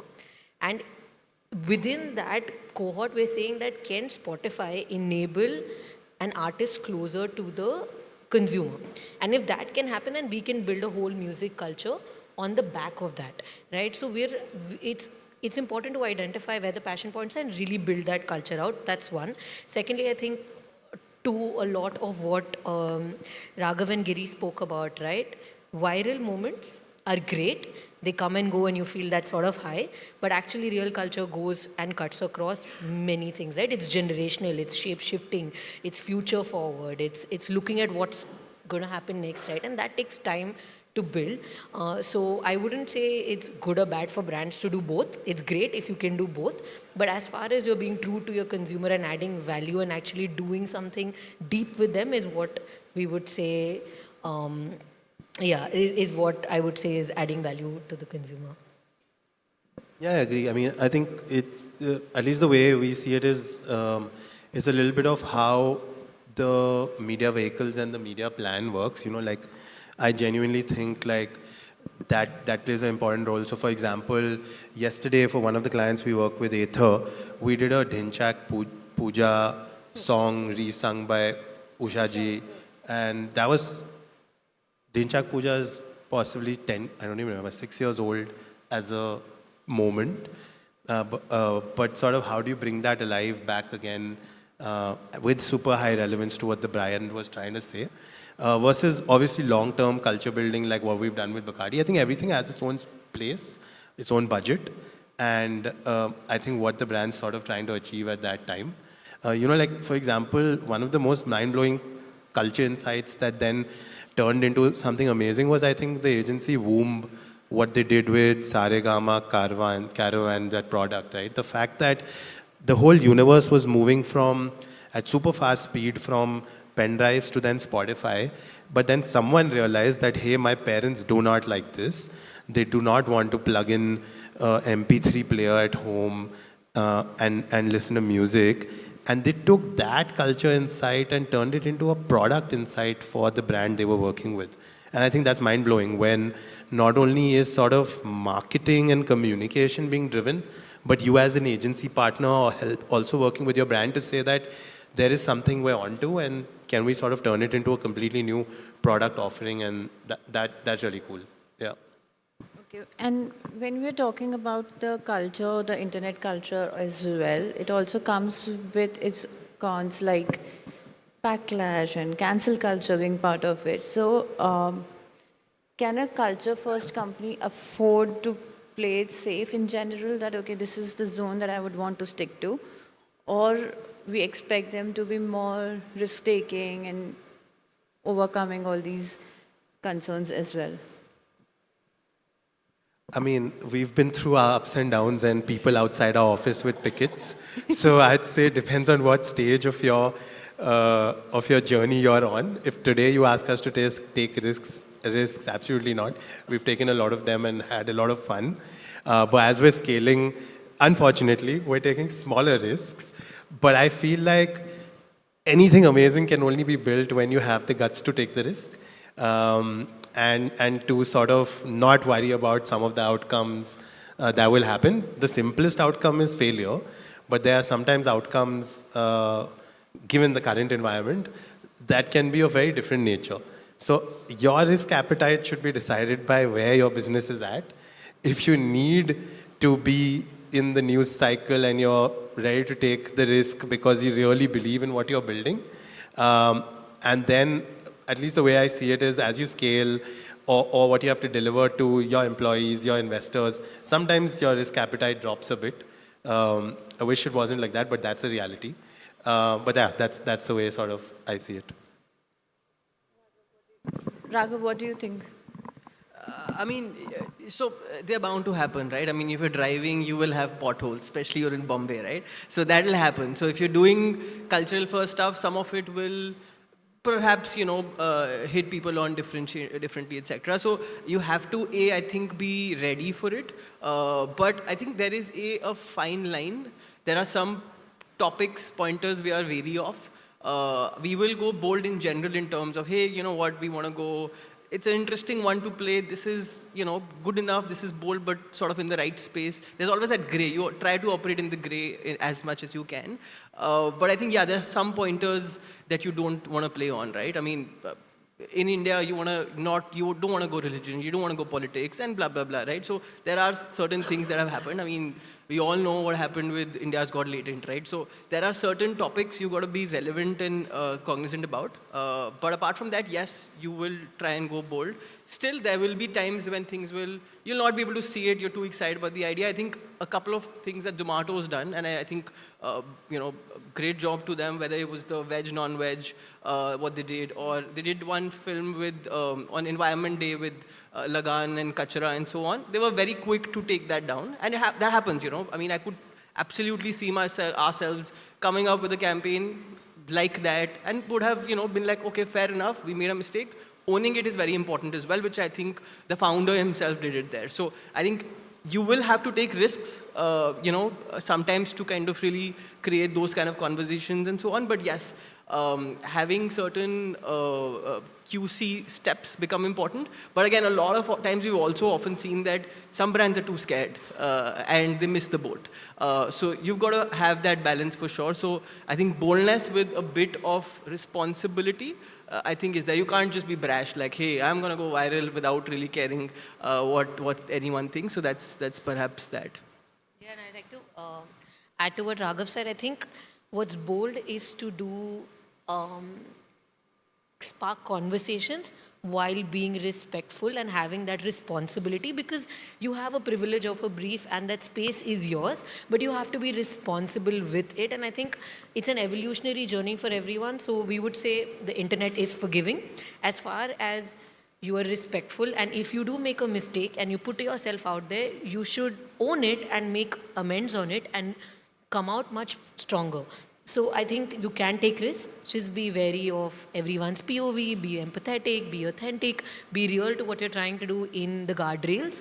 But if you do, it's okay, like apologize and move on and do better. I would say, I mean, brands should have the courage to do it. And we at our levels do push brands, but we are wary of the way we do it. And like he said, right, I mean, Zomato is a great example. They came out, they apologized, and they're still doing great. So I think that is the kind of courage you need to have while doing culture first campaigns, I would say. And also I feel you cannot decide, okay, this is my safety circle and it's a foolproof plan if I stay in this. You never know when that circle shrinks and you're still outside it. Yeah. Okay, I can see the timer on the screen, and that's why I just want to quickly wrap, and I ask one question to each one of you, which is, if you were advising an agency leader in this room, what's the one cultural shift they should make right away to stay relevant for next 5 years? And I'll start with Girish here. One very important cultural shift that I think, if there's any agency leaders here, I think they can make is that please start charging pitch fee. Okay, I think it's very important. So okay. We've been doing it, and I think everyone should. Yes, please start charging pitch fee. मेहनत लगता है भाई, ऐसा ही नहीं निकलता idea. ठीक है. If you think कि हम 2 दिन में आइडिया लाते हैं क्योंकि 20 साल काम किया है इसलिए 2 दिन में आइडिया आ रहा है, ऐसे ही नहीं आ रहा है आइडिया 2 दिन में. ठीक है. तो प्लीज स्टार्ट चार्जिंग पे, सबके लिए अच्छा है. Everybody will be happy. Great cultural shift, I think. I think people who are here since the morning will understand that this conversation has been part of every panel till. I'm not surprised. It's like it's been part of it. I don't know, is everyone charging? I'll sign memorandum, whatever it is. If anybody is ready to sign, I'll sign it. Yeah, please, मैं sign करेगा. Yeah, we're here with you.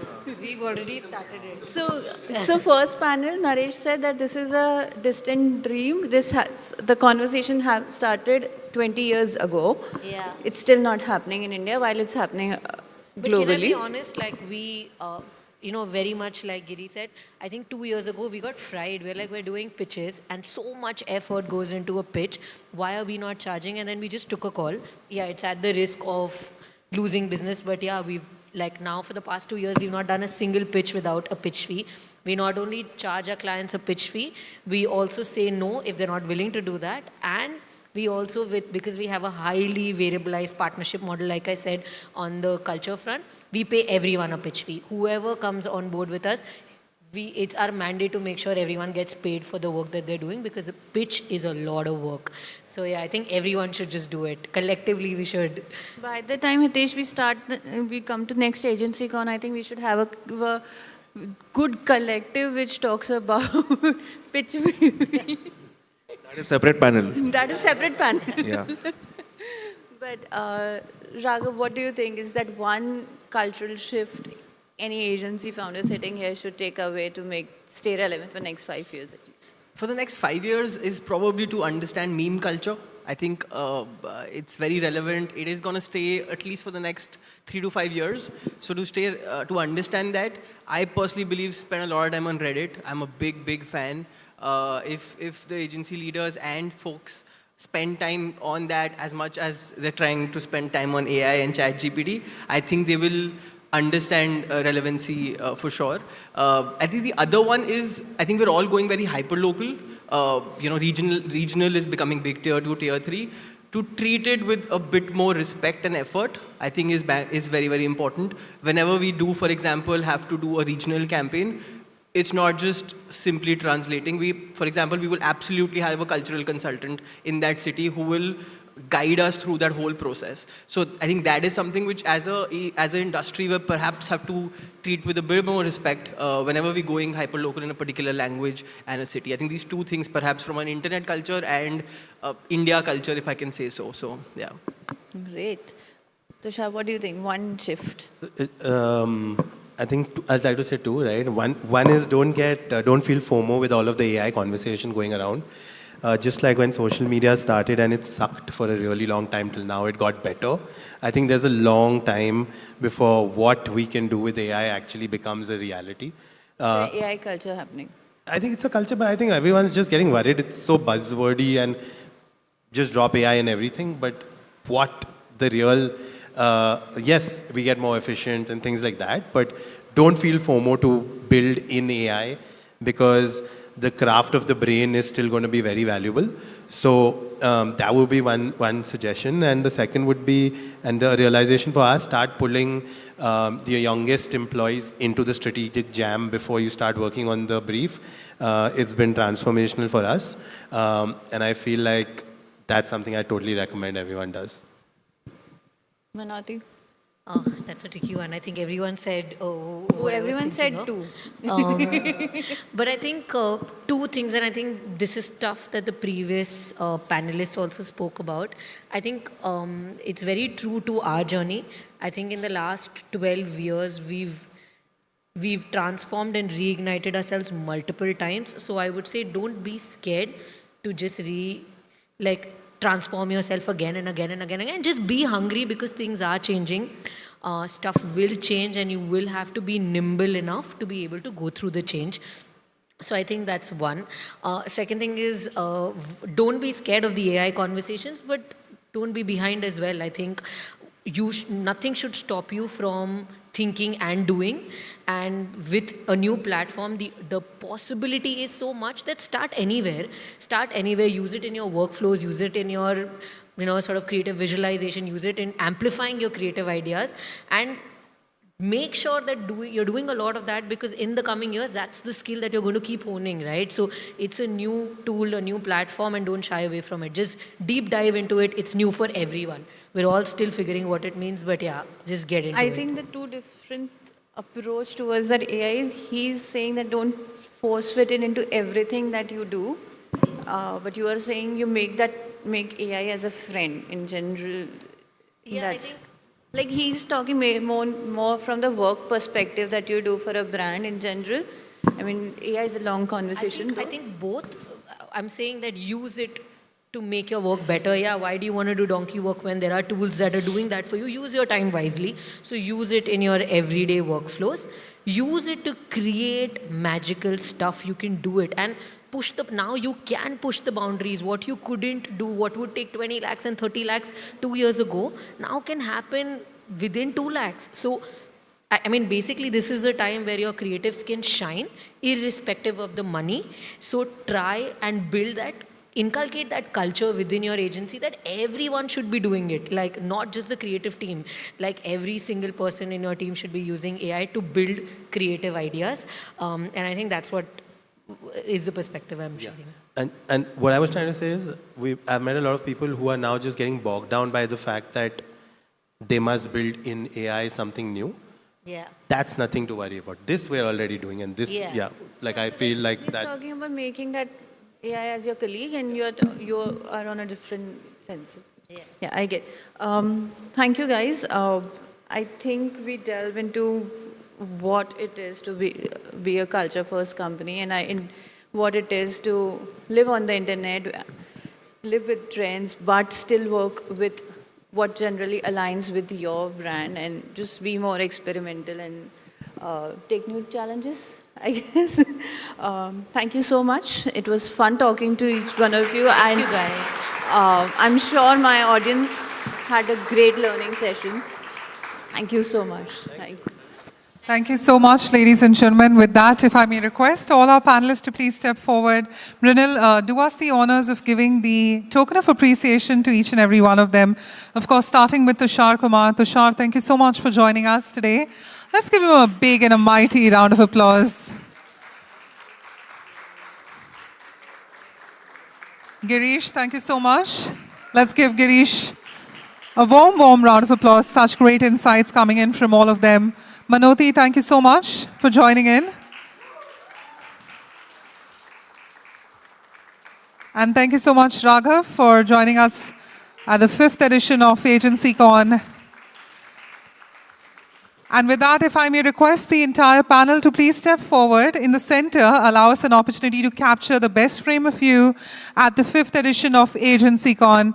Ladies and gentlemen, these are the leadership and the ownership of the culture-first creative companies of the Indian subcontinent, of course, pursuing with great knowledge. Let's give them a big, big round of applause. What a fantastic panel discussion this has turned out to be. And thank you so much, Mrinal, for curating a great conversation and so much to learn from this. And on the other side, do not go anywhere as we get yet another riveting topic. One generation built resilience, while the other is building resistance. What happens when the two generations collide, one shaped by hierarchy and hustle, and the other seeking purpose, flexibility, and change? And I'm sure these opening remarks also could be argued for sure by the other generation. So we leave that thought to them. Our next generation is a part panel, part debate, more so, where we unpack what the two generations, Gen Zs and millennials, really want from their agencies. I think it's time to put that into question. So from flexibility and purpose to feedback and leadership styles. What really motivates them? Big question. And what frustrates them is the bigger one. Let's dive into what do you expect from agency culture, Gen Z versus millennials. Please welcome our panelists on stage. Not just one, we're going to be having two moderators apt for this conversation come the debate. Starting with the first moderator, let's give it up for the AVP Client Solutions and Events at Social Samosa Network, Tirtha Vedak. So she's going to be repping the team Millennial. Let's see what she has in store to rep them. And on the other side, we have the correspondent at Social Samosa. Ladies and gentlemen, let's give it up for Sneha Mehta. And she's going to try and flex the team Gen Z. And please join me in welcoming our wonderful panelists for the big debate. Team Millennial, let's start with Karen Benjamin Diaz, AVP, Brand Planning and Lead, Capital Z by WRM.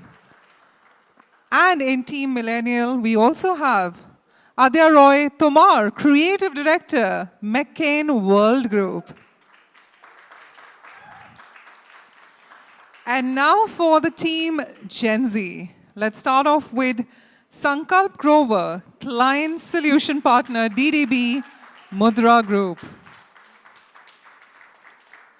Let's have Aiden, Senior Copywriter. Let's give Aiden a warm round of applause. And let's call upon Shruti Khetkar, Content Strategist. Let's go. Well, I'm truly excited for this. Over to you guys to take it forward. You may have your seats, and of course, let's request our moderators to continue. Hello. Hello. Audible? No? Hello.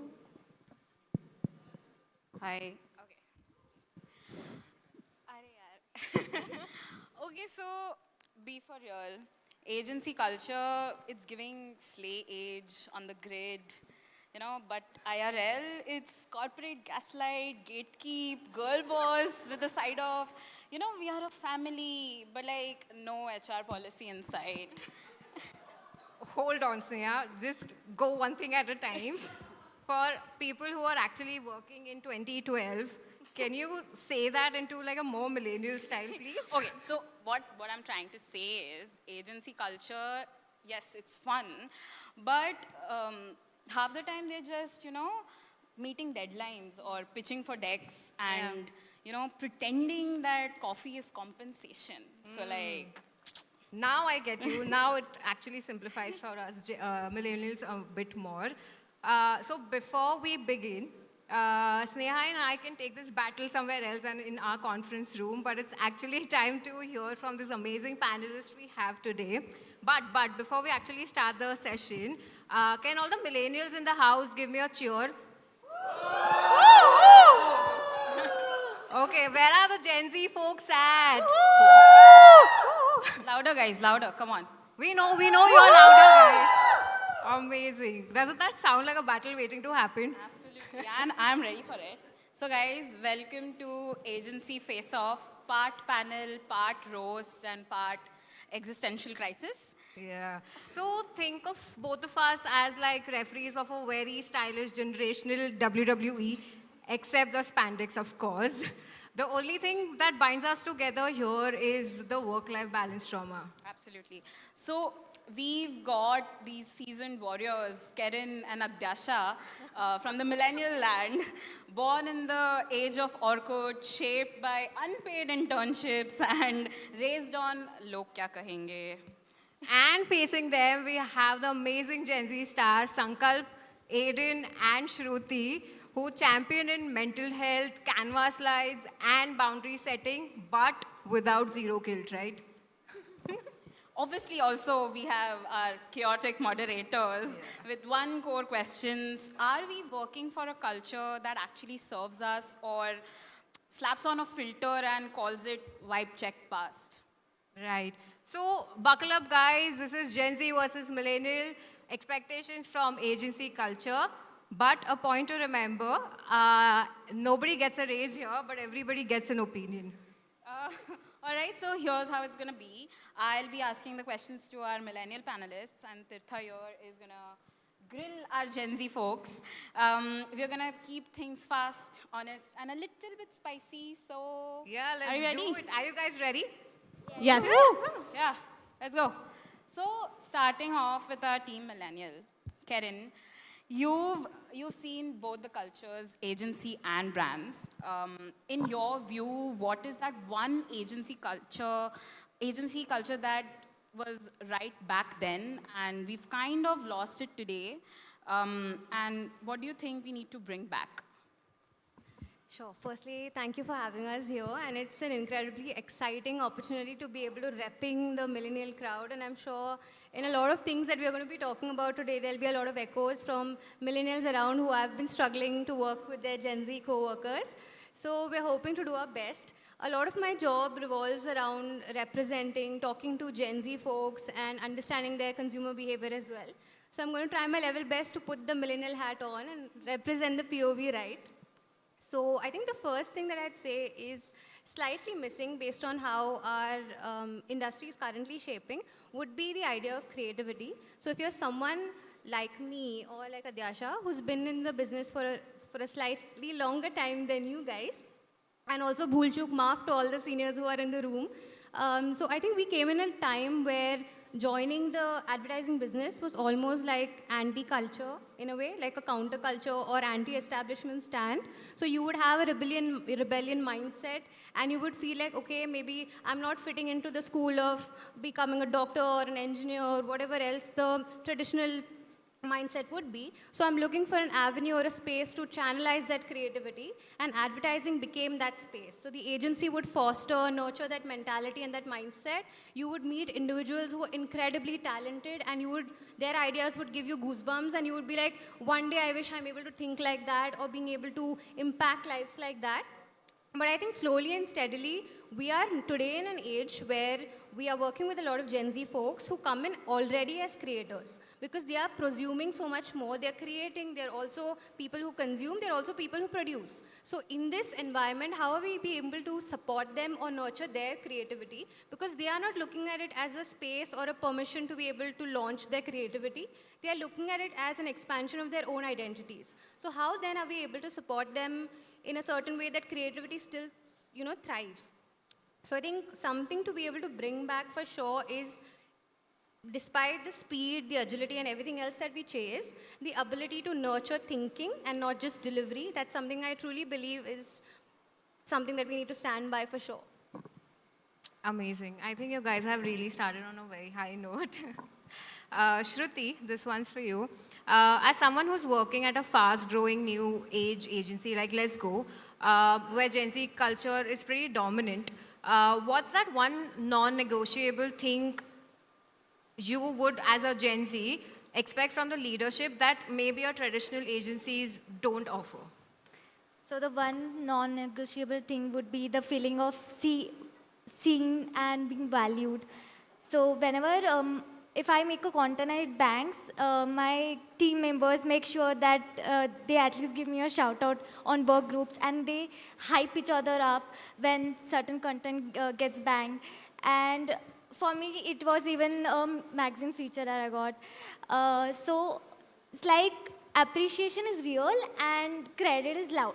So that's what I love about my agency. And अगर हमें vision दिखाया गया ना, तो we will work harder. अगर ऐसा this content, if you do this campaign, then it would look good on your portfolio. तो अगर vision हमें दिखाया गया and credit दिखाया गया, तो will feel seen, and then you will get loyalty from the Gen Z kind. So you don't have to baby Gen Z, but you just have to trust little from, just give us some space, give us credit, give us a vision, and then we'll turn into culture. That's what I think. Shruti, I think all of us agree to that. Visibility is something that we chase, and I absolutely agree. Thank you for wrapping us on that point. Moving on, let's talk about the art of asking. When millennials joined this industry, asking for things as basic as a day off or even clarity was seen as too much. Adyasha, this question is directed to you. Did you ever feel like it was hard to ask what you needed at work? And how has it shaped the kind of culture you try to create at work today for your juniors? I think one thing, let's get it clear, that we as millennials have been the conduit between Gen Z and boomers, right? So we're actually all for mental health and slay and coolness and whatever. Are you sure? No. So we actually have been for all these really nice things that Gen Z brings to the table, like asking for things, mental health, boundaries, all of the wonderful things you people bring. But we have also always had to, our bosses have been Gen X and boomers. So you have to realize that we have always been actually the middleman, the parda between you and them. So our managers have been them, and you have been our juniors. So we have always been like those people who have been asked, why are they taking chutti? And why are they doing this? And why are they doing that? So sometimes when we are the bad guys, it's mostly because we have to answer to them. So yes, initially when we started off our career, it was hard to ask for leaves and all of that. But we fight for you a lot. I do. I know she does. And trust me, it may not look like it. We look like villains sometimes. But we do fight for you. It's just that right now, we don't go all out rebellion at the moment because we're not as cool as you. We don't know the coolest words right now. But yeah, we're also working. I think that's something we're learning from Gen Z now, that we're working on our boundaries and we're working on saying no to things. I think, just learned to say no. I was very, very bad at it. You go, girl. Thank you. I was very bad at it. Yeah, so I'm learning, but yeah, it's a work in progress. I think I totally echo what you said, and I really, really relate to what you just said, and very well put, actually. Sankalp, hi. Hi. There's a lot of conversation about Gen Z, that they are impatient, and maybe just ambition with a deadline. Do you think agencies today know how to manage the fast-moving talent without slowing them down? I think when people talk about Gen Z, right, they kind of generalize them a lot. But when you actually ask a Gen Z, a lot of times they also say that I don't really feel that I'm a Gen Z, right? I mean, Gen Z as a whole just feel and talk more about individuality, right? I mean, it's very different for each and every one of us, right? And I don't think that, that's the term that, we are impatient. But I think I'll just pick on from what Aditya also said, that I think we are a bit more agile, as you all also said. And I think we don't really, focus more on, the time that's put into it, but what the outcome actually is, right? So we feel maybe getting more efficient, using more softwares, getting things done in a smarter way could be a better way to, go about things. Right, and even when it comes about hustle culture, right, when we were talking about, I think that there's a shift from, the times, and not specifically millennials as well. Earlier, hustle was looked only from a work point of view, right? I mean, कि आपको इतना से इतना देर रहना है office में, that's what hustle looked like. But now I think for Gen Z and for the newer generations, I think even we are, putting it on them as well, that hustle has kind of become a little personal, right? Ki I want to probably join a run club, right? Or I want to build certain habits. I want to start something on my own on the weekends. I think that's where Gen Z is kind of leaning towards. And I feel, agency, like Gen Zs have been shifting a little on the second fold of your question, right? Gen Zs, I think there was a trend that they were leaning a little towards the digital agencies because they are a little more fast-paced. Har roz kuch naya hota hai, right? And they just keep going there. But now, even in terms of mainline, I feel we are seeing this transition where the brands, the clients want everything, right? I mean, they are also seeing the digital world, they are seeing AI evolve, right? And that is bringing a lot of fast pace in mainline agencies as well. You are expected to come with a 360-degree campaign. And I feel that mainline or digital, be it, it's getting a little faster. And, there has been a very, transition in the way agencies have been working. And I'm sure they will be able to vouch for it better. But I just feel that, yeah, I mean, I kind of really enjoyed the brands that I have, the agency that I work in. So I don't really have any complaints. But I'm sure that, there are certain set of Gen Zs who don't really fit in that culture because maybe people have a different mindset. Just to add to that, I feel like Gen Z is also extremely misunderstood and memeified online. Like, I saw this one letter of, I think, leave going viral, where someone said that, hey, I feel like the vibes are off, so I am taking a leave. I will not be coming to work tomorrow. I genuinely think that is fake. And I do not think any Gen Z talks like that. I feel like this is like a mass, some घोटाला is happening to Gen Z को बदनाम करने के लिए. It's all a plot. Yeah, You are doing that. Aiden, I'm going to sue you for defamation after this. Yeah. So I was just going to say, I think we forgot it's a part panel, part debate, but I think we're getting there with Adyasha and Aiden slowly and steadily. We just need to trigger them a little more and we'll be home. But I think just adding to Sankalp's point, the idea of loyalty has also pivoted. So when you look at it from the millennial and the boomer lens, loyalty was often equated with, say, the tenure you spent, right? So you would, and it would reflect really well. So when you're looking at a resume of someone who spent 5 years, 7 years, 10 years in a certain agency, you would be like, oh, this person is loyal. So I know I'm going to get some stability with them. So you would immediately think like, okay, it's a good bet. So at least I have some time to groom them, nurture them in the ways of the agency. That's how it used to be for millennials. And it was a very one-way thing. So you would feel like I am loyal to the agency and the expectation from the agency was not as much. But with Gen Zs, whatever I'm observing based on my lived experience, I'm seeing that loyalty for them is more like a two-way street. So it's not equated with tenure, it's equated with what you provide as well. So if you are loyal to me by the point that Shruti made about making you have an opportunity or a platform to be seen, supported, recognized, and also heard, your impact is contributed, attributed wherever necessary, you have the right podiums for praise as well as for flourishing, the opportunity to be able to make mistakes, which is almost considered to be a luxury today. So I think that is also a means by which loyalty is built for them. So the idea has pivoted, but the essence still remains. I love that we've already, kind of bridged the thing and we're already having this conversation. So thanks, Thankar, for, having that conversation. This next question is open to both of you guys. What is a myth about millennials that you feel still haunts how people interact with you at work? And how do you wish agency spaces held space for your actual reality? Can I take this first? Sure. Okay, so extending from what Adyasha said, and I think a lot of millennial folks are also in this room, so they might echo what we're saying.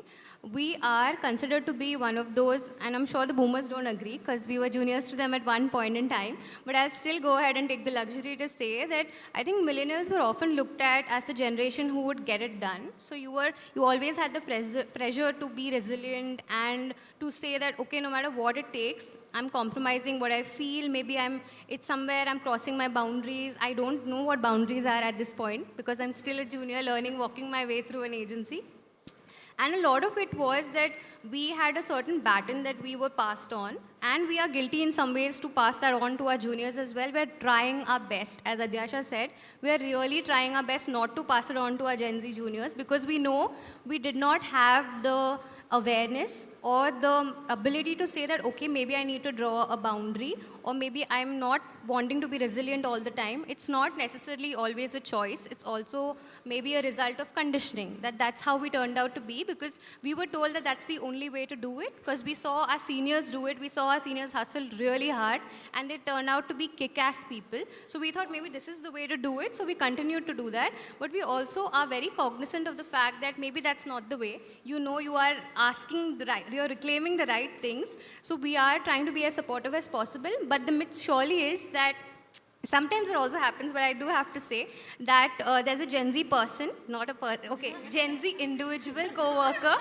So the individual decides that, okay, this is getting too tough and it's 8:30 in the evening. I know there's a deadline, but maybe I don't want to do it after all. But the millennial also realized maybe there's more time that I can maybe push it another day, but because of compulsion, that the mind is trained to do it a certain way, so you sit down and you take on other people's work and you do it yourself as well. So that is something that we are doing, we are guilty of it, but we're trying our level best not to pass it on to you. So that is a myth I'd like to bust, because we also want to have our own spaces now, we want to draw boundaries, and we want to be able to reclaim and say the things you say as well, in forums where we think that XYZ thing is not okay to say in front of your boss, but you willingly say it and you're like, hey, the honesty hai, what else is it we're talking about? So yeah, that's something for sure. I think generational trauma very much exists in workplaces as well. And this is generational trauma. that I think she's talking about. And she's right. I mean, I think that we have this culture, at least millennials do, that if I see my boss sitting, I will not leave.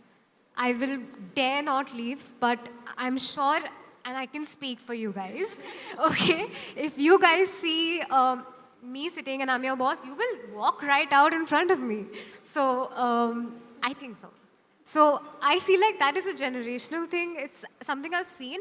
I think it's terrible of me to take offense to that. It's really, really stupid conditioning of mine. And that's something we need to, as millennials, unlearn. Yeah.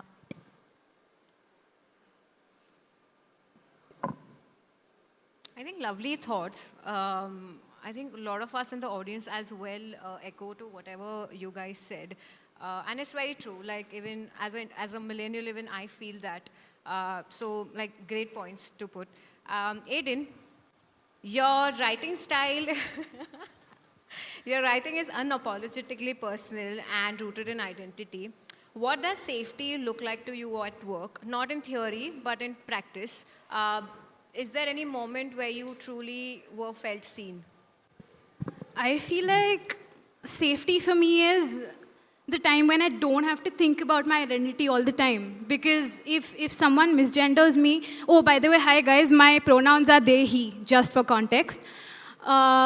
So if someone misgenders me, I will think about it all the time, right? And I'm here to work. I just want to do my work and I want to leave. So I feel like, and I also credit this to the millennials who've come before me, the queer and trans people who've come before me, and they have paved that path for me on social media and in workspaces that I am feeling so comfortable. I have my chosen name here and everyone respects my pronouns. So obviously I have the millennials to thank for that. And I feel like we are having this conversation. This will also open many doors for younger Gen Zs and Gen Alphas to talk about all this in their workspace. And I feel like some of the moments where, you know, I've felt truly seen is when I am respected even when I'm not in the room. So I have surrounded myself with people who will correct people. Oh no, his pronouns are they, he. Please correct yourself. Please talk to him like this. So I think the key is to surround yourself with people who respect you. And I don't understand why people say, oh, हमें तो ये सब समझ नहीं आता, हम तो बुड्ढे हैं, हमारी generation में ये सब नहीं होता. अरे भाई, I'm not asking you to understand me. My role is to inform you. Your role is to just acknowledge that and respect it. Just because you don't accept it does not mean I am at fault here. My identity will be my identity. So yeah, I feel like when you have such people around you in a workspace, this happens. Like, I have struggled for it. College ke baad se, when I realized that, oh, I want to name myself Aiden, I went to the first company that I was working in, and I told them, ki, oh, this is my chosen name. And it took them some time to realize it, ki, अच्छा, ये आपके आधार card में नहीं है नाम. ये आप अपना नाम legally change कर रहे हैं क्या? So I think, yeah, so like my workspaces have given me that safety, ki, oh, you can be who you want to be. And that's how I feel safe. So props to the millennials coming before me and the people who are coming after me. Congratulations, first of all. And I'm really glad that you've achieved this milestone for yourself. And I totally agree, having a safe workspace and safe colleagues is such a blessing. I have gotten that. I came out a few months ago and my workplace has been the best. And yeah, so I agree, and that's lovely. Woo! So, did not expect this much love, right? Some of them are nice. Yeah.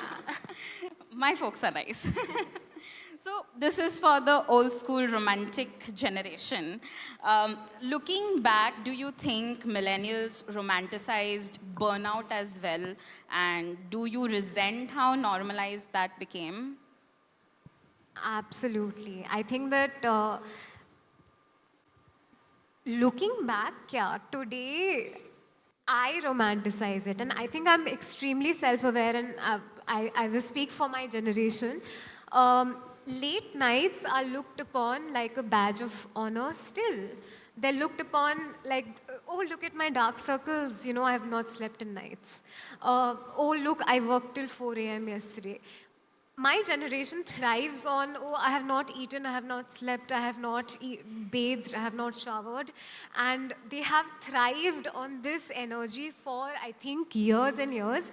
Not taking care of oneself, not indulging oneself has been a badge. Burnout has been a badge of honor. And we see the effects of this in so many people, late millennials now, people getting health issues, people are having heart problems way too early now. And I feel so sad. And, you know, honestly, I don't know if I should be saying this, but we make so many jokes about millennials do at least dying early. Oh, you know, life, whatever. And I know we make so many jokes, but we don't value ourselves as much as we do our work. And I know that we don't love ourselves as much we do our work, and we wear it as a badge. It's something, again, we need to unlearn. And I know you wanted this to be a debate, but it's honestly a lesson that we learn from our juniors. There are so many things we need to unlearn. It's very hard to unlearn it because I know that tomorrow I'm going to go from the airport to my office, right? But it is what it is. So I'll echo Adyasha's point for sure that we have maybe romanticized it. But again, to reiterate what I was saying, it's really not a choice. That's how you were believed that things are done. So you just aligned and fell into place because you know that you are not getting rewarded for maybe leaving the earliest despite being most efficient. Isn't that supposed to also qualify for something? That if you're able to clock in early at the time that you're expected to come in and leave at the time that you're expected to go, you are demonstrating efficiency, but maybe that's really not celebrated. At least it wasn't back in the day. So if you are someone who clocked out just when the clock strikes, say 7, and you move out, everyone gives you an eye and they're like, oh, she's leaving already. So that's what it's like. So I think we just got conditioned to believe that. But as time is progressing, we are also seeing that it does have, or it does bear a lot on our shoulders. So we want to ensure that that's not something that we guilt you with. So more than the burnout, I think that it's the guilt that comes with it. So you are trying to guilt somebody for taking care of themselves or doing their job efficiently, and that shouldn't be the case at all. So 100% that's most certainly the case. But I also believe that sometimes, maybe not the burnout route, but for sure, shortcuts are something that I believe has also become like the anti of this. So for instance, I've seen a lot of my coworkers, younger I'd say now, instead of using the generational term, I'd say younger, but who have maybe found more shortcuts in life to be able to hustle through or do work. But that I also believe that not everything needs a shortcut. Sometimes maybe you need to put in the hours. Sometimes you need to maybe get that idea after you seechify it, you bury it right in the ground, you water it, you wait for it to grow and get the right seed. Not every seed is worth planting also. So I think that is something that we have learned the hard way with the hours and the effort that it takes. So the amount of pride attached to it was also that much more. That doesn't necessarily need to be the case because that's not right either. But I feel because of the kind of commitment and the value and the time that went in it, we started getting more attached to what we were doing, and that's why we were 100% more there. Physically, maybe not so, mentally also questionable, but yeah, we were trying. So I think that's something. I would just like to add something here that you said you don't want to pass that burnout to us, but this might be an unpopular opinion, but you know, we see you and some of us are like, we want to stay till 9 p.m. just like you, because that comes from a space of aspiration कि वो 4 साल में मुझे इस जैसा बनना है, ठीक है? तो I feel like that's also there कि we are also burnt out. And हम भी सुबह 5:30 तक कर रहे हैं काम, even though people are not taking us seriously. I don't understand why. They're like, Gen Z does not care about their careers, but we do. We literally do.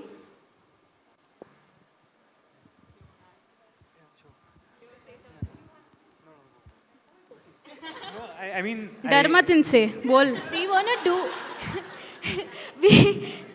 It was a very polite person, so we've seen that he has a one-liner game. So we're looking forward to it. नहीं मैं बस वही पूछ रहा था कहीं पीठ तो नहीं दर्द हो रही. For my personal opinion, I think we want to do work because we want to flex about our work on LinkedIn, or maybe I love to flex about my work on my Instagram stories. Yeah, see, we're not going to change our work ethic because you don't want to stay after 8, right? So deal with it. I think there's another point here to be made. Whenever you ask someone, you meet somebody, maybe on a social event, you often ask them, what do you do? A lot of millennial answers would be anchored in the work that they're associated with. But what we've also seen when you're talking to Gen Zs, they have a lot to talk about in terms of hobbies, passions, things that they're watching, and a lot more qualitative conversations that are happening. So that is something that is also part of the burnout, I believe, because your work really becomes you, and that's really not the ideal case. That's called having a personality. That's wonderful. Wonderful. Loving this banter, really loving this banter. Okay, this is for Team Gen Z, and this is my favorite question. What is one thing you have learned from your millennial co-workers which you are grateful for? सीखना भी होता है इनसे. Please be nice, yeah. No, for real, I think what I've learned is that it is okay to not be right in the first go. Because I'm sure most of us have the worst imposter syndrome. We think हमने एक गलत काम किया, our boss will make us do a walk of shame across the office. But these people have done pitch decks four, five times.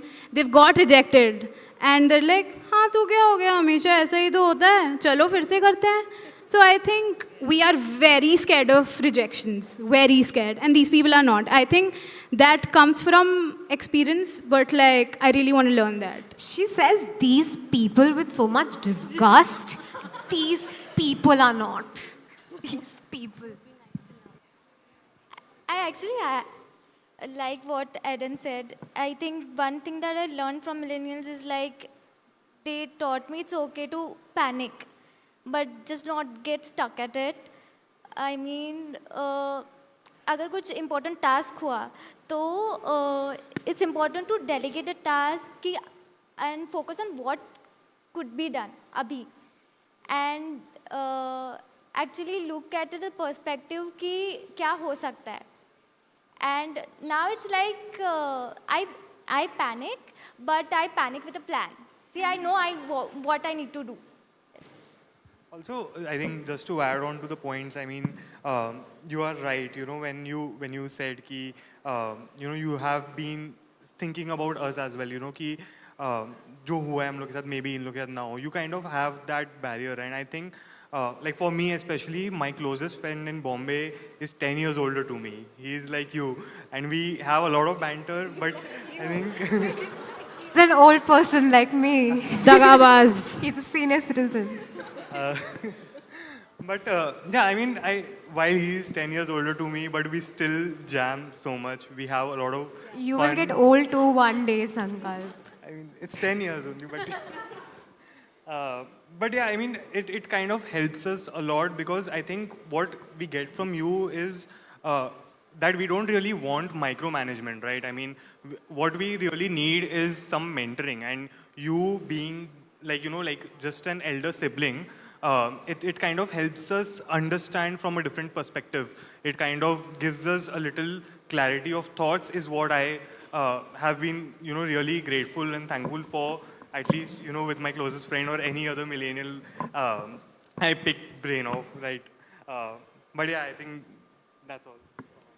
I think Gen Zs ने इतनी अच्छी बातें कर ली आपके बारे में, हमारे बारे में भी कुछ अच्छी बातें कर लीजिए please. So one thing that you've learned from your Gen Z co-workers that has stuck with you, and रात के I don't know 9 घंटे सोने के बाद भी आपको उठा के पूछा तो यही बोलोगे आप. 9 घंटे नहीं सोते, 3 घंटे सोते हो, 3 घंटे वाला बता दो. 9 घंटे. Ideally सोना चाहिए.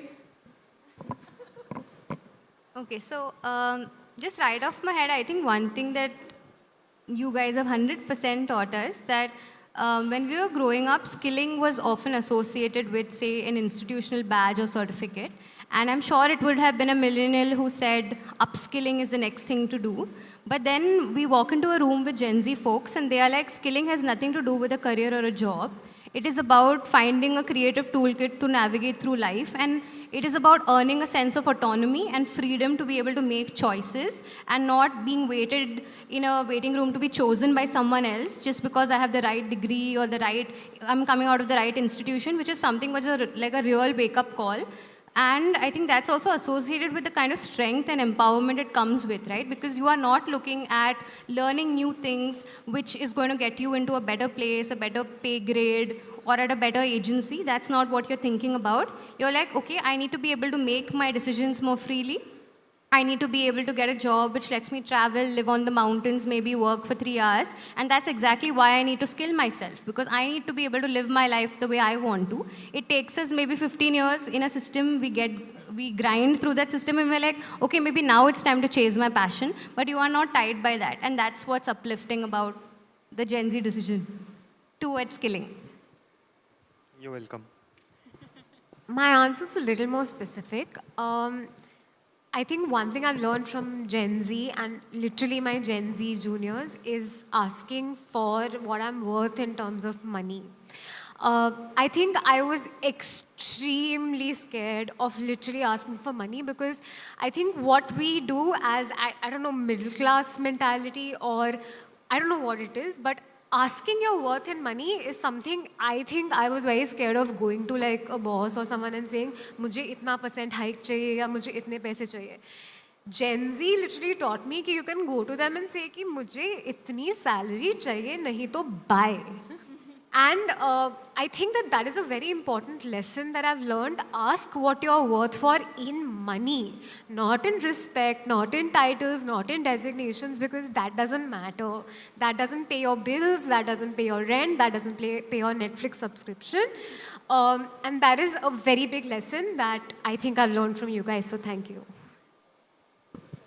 There's another point I just thought I'd slip in.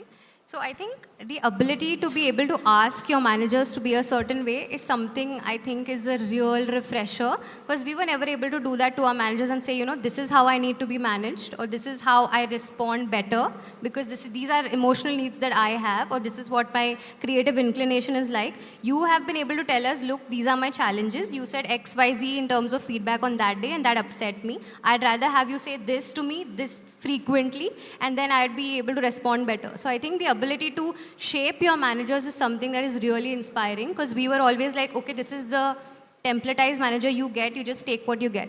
So that's refreshing. Right, right. But to add on, I think it also comes because like majority of us will have a manager like someone like you, right? Like for example, my manager is really, really very understanding. If there's something that I want to take up, like a creative contest, young creative contest that I want to apply for, she'll just say, just dump everything on me. And she takes everything up, right? Right now I'm here at the event, back of my mind I'm thinking, yaar wo akele sab kuch dekh rahe.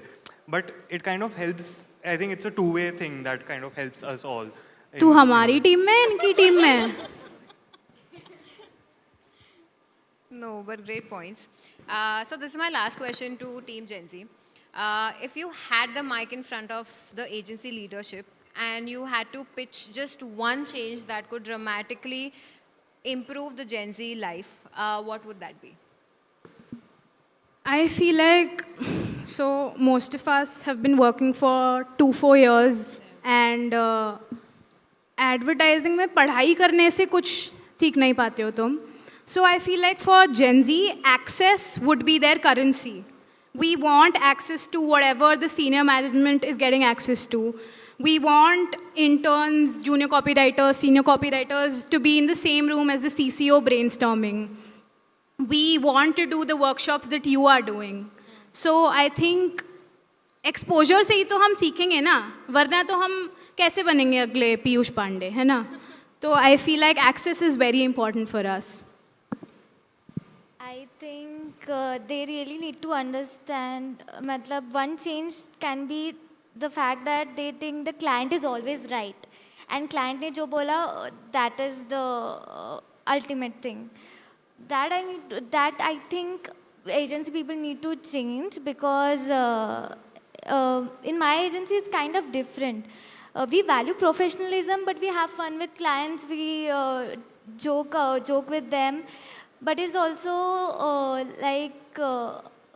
अगर कुछ it's if it's a unimportant or important urgent task, then leadership backs us up and says कि ये possible नहीं है. So that is a very rare thing that I value in our agency. So we have that upper hand. They tell us कि you should stand up for what you feel that is right. So Gen Z values boundaries, and ये बहुत काफ़ी अच्छी चीज़ है that every agency should try. Because over the time client को भी हम पे trust होने लगता है because we are real to them, and that's what matters, I think. Yeah, and I think for me, at least, or for a lot of us, is also about a little flexibility, right? And when I talk about flexibility, I don't just mean कि कि मेरे को hybrid mode चाहिए, I can work from home anytime. And I think all of us also are sometime or the other burned out as well. We are there till late night, early mornings or sometimes. But I think, that there is always a understanding that we expect from, our managers. And I mean, I'm grateful for having really good ones. I know I'm saying that even 10 years older, but I mean, it kind of helps us a lot in different ways, right? I mean, it helps us with our work-life balance in a way. Like, for example, when I fill my timesheet and I fill it 2 weekends continuously, I get a small notification ki I think you need a break. Things like that kind of makes us want to, put in more efforts, right? We feel like they said, right? We feel that we are valued. And of course, I mean, to add on to those, it just makes us feel a little better. It just feel that, we are at a place, yeah. I also feel like ठीक है flexibility चाहिए, but that flexibility should not be used against us. कि वो कल तुम 5:30 बजे निकल गए थे ऑफिस से, तो आज तुम्हें 9 बजे तक रुकना पड़ेगा. तो that is a little shitty. कल 5:30 बजे निकल गए थे, तो आज थोड़ा लेट रुक सकते हो वैसे. काम खत्म हो गया मेरा. काम खत्म हो गया तो निकल जाओ, बट कल 5:30 बजे तक निकल गए थे, तो थोड़ा लेट रुक जाओ 1-2 घंटे. हाइक दे दो, रुक जाएंगे. Okay, so I can tell that the prompter is aggressively blinking at me. That means we need to wrap things up. But before we do that, me and Tirtha here have a fun little game for you guys. And so this is how it's going to work. We're going to throw up some questions about work-life policies, behaviors, trends, etc. And yeah, you have the cue cards. All you have to do is let us know if it's bare minimum or a good workplace. Yeah? And audience, please feel free to join us in this game as well. okay, so let's start it then. Yeah.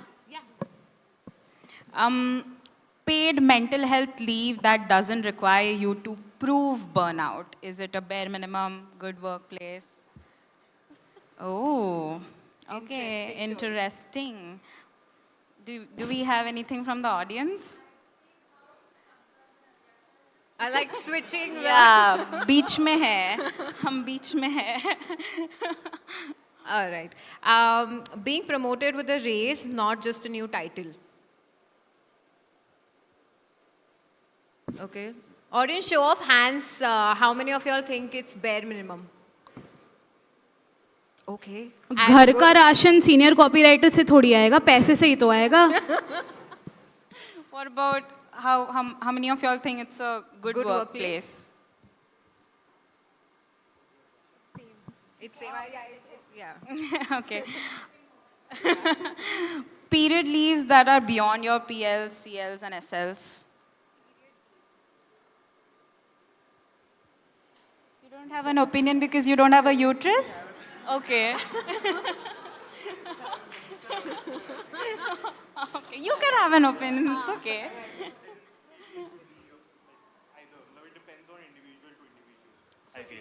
Good answer. Yeah, I mean, I just think that it's dependent on individual to individual because I have been working on, such a brand as well for an intimate care brand, and I feel, that not everyone has the same kind of period, right? And every period is also not the same for every woman. So I think it depends on, how they feel that time. And your it could manager be- is amazing. And she's really good. Right?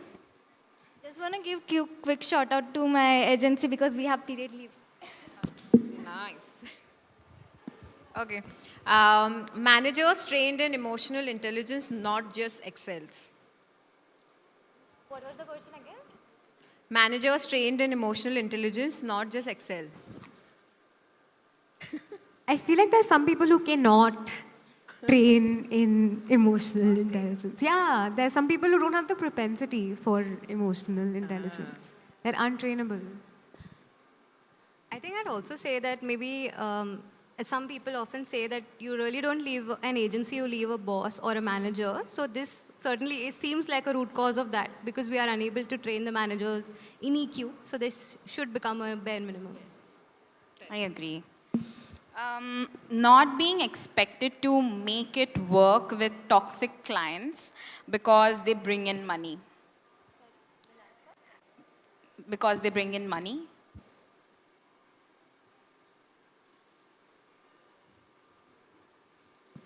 Okay.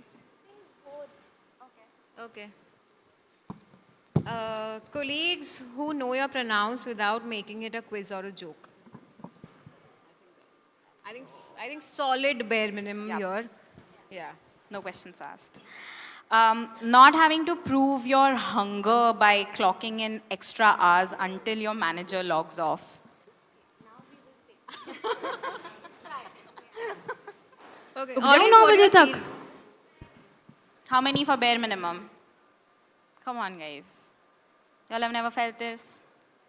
Good workplace? Nice. Oh, good workplace wins for them. Okay. An agency that talks about diversity after they have actually hired some. Yeah. Like they talk about diversity after they've hired some. Yeah. At least now they know that there's someone who they need to be conscious about so that they do not step on boundaries that might otherwise have not been known before. So I think it is the bare minimum you can do when you know someone's already entered your ecosystem. Right. How do you guys feel? Don't hire them just because they're a queer person. Hire them because they do good work. Absolutely. We Yeah. agree with that as well. I'm saying once they enter your system, then you need to train everybody. And everyone needs to get acquainted with that. Yeah, 100%. Okay, great. I think we have run out of time. So what a fun ride, guys, it has been. From slangs to career trauma, this was, I think, the most entertaining trauma session we all needed here. Huge thanks to our amazing panelists, Adyasha, Karen. Who won though? Who won? That we are not gonna answer that next AgencyCon. Sure. Actually answer that. I think we all feel that end of the day, it's not Gen Z versus the millennials.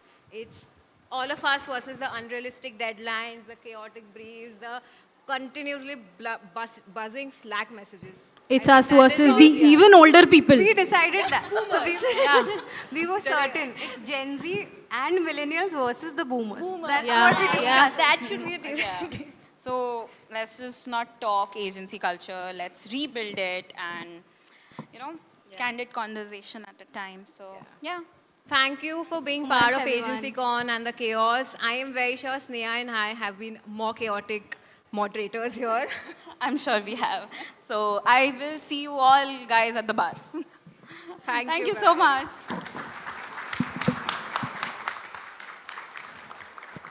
Well, must say, what a riveting discussion and debate that was. May we request all of you to first come together for a group photograph. If you can just step ahead of the tables, will give us a better frame. Or let them be where they are currently. And meanwhile, can we get the token of appreciation being brought to the stage? Firstly, Tirtha, if you can do us the honor in giving the team Millennial the token of appreciation, of course, starting with Adyasha and then Karen. And Karen, thank you so much for joining us. So we'll just get the individual pictures clicked. Tirtha, if you can just give it to Karen as well. And now if I can request Sneha to give it to Team Gen Z, starting with Sankalp. Sankalp, if you can step forward. Thank you so much for joining us.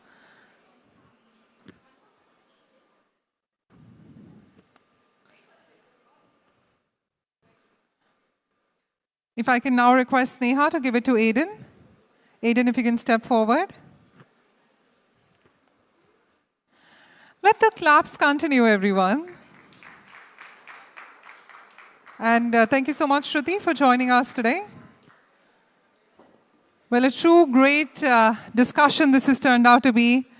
It's tough post this which side to lean on to, but I can surely say a lot is learned from this conversation/debate. Thank you once again for joining us, and thank you, Tirtha.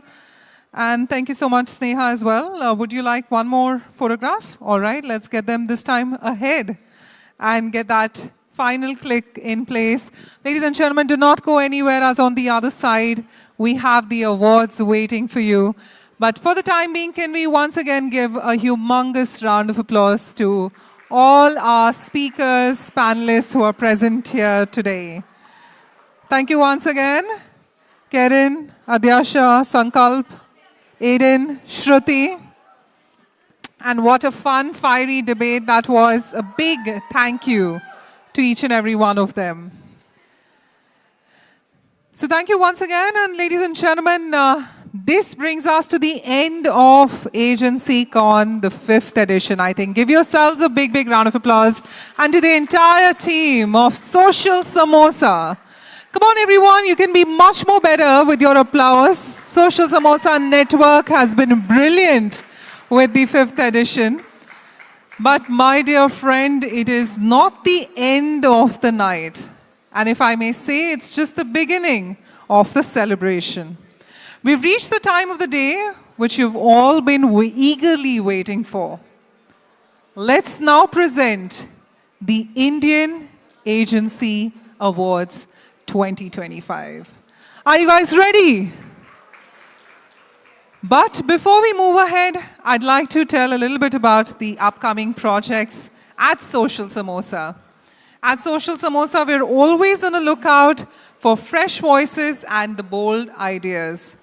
Our upcoming properties, 30 Under 30 and Festive Marketing Camp, are awaiting your presence, which are all about spotlighting talent and unpacking what's next for the industry. So if you're a young disruptor in the room, making waves, or a sharp thinker who's all set to take the stage, we'd love to hear from you. Whether you'd like to nominate yourself or someone else for 30 Under 30, or you're keen to speak at the Festive Marketing Camp, drop us a line at events@socialsamosa.com. But before we begin the awards, this is a noisy audience, and I just request all of you, if you're in the aisle standing, if you'd like to take your seats, you can do that right away. And for everyone, just give us a few moments, as we'd now like to appreciate everyone. To all the media team, can we get you seated? And the ones at the back, thank you so much. So, well, now we've been here for a moment, and we've been waiting, and rather anxiously waiting for this. And it's now time to bring on the awards. As many of you would do celebratory dances and give into that joy we feel around us. In the advertising and marketing industry, the heartbeat of innovation and creativity lies with the agency professionals who work tirelessly behind the scenes. With the past editions, Social Samosa's Indian Agency Awards and Summit, AgencyCon, has made it a point to applaud these unsung heroes. These awards celebrate #untold stories of those storytellers, planners, directors, strategists, writers, managers, designers, and the individuals who run the show. To talk more about the Indian Agency Awards, ladies and gentlemen, let's bring to the forefront and welcome the founder and CEO of Social Samosa Network. Let's give it up for none other than Hitesh Rajwani.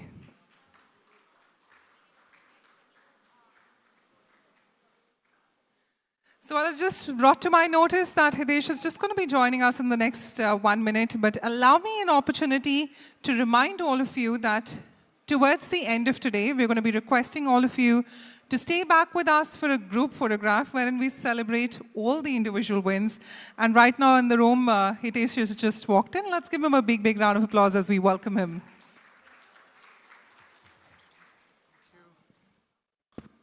Sorry, I just went to change my blazer because I've been wearing the same one through the day. I'll keep it short because I think I'm the only one between awards and you guys. And I think, okay, this is a sign from God also to keep it short. So I think I started the AgencyCon intro with a thought on how every industry needs voices of truth and reason. And I feel the Indian Agency Awards also has a similar premise. So I'm not saying that people who win awards are the people who are necessarily the voices of truth and reason. I'm saying that every industry also needs heroes. And we need new heroes every time they do something good. I know this has been a year where a lot of awards have been criticized. Some on the panel must have also mentioned how awards is not the buy end of it, but I feel some of that criticism is too harsh. Not all awards are vanity metrics. I feel awards are meant to be benchmarks. Awards are meant to give you like a sense of who you should follow or the work you should envy or the kind of agency you should be working as a talent, because at least with Indian Agency Awards, our intent was not just to recognize brands who do great work. It was about recognizing agencies behind those brands. It was not just about one or that one flagship campaign or the agency managing the retainer, but it was about the agency who's built certain capabilities over the year.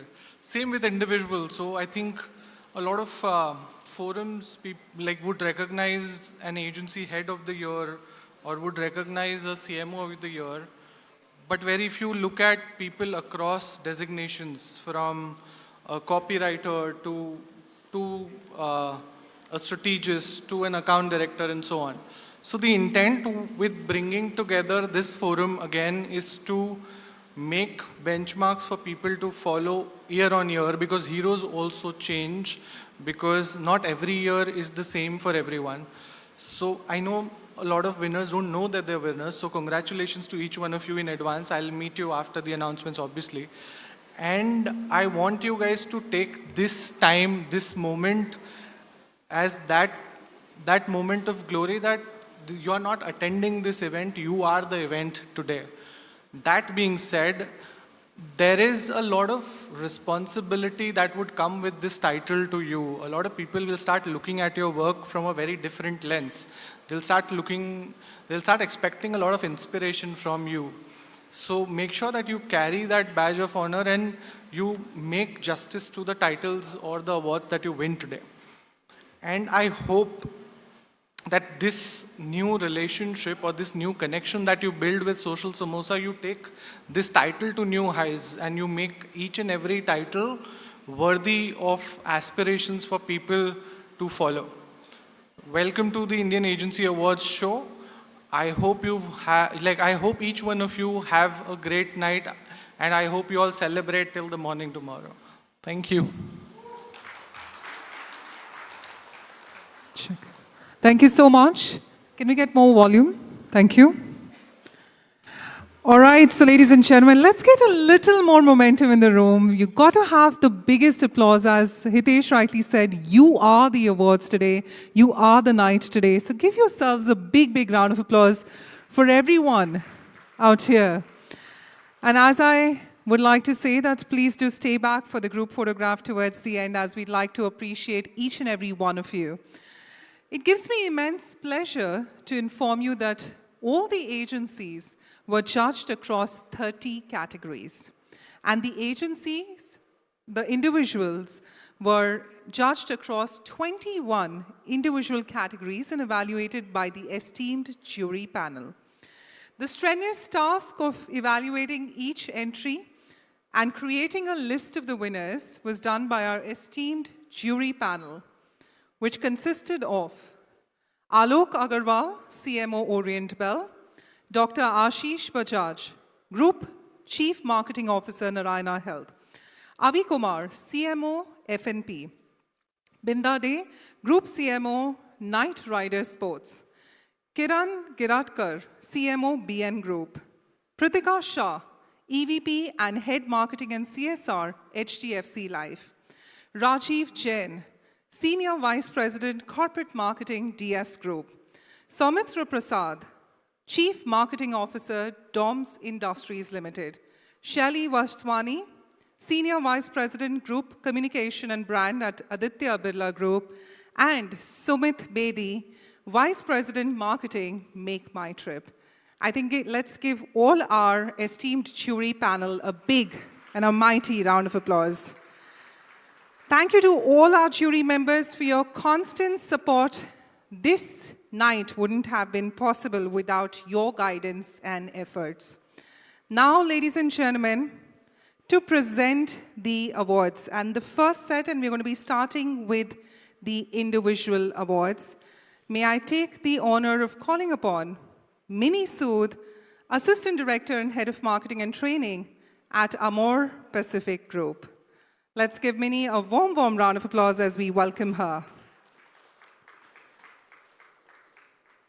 So Mini, of course, we're going to be starting with the individual awards. Thank you so much for joining us, and may we request you, once the winners are here, to step in the center and give us the opportunity of welcoming all of them.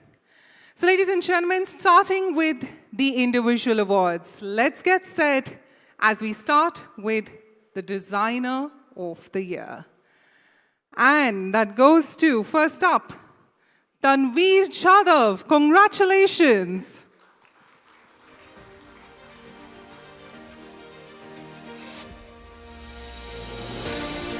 Do we have Tanveer Chadav? Yes, right there.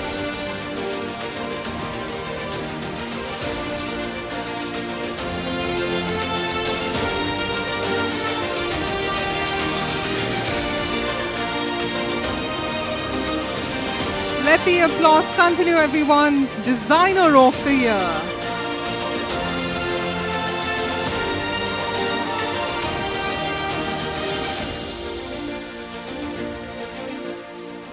And again, for the Designer of the Year, we have another winner. Let's give it up for Yash Bharaj. Congratulations.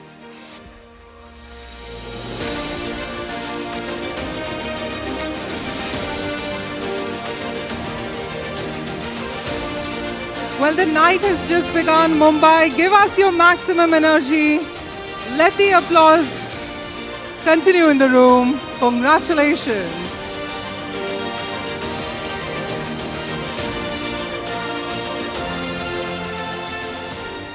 And next up for the Copywriter of the Year, well, this year we did not have any winners. So good luck with your next year. We're going to now move ahead to the Video Producer of the Year. And the winner is Bhavna Gupta. Congratulations.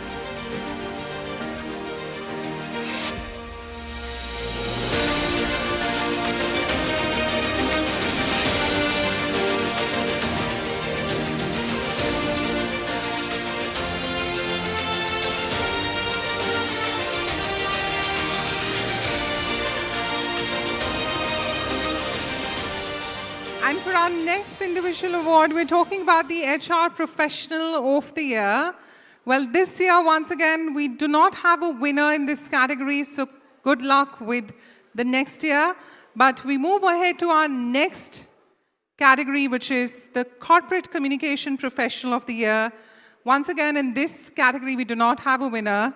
And now we're going to be moving ahead to the Account Director of the Year. And the winner is Tanvi Bosmia. Congratulations.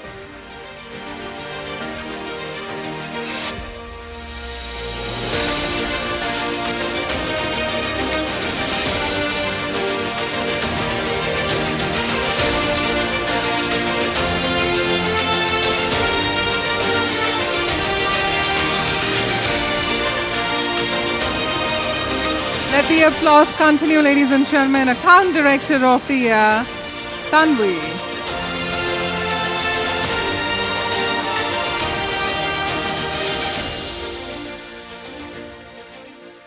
And now we move ahead to the Creative Director of the Year. Congratulations, Nishant Kumar Singh.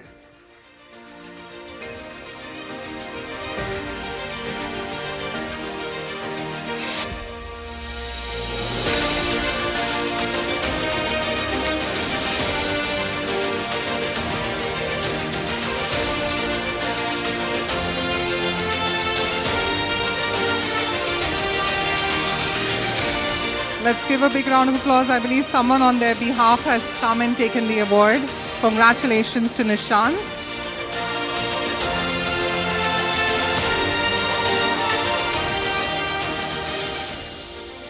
Also, we now move ahead to the next award. Let's talk about the Media Planner of the Year. And ladies and gentlemen, that goes to Milan Modi. Congratulations.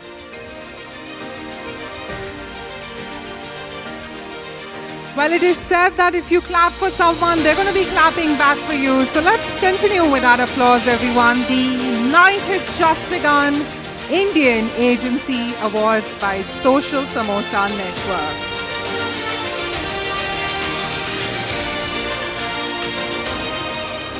And isn't it all about strategies? So let's go ahead to the Strategist of the Year, and that goes to Arnab Samantha. Congratulations.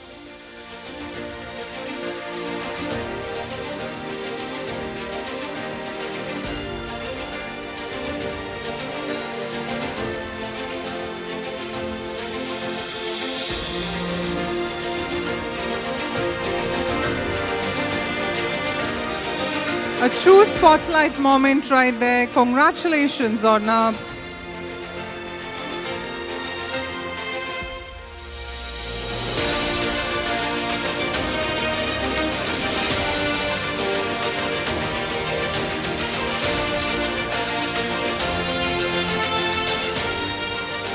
And with this, we move ahead to the Business Development Professional of the Year.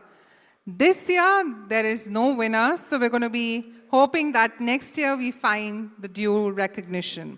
But let's move ahead to the ORM Professional of the Year. And that goes to Shadab Khan. Congratulations.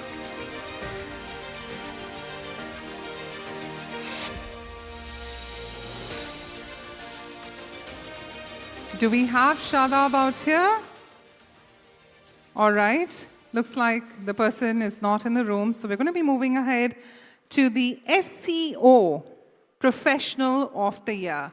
And that goes to Akash Chauhan. Congratulations.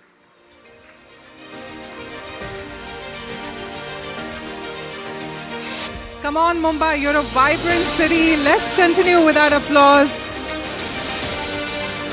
At the Indian Agency Awards 2025, you've just got the winner, SEO Professional of the Year, Akash Chauhan.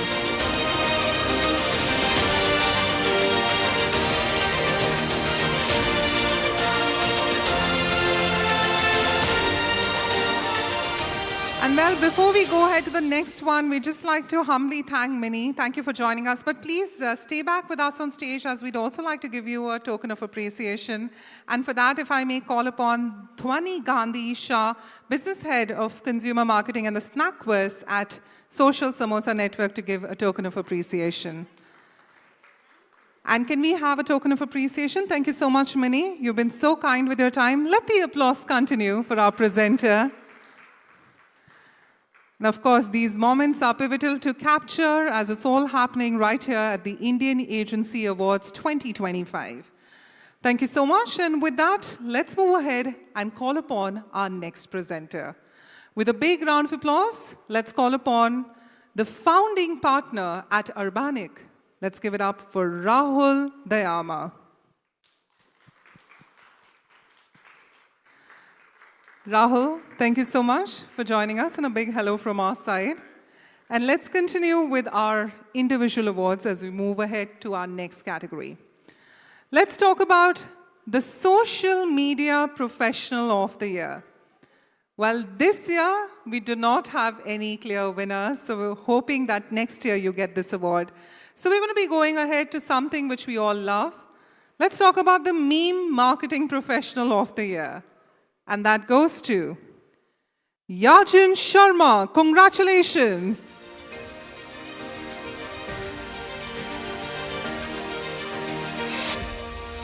Please make a meme out of this. Come on, ladies and gentlemen. Let the applause continue.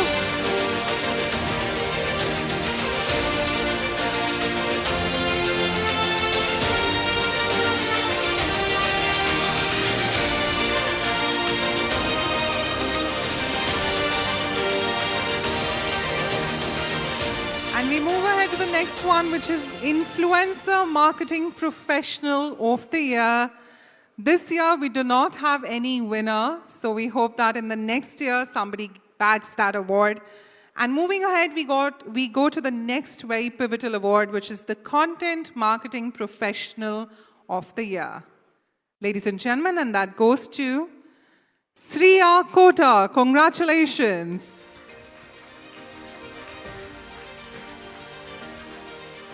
Come on, let's be much more gracious with our applause, more energy in the room.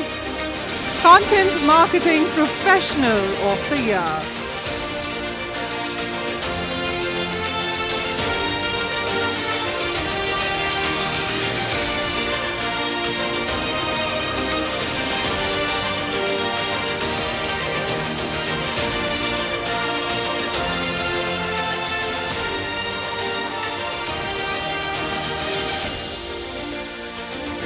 Of course, the right placement is needed to get that perfect capture. Sriya, congratulations.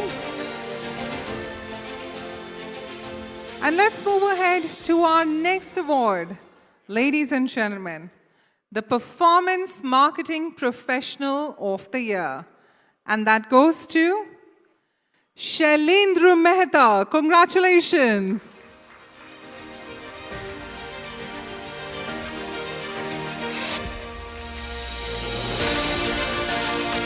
You know, I think for all these individual awards, all the individuals in the room, come on, let's encourage one another. Performance Marketing Professional of the Year.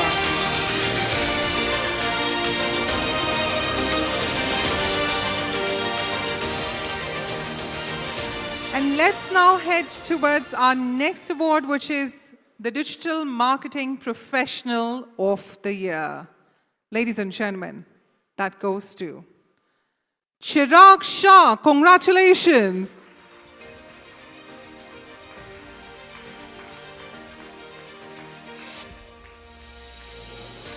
Do we have Chirag in the room? I believe he's not here, but let's give him a big, big round of applause, Chirag. And we now move ahead to the Young Achiever of the Year. Well, we've got 3 winners in this. And the first winner is Neeraj Prajapati. Congratulations.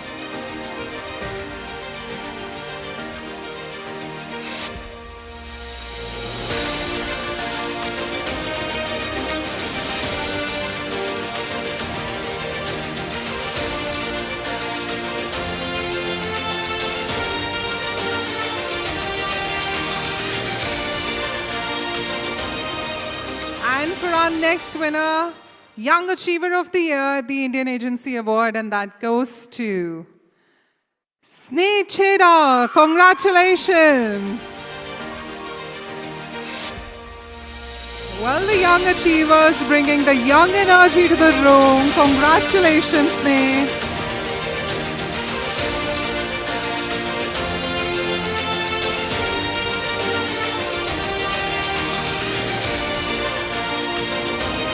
Let's make it more iconic for Sneh, everyone.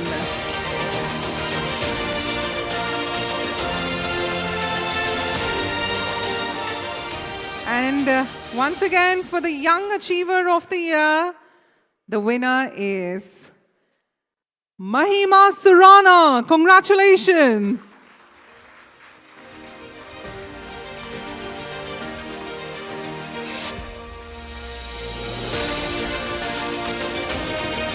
Well, the lady is walking right here with that bright smile. Let's give it a big, big round of applause. Young Achiever of the Year at the Indian Agency Awards by Social Samosa Network.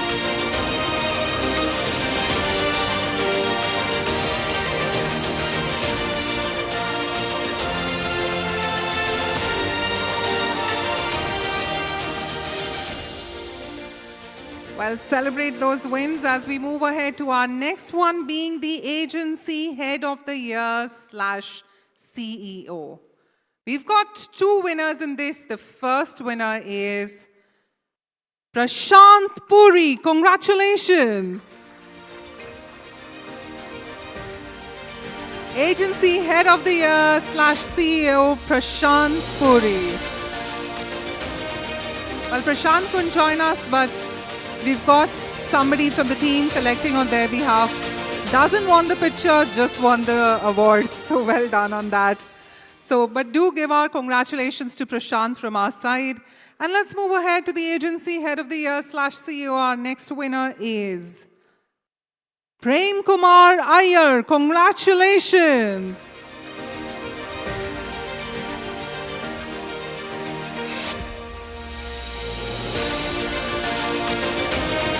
Let's give our leader a magnanimous round of applause. Agency Head of the Year / CEO at the Indian Agencies Award by Social Samosa Network in Mumbai. And next up for the Network Head of the Year. Well, this year we did not have a winner, so we're going to be hoping that next year someone makes that cut. With that being said, thank you so much to our presenter Rahul, but please stay back.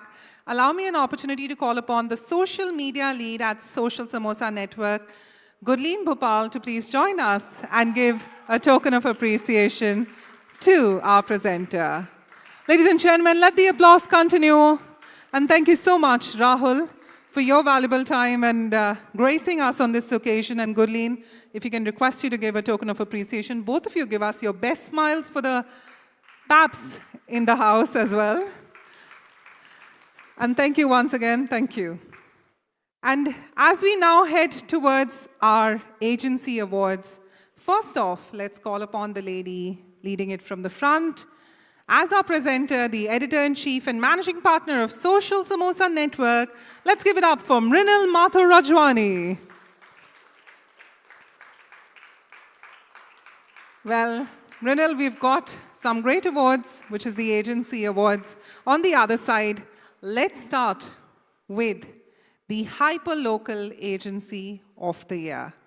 And ladies and gentlemen, the silver goes to M. Ping. Congratulations.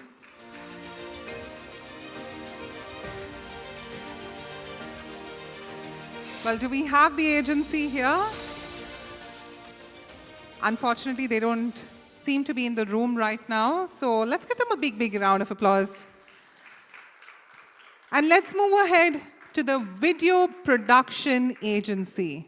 Ladies and gentlemen, the silver goes to Boathouse Media.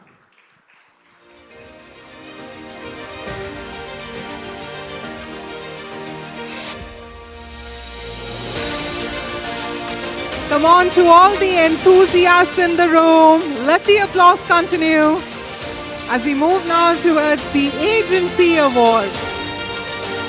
And right now, the Video Production Agency goes to Boathouse Media.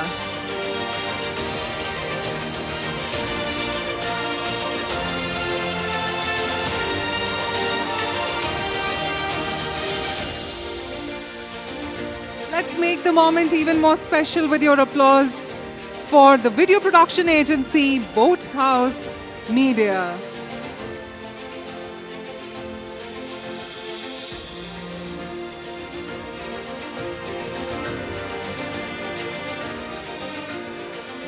And for our next category, ladies and gentlemen, goes for the technology agency. Well, this year, we do not have a winner in that. And post that, we head towards the design agency, and we do not have any winner. So we hope that next year, you all come in strong for the same. So let's move ahead now for the B2B Agency of the Year. Yet another pivotal category. And the gold goes to Edelman India. Congratulations.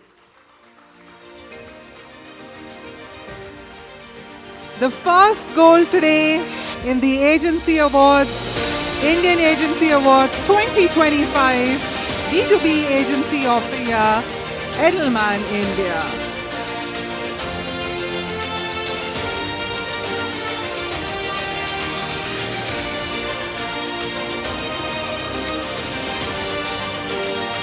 Let's have a roaring round of applause for them.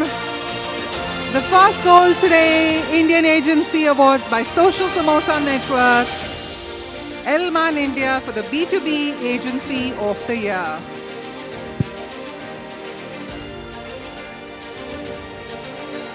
Well, we hope you enjoy the victory ahead. And moving on, we talk about the Mobile Marketing Agency of the Year. Well, this year, there isn't any winner. Let's hope next year someone comes in strong. We move ahead to the Digital PR Agency of the Year. And this year, we don't have a winner in that, so we hope, again, next year you come in strong. And now moving ahead to yet another pivotal category, SEO Agency of the Year. Ladies and gentlemen, we have 1 silver and 2 golds. For the silver, let's give it up for Big Trunk Communications. Congratulations.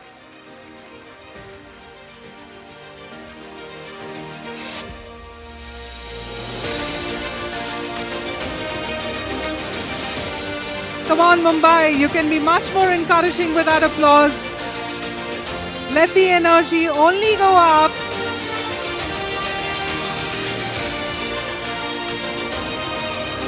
As who would know that Thursday nights could be as energetic as these are. So congratulations, Big Trunk Communications.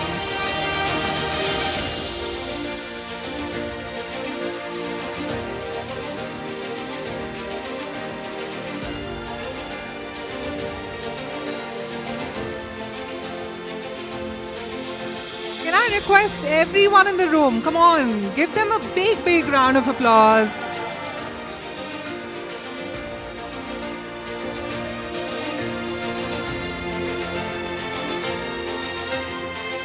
And moving ahead to the gold in SEO Agency of the Year, the first gold goes to AdLift. Congratulations.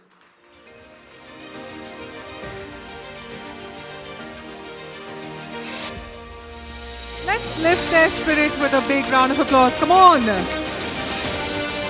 SEO Agency of the Year, Gold Award, AdLift.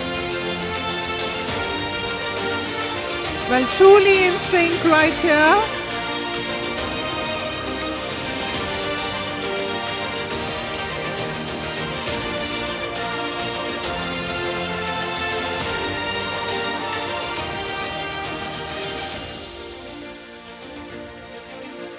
Well, brownie points for everyone who claps today. Come on, let the applause continue. And up next for the Golden SEO Agency of the Year, ladies and gentlemen, and that goes to Pure Tech Digital. Congratulations.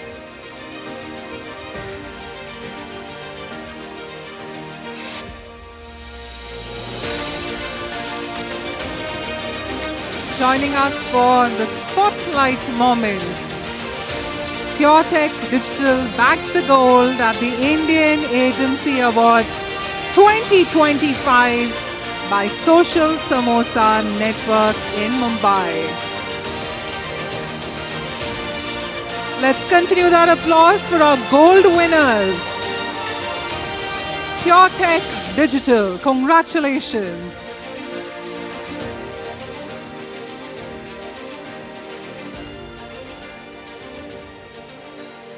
Well, we hope you have a great celebration tonight. Congratulations once again, PureTech Digital, for bagging the gold. Well, that woo came in a little later. We hope that it continues throughout. And moving ahead to the Short Video Agency of the Year. Well, this year, we do not have a winner. We hope that next year, someone makes that win. And moving ahead now to the Social Media Agency of the Year. We've got for the silver, congratulations, Story Digital.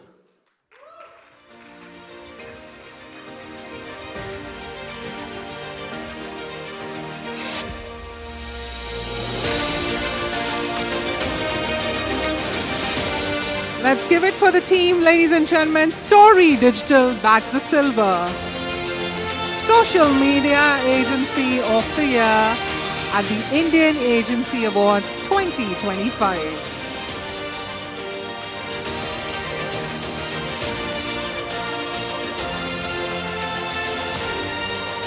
And it's now time to bring in those golden applause as the gold winner is Social Panga. Congratulations.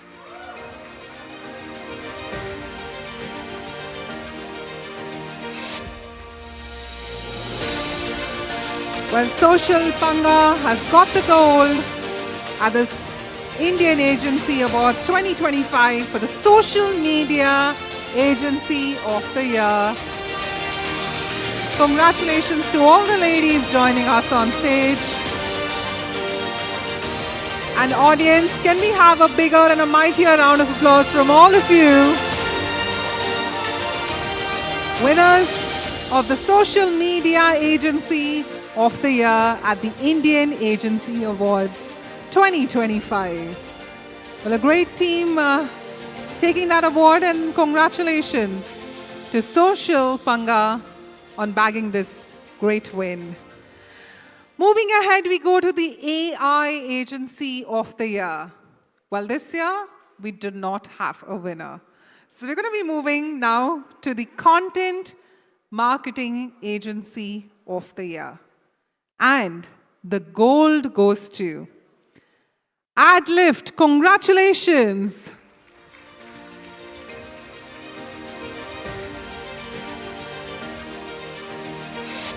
Another great win for the team of AdLift. Let's give them a big, big round of applause.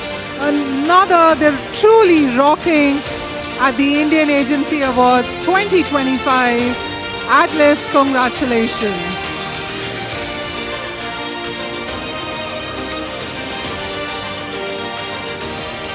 Well, it is said it's tough to win one. They've won two already, so I think they deserve a big, big round of applause. AdLift, congratulations.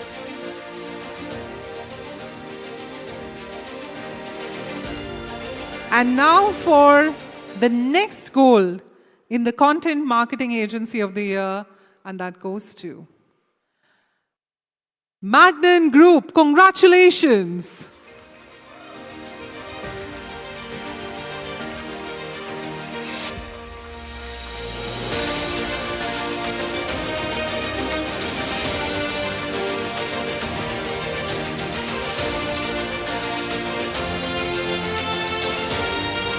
Let's make this moment even more special for them. Magnan Group bagging the gold, everyone. Let's give them a big, big round of applause.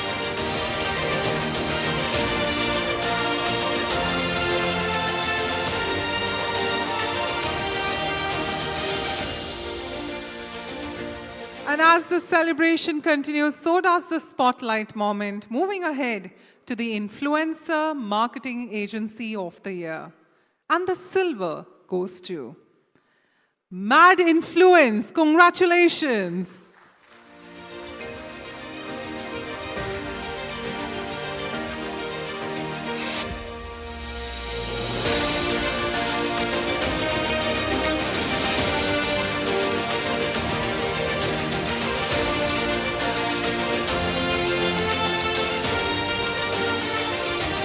Come on, Mumbai, let's bring in much more energy with your applause in the room. Mad Influence bags a silver for the Influencer Marketing Agency of the Year.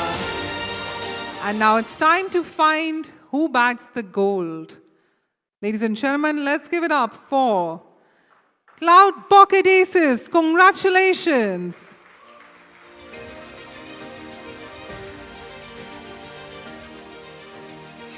I believe the team isn't here, but let's give them a big, big round of applause and bagging the gold, everyone. And let's move ahead swiftly to the Performance Marketing Agency of the Year. The silver goes to AdLift. Congratulations.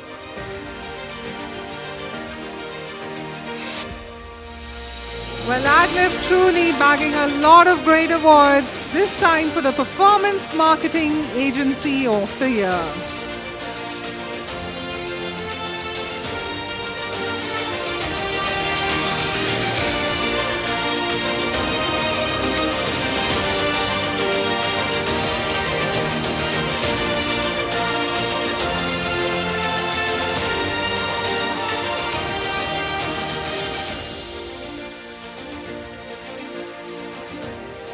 And well, not leaving any stone unturned, because our silver winner, ladies and gentlemen, for the Performance Marketing Agency of the Year, and that goes to Pure Tech Digital. Congratulations once again.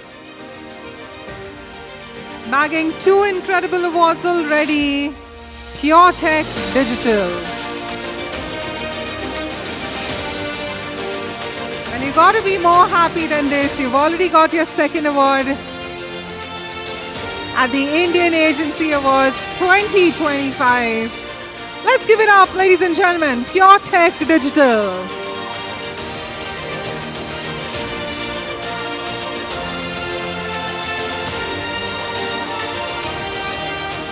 And now for the Golden Performance Marketing Agency of the Year.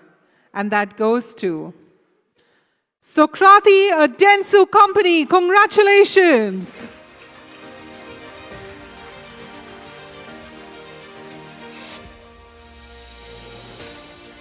Well, do we have anybody from the team? I believe not. Let's give them a big, big round of applause. I'm sure they're seeing the live feed, so congratulations. And moving on, we go ahead for the Meme Marketing Agency of the Year. And the gold goes to RVCJ Media. Congratulations.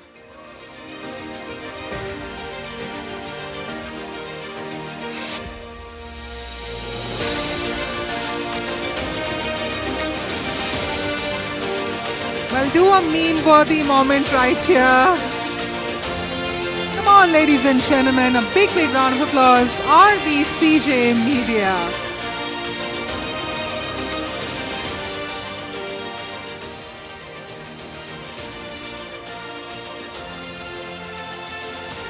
And as the celebration continues, so does the awards. As we move ahead to the Creative Agency of the Year.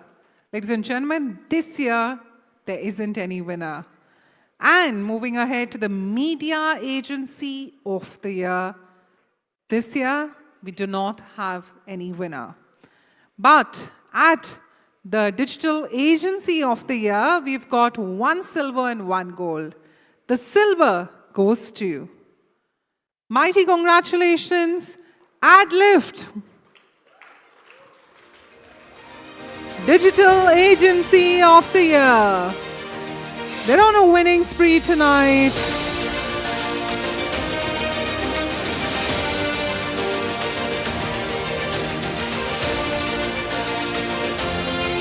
And truly capturing every moment. AdLift bags the silver Digital Agency of the Year.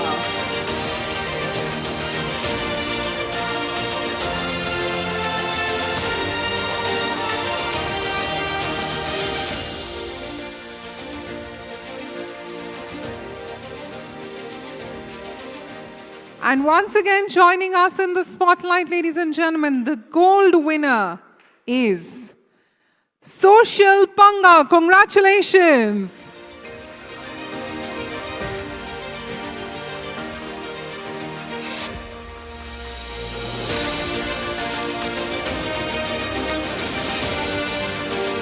Well, welcoming all the ladies back on stage. Ladies and gentlemen, let's give it up for Social Panga, bagging the Gold Digital Agency of the Year. A mightier round of applause, everyone.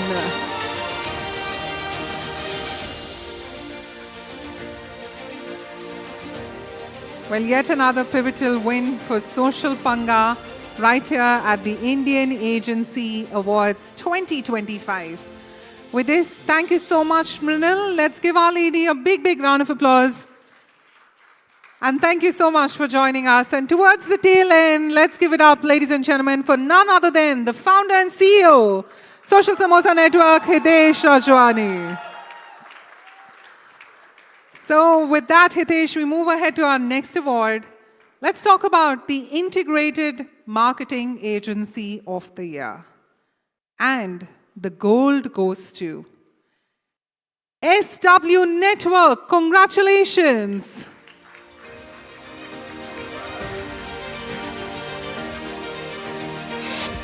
Integrated Marketing Agency of the Year.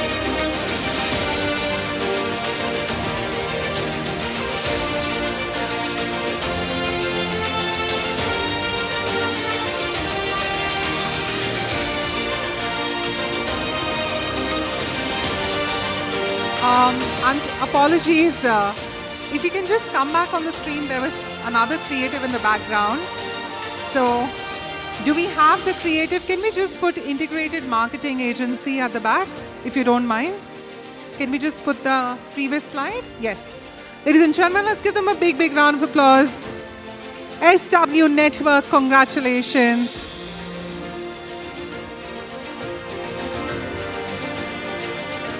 And for our next gold, ladies and gentlemen, Integrated Marketing Agency of the Year, and the gold goes to Social Panga. Congratulations. Once again, the ladies are truly having a great night today. Their third win already at the Indian Agency Awards 2025.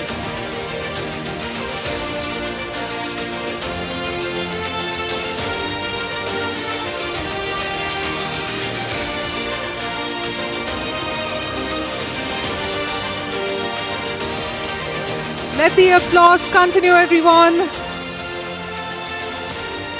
Social Panga, Integrated Marketing Agency of the Year, Gold. And as the ladies continue to shine, once again, have a great night ahead as we move ahead to our next award. We talk about the Rising Star of the Year. And this year, we do not have any award in that.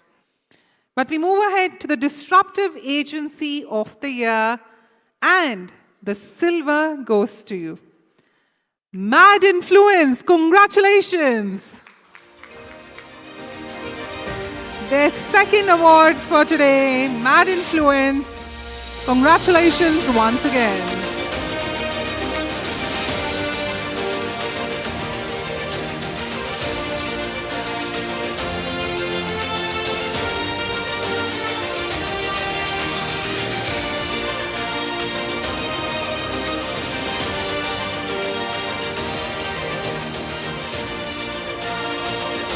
Well, winning it 2 times in a row. Congratulations, Mad Influence.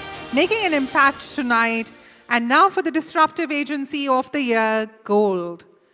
Ladies and gentlemen, and that goes to Hawk Gozup Group. Congratulations.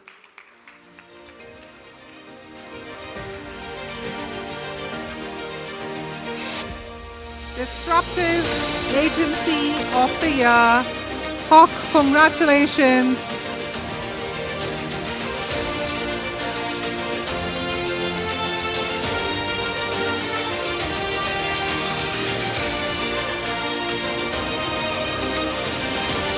Ladies and gentlemen, let's be more courteous with our applause. Let's continue with that.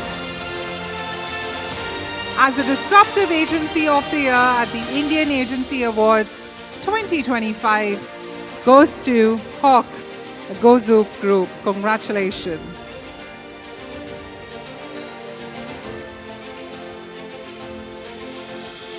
Well, truly trying to find the best frame out here. Mighty congratulations. And Hitesh decided to give me company here instead. I think Hitesh should have been in the center, but all right, let's give them a big, big round of applause. And moving ahead, ladies and gentlemen, to the thriving agency culture. And the silver goes to Big Trunk Communications. Once again, congratulations. Their second award today. They're truly rocking the night. Big Trunk Communications.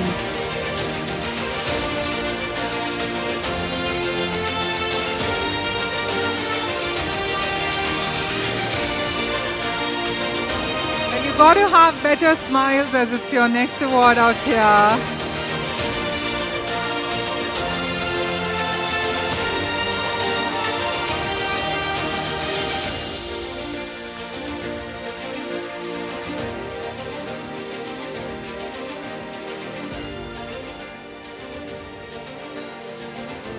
Thriving agency culture.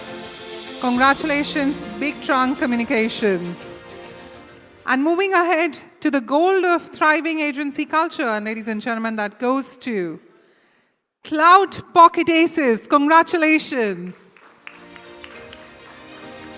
Another great award for the team. They aren't here, but let's give them a mighty round of applause for bagging this one. And we move ahead to the Specialist Agency of the Year. First up, AI. And that goes to Artme Tech. Congratulations.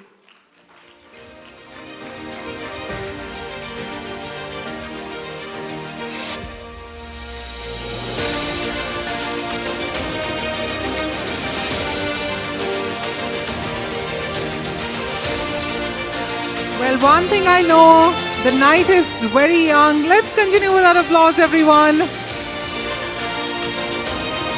As this is a night to celebrate all of you, Specialist Agency of the Year, AI.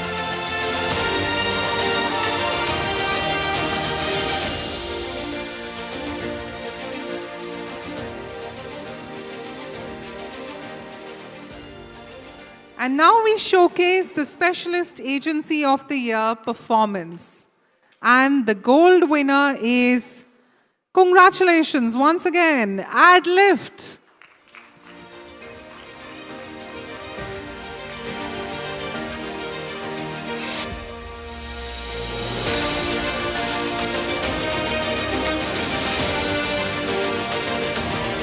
Well, truly championing the night, AdLift, congratulations. Specialist Agency of the Year performance.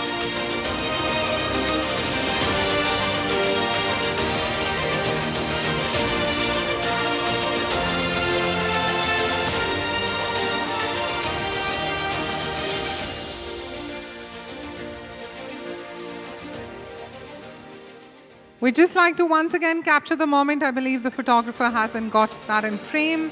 Congratulations, AdLift, on this pivotal win. And ladies and gentlemen, we move ahead and showcase the Specialist Agency of the Year, Reputation Management. And the gold goes to, let's give it up once again for Hawk GoZoop Group. Congratulations.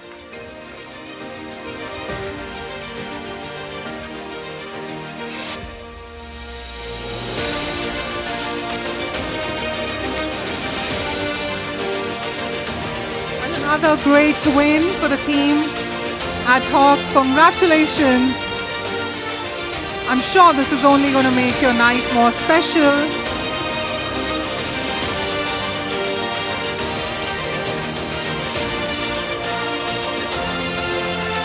And as the team joins us on stage, they've just won the gold, ladies and gentlemen, Specialist Agency of the Year, Reputation Management. Hawk, congratulations. And now we're towards the tail end of the awards as we talk about the Agency of the Year West. Well, this year we do not have any award on that. So let's talk about the Agency of the Year East. And the silver goes to Digital. Congratulations!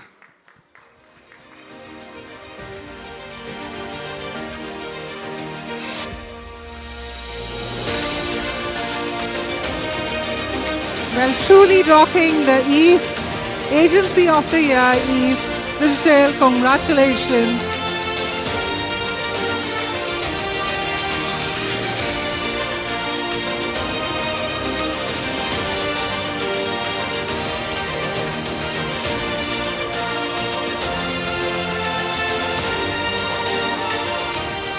And from East, let's go towards South. Let's talk about the Agency of the Year South, and the silver winner is Tamara Media. Congratulations.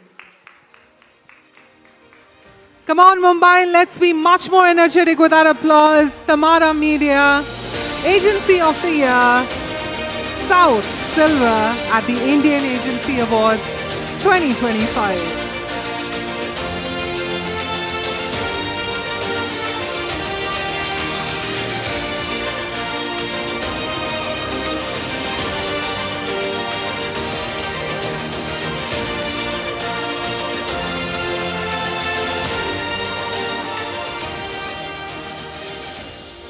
Well, as the celebration continues, we hope you have a great night ahead, and we move ahead to the gold in the Agency of the Year South. Much deserved, and let's give a big, big round of applause. Ladies and gentlemen, Social Panga, congratulations.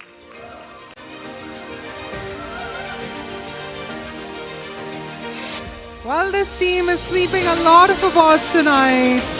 Social Panga, Agency of the Year South.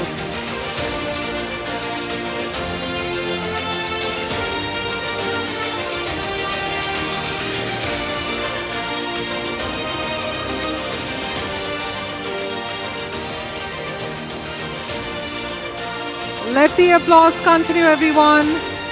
Agency of the Year South, Social Panga.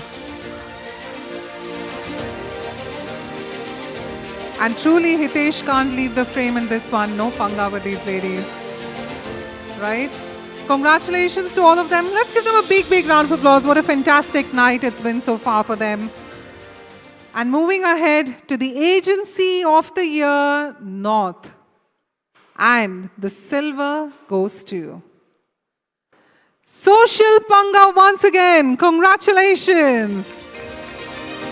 Well, you're truly rocking North and South already. Come on, the audience members, let's give them a big, big round of applause. Social Panga, that's the silver.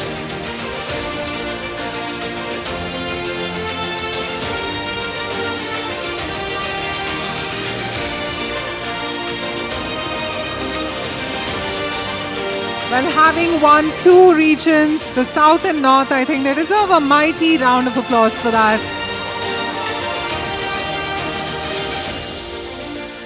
And now for the Agency of the Year North, the gold goes to, let's give it up for Adlift. Congratulations.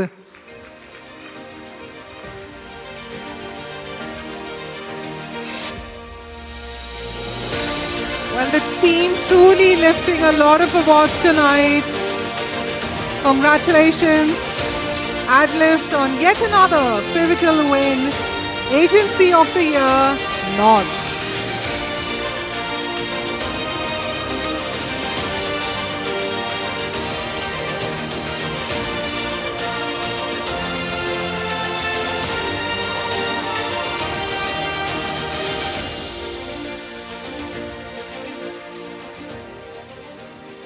Well, mighty congratulations to all of you. We now go ahead as the celebration continues for the Ad Network of the Year. Well, this year we do not have any winner. And the Agency Network of the Year also doesn't have any award. But let's focus now on the Network Agency of the Year. And ladies and gentlemen, the gold goes to Magnan Group. Congratulations once again, bagging yet another gold tonight, this time for the Network Agency of the Year.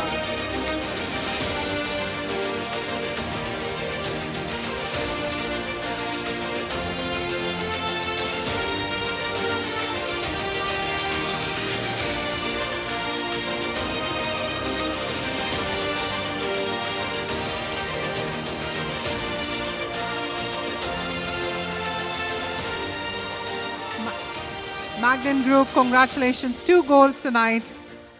With that, ladies and gentlemen, for the final category, Independent Agency of the Year. And the silver goes to Big Trunk Communications. Congratulations. Another incredible win for the team. Their 3rd award at the Indian Agency Awards 2025.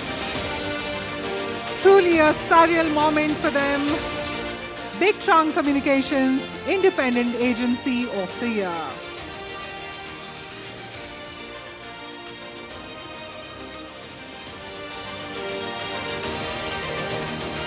Well, to all the audience members, let the applause continue for them and do not go anywhere as the celebrations thrive right here in Mumbai.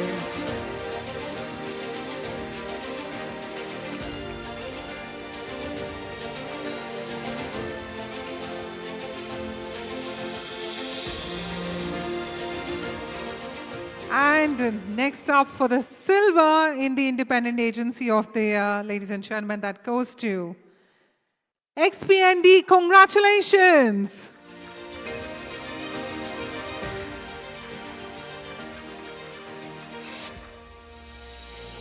I believe the team isn't here amongst us. Do we have anybody?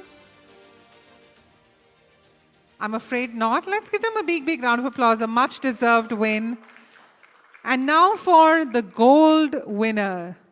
Independent Agency of the Year, first off, goes to SW Network. Congratulations. Another great win for the team of SW Network. 2 golds. Truly the team of SW Network having a great, great win.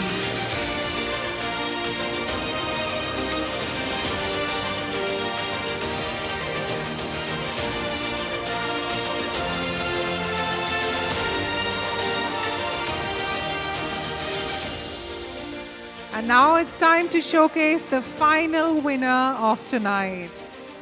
The gold for the Independent Agency of the Year. And that goes to DVO Digital. Congratulations.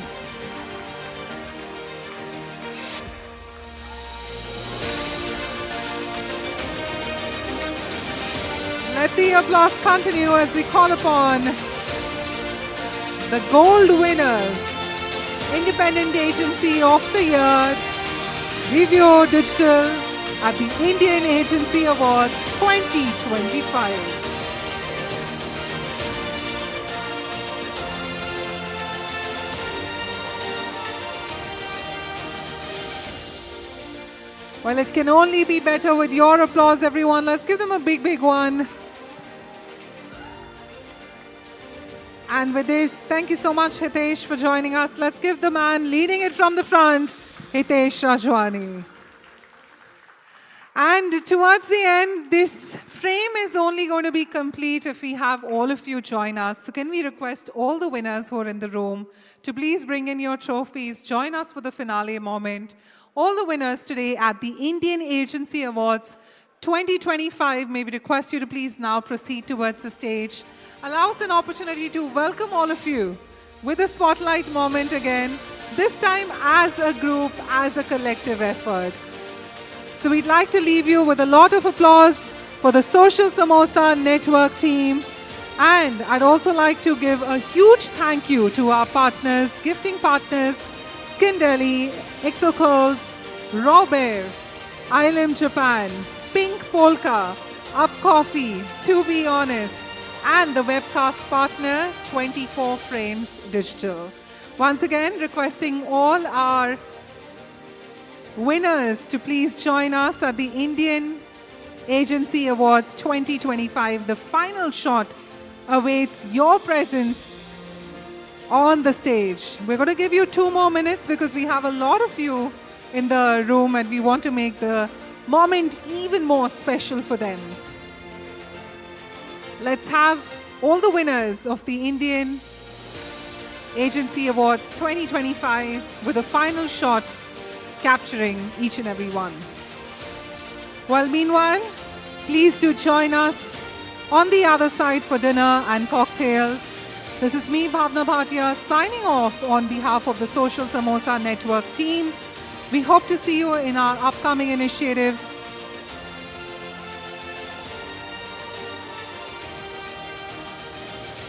And since the night was only made special with our gifting partners, a due credit to them, Skin Delhi, Exocurls, Raw Bear, Island Japan, Pink Polka, Up Coffee, and To Be Honest. A big thank you to all our gifting partners, and a big thank you to our webcast partner, 24 Frames Digital.